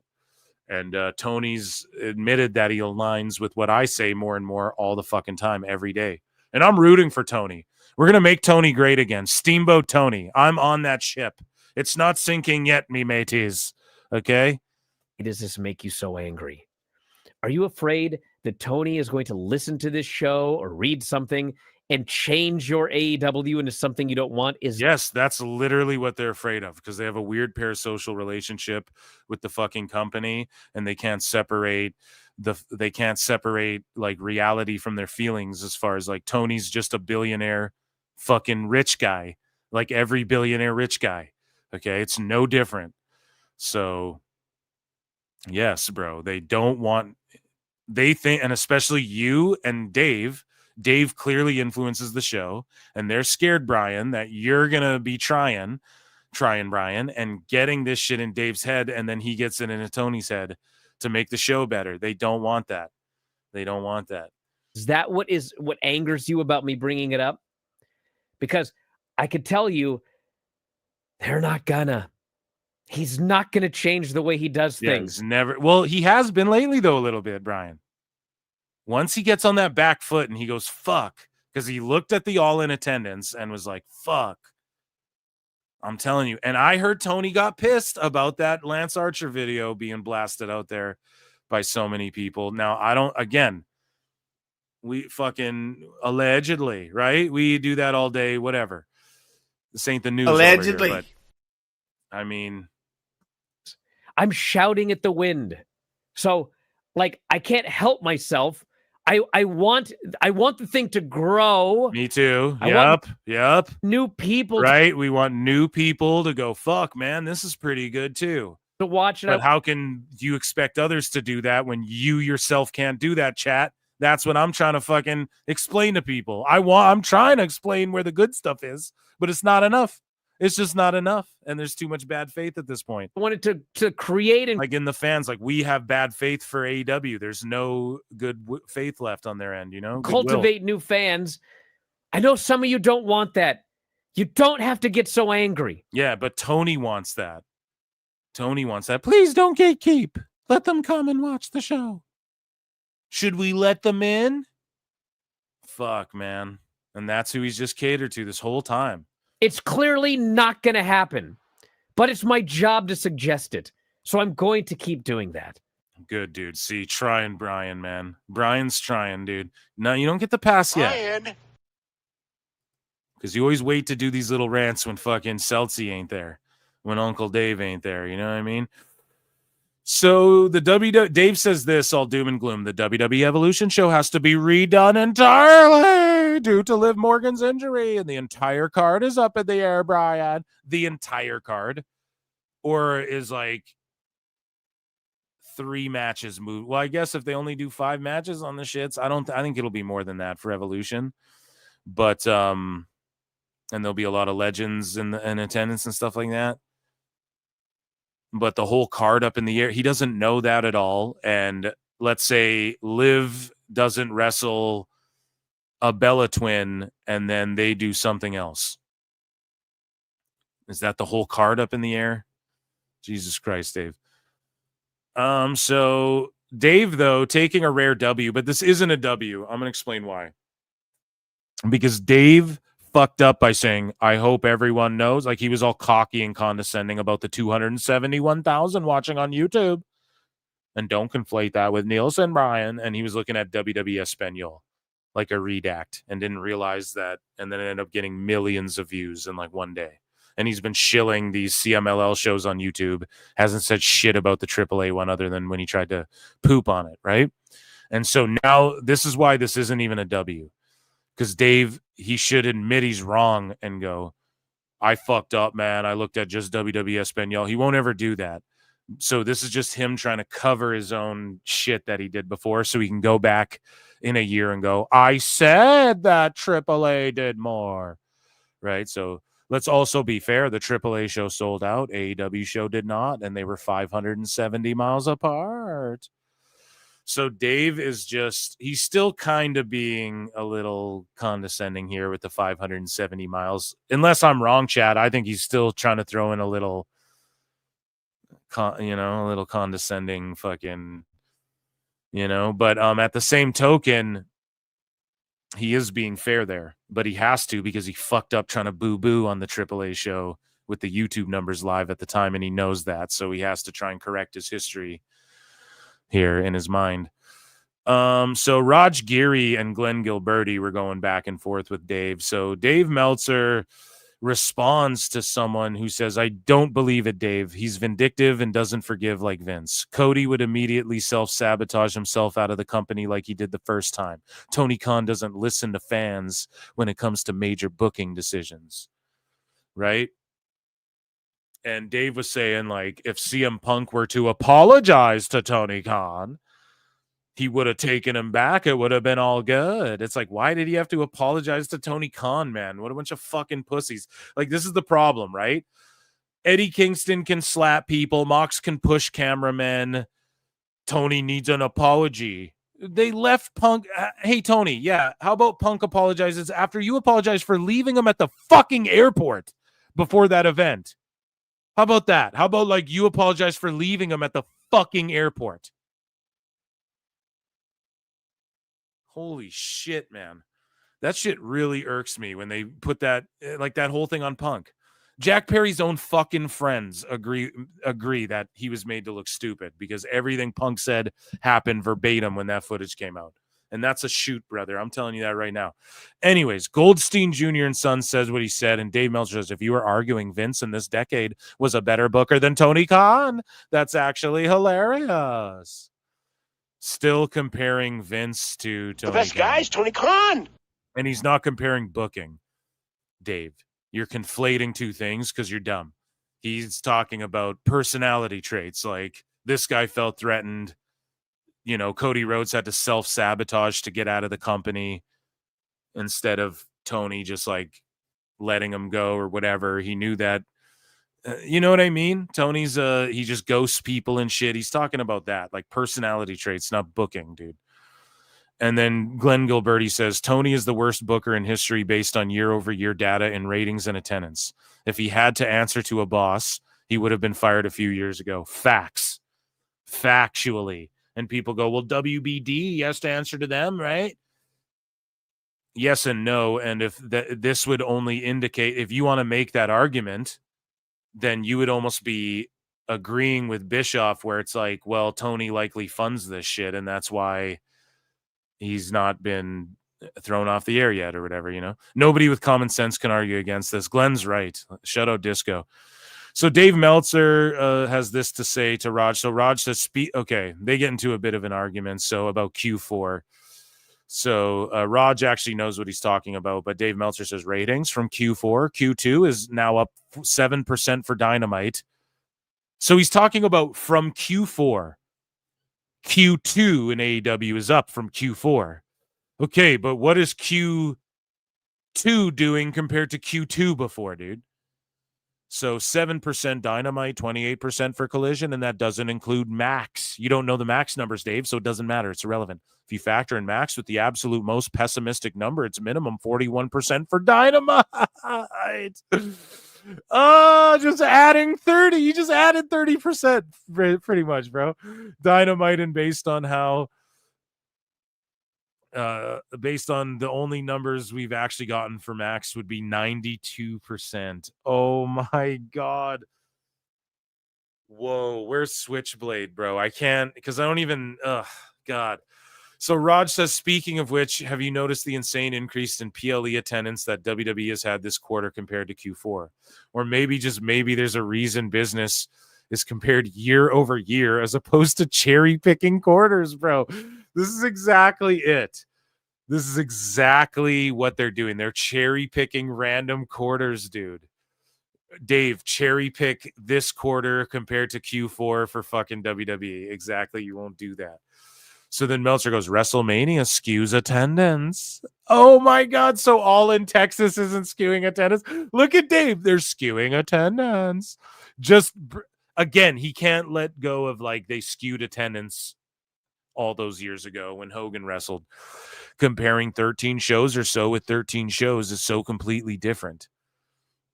Especially when you factor in the current quarter has something that should have diluted the number. But especially when you factor in this quarter had something that should have diluted the number, but it didn't, or what, Dave? You know, like why, then how is that relevant if it should have, but it didn't? When you take that out, you'll mislead yourself like someone would comparing Q2 Raw and SmackDown 2024, 2025, year over year. Oh my God, bro. And then Raj says, that's kind of the point, Dave. But yes, you're comparing ratings to Q4 when Dynamite had shows on Christmas and Thanksgiving week, as well as an episode that aired on Tuesday against NXT. Also, for years, you've talked about how 18 to 49 are the most important, and the 18 to 49 was down from 4 to 2 or 4 to 1, 25. So, are you guys following? So, like Dave, who said the key demos king was down 4 to Q4 to Q1 2025. Why aren't you bringing that up? Why wouldn't you bring that up? You're cherry picking. That's what he's pointing out. Good for me, not for thee. You're just picking the random shit that you want to pick, right? And yes, there are definitely people now watching the show on Max, yet every business metric that is provable is down year over year in AEW's existence. When there was a big jump on TV viewers, you saw it in attendance and pay-per-view buys. Exactly. So the whole point of TV is to draw houses and sell pay-per-views. Otherwise, why are you on TV? Why are you promoting anything? Why are you filming shit and putting it on the TV? There's no point, right? And so when before you could measure that, their houses were bigger, the ratings were bigger, everything was bigger, right? And even Disco's tried to explain this. Everyone's tried to explain this. Like, what's the point of being on TV if you're not trying to sell tickets and sell pay-per-views? So you can one-to-one go, look, their attendances were also up. So it's when we're looking at their numbers going down and down and down, and then you're using invisible max numbers to say, well, everything's up, but nothing else reflects that, but it reflected it before. Again, why am I explaining this like Dave's even listening? He's a fucking dumb fuck. So moving along here. Dave Meltzer, so this is what he said, right, in relation to what we were talking about before about Punk. He says, this isn't going to happen, but if Punk came to Tony and apologized to him and the other key people. So this is the thing. If Punk went and apologized to Tony and the other key people, so when Punk set a meeting for them in Atlanta and they turned it down and they last minute said, we don't want to meet with him, whose fault is that? When Punk said, I'll call them, and he was instructed by lawyers not to fucking call them, their lawyers said, don't call them. Whose fault is that, Dave? Okay? And then when he tried to have a meeting before All In again to smooth shit over, and Punk even pitched to AEW, hey, I'll be in the blood and guts match. I'll be the mystery guy against the elite. It's fucking heated up. I'll do it. I'll work with them. None of them wanted to talk to him. Don't talk to us. You're not allowed to talk to us. So how is he supposed to come and apologize, Dave? You're trying to do damage control for your fucking friends and you're a goof. But it's not worth debating because it both can't happen and won't. Yeah, fuck it. Fuck you and fuck that. So yeah, we covered Raj Giri. And so lastly, Meltzer responds here to Raj and says, and no Max, leaving that out again. So Dave, you leave out Netflix global numbers for NXT and shit. So shut up. Everyone plays these games, and especially you. So Dave goes, if you ever studied wrestling, the correlation with attendance and TV ratings sometimes exists and often doesn't at all. Dave, no, it only doesn't exist now because you're trying to use invisible fucking numbers to play this game. So you're embellishing the truth right now. Okay? He says, I started writing about that in 86 or 87. So you started coping and inventing a fucking cope lie in 86 or 87 to make up excuses for why your fucking wrestling isn't doing as good as the wrestling that you don't like. You are coping and seething. You just can't accept what you're seeing. Yes, you're coping and seething. The truth it is scalding, and now you are molding and coping so hard. Coping and seething.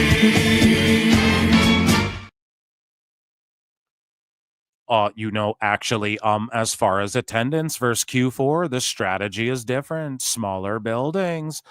Dave, wrong again. Now, okay. Now, yes, he's starting to do residencies and all of these sorts of things, right? He still ran a shitload of big ass buildings and hasn't backed away from that entirely. And it's only very last minute. He's like, oh, fuck, we're going to do tapings here. We're going to change all in Texas.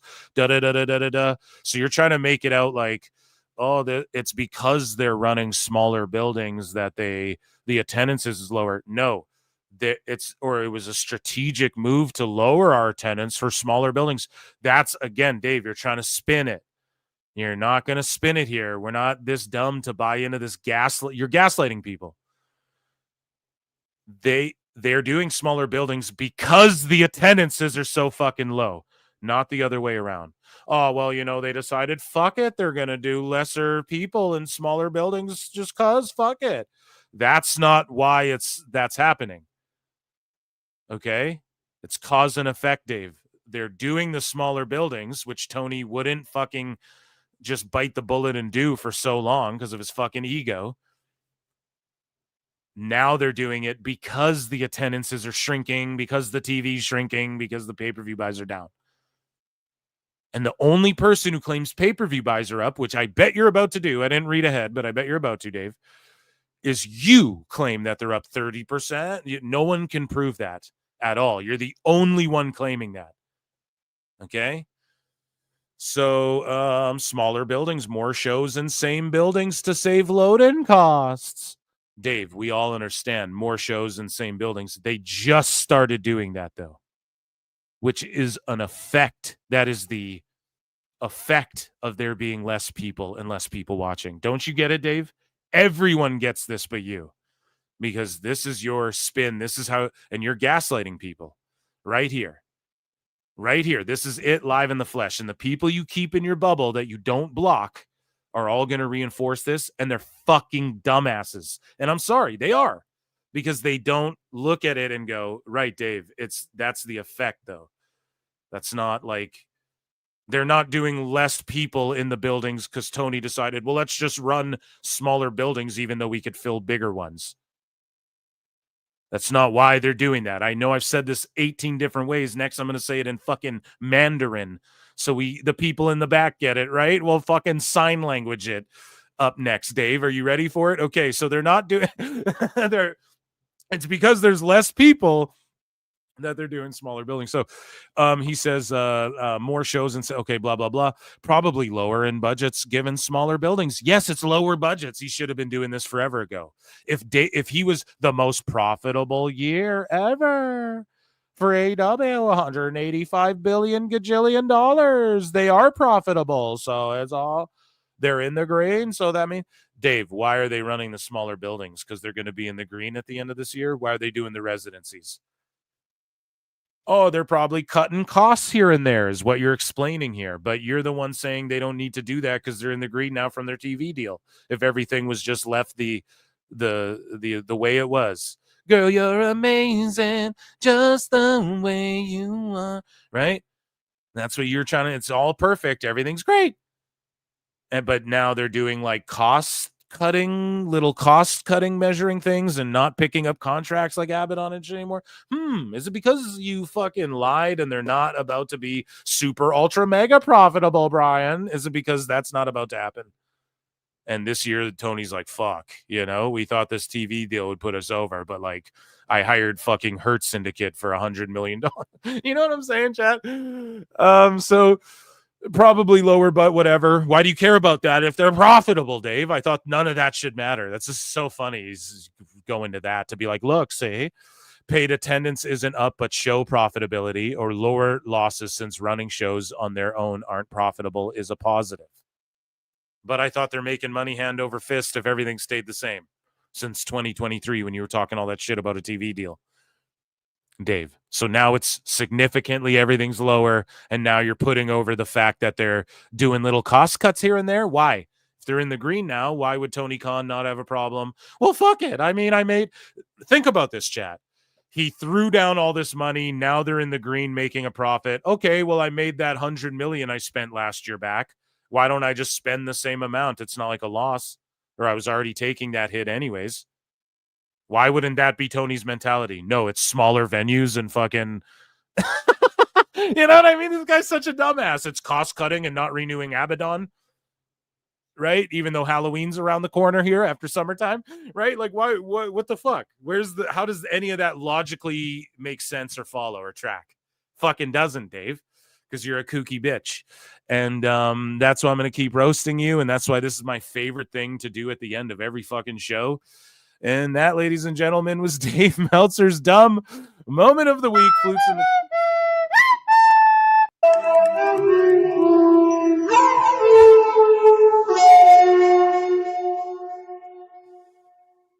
Okay, guys, I want to thank you all for being here, man. There was like almost 400 of you on a fucking Saturday where it's beautiful. It's summertime, you know, the YouTube numbers take a little bit of a fucking, well, we're growing and growing. I got to be honest. Every month we're still growing and growing. We're almost at 7,000 subs over at youtube.com/ProWrestleClips. But just being modest though, you know, shit takes a hit. People are out enjoying their summers. I don't expect you motherfuckers to be here listening to me, but we put on the show anyways, 4 hours and some. I had a brilliant time. Round of applause for me. How about that? Your host, Phil Marks here.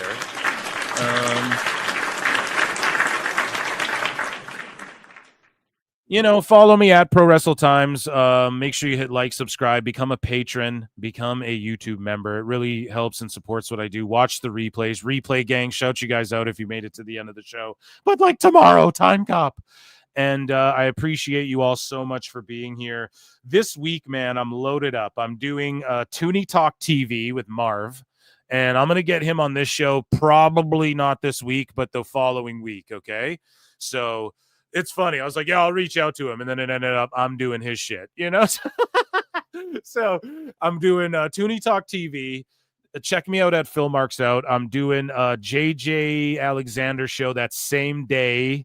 So, JJ, if you're out there listening, we got to work a fucking time around all of that as well, because his is more set in stone than yours. So, you know what I'm saying, brother? We'll do that one. That's Thursday. I'm going to do a preview show for all this weekend of wrestling as well, coming this week, this upcoming week. And, yeah, thank you all for tuning in. Love you all. And, yeah, on White Heat next week, JJ, DM me, okay, on X, and let's lock a time in. You know, because I'm doing Toonie Talk TV that same day. But if I have to join their shit later or whatever, I will. You know what I'm saying? I can pop in later. So make sure you guys check that out. Appreciate you guys. And I appreciate Pete Rocks too. Thanks for coming in and arguing with everybody. I do really love it. And yeah, man, I'll see you all in the Upside Down, okay? Take good care of each other. Hydrate, man. Hydrate. I'm going to do that right now. It's fucking getting hot out there. It's stormy where I'm at, but it's about to get real hot in the upcoming weeks. So take care of each other. Be good. Till next time. See you in the Upside Down. Peace. It is a fast-acting viral strain that infects the host immediately, and upon getting sick, the infected will become racked with coughs, sweat profusely, and start to get the shivers and chills.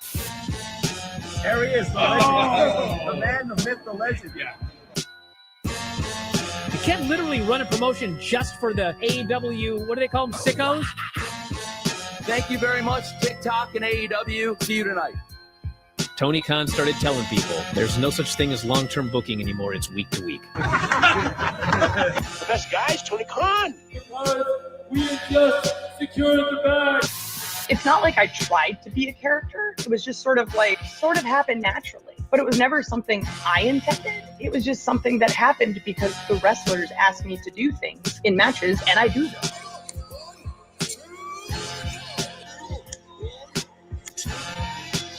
If you run a promotion just for the sickos, you're going to do 400,000 viewers eventually.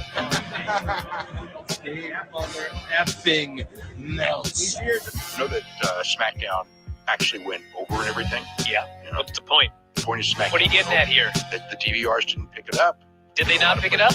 You know, mine didn't. Let's get into everybody's favorite moment, and it is called Dave Meltzer's Dumb Moment of the Week. What would you like to listen to in your ears? I'd like to hear the flute. Well, if you'd like to flaunt your flute, then we can find you a flautist. We have just secured the bag. It doesn't help me. Okay, so complain, but I will complain.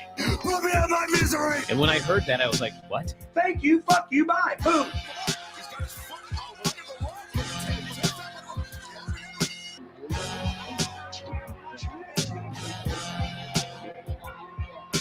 You got to run a promotion for everybody. The sickos can be the ones that buy tickets first and spend the most money on the merchandise. Because we have just secured the bag. But like, you got to promote for everybody. Then you'll have a lot of viewers. I think we proved a lot of so-called experts. We made them look like idiots. We're not going anywhere. Tony Khan's not going anywhere. You'll also be there on TNT. You'll be in 2 places at once. It'll be a lot like my favorite movie. Time. So great, Pittsburgh. It's not like I tried to be a character. It sort of happened naturally. The best guy is Tony Khan. To keep themselves safe. Come on, Macho Man. You can always get out of the ring, but The Rock is extreme because there's nowhere to go. Nowhere to go. Not the cage. Oh, yeah. Landslide. Falling rock. Yeah. Meet the North Face. What do you do for beefy, spicy, extreme excitement? Say it. Slap it to a Slim Jim.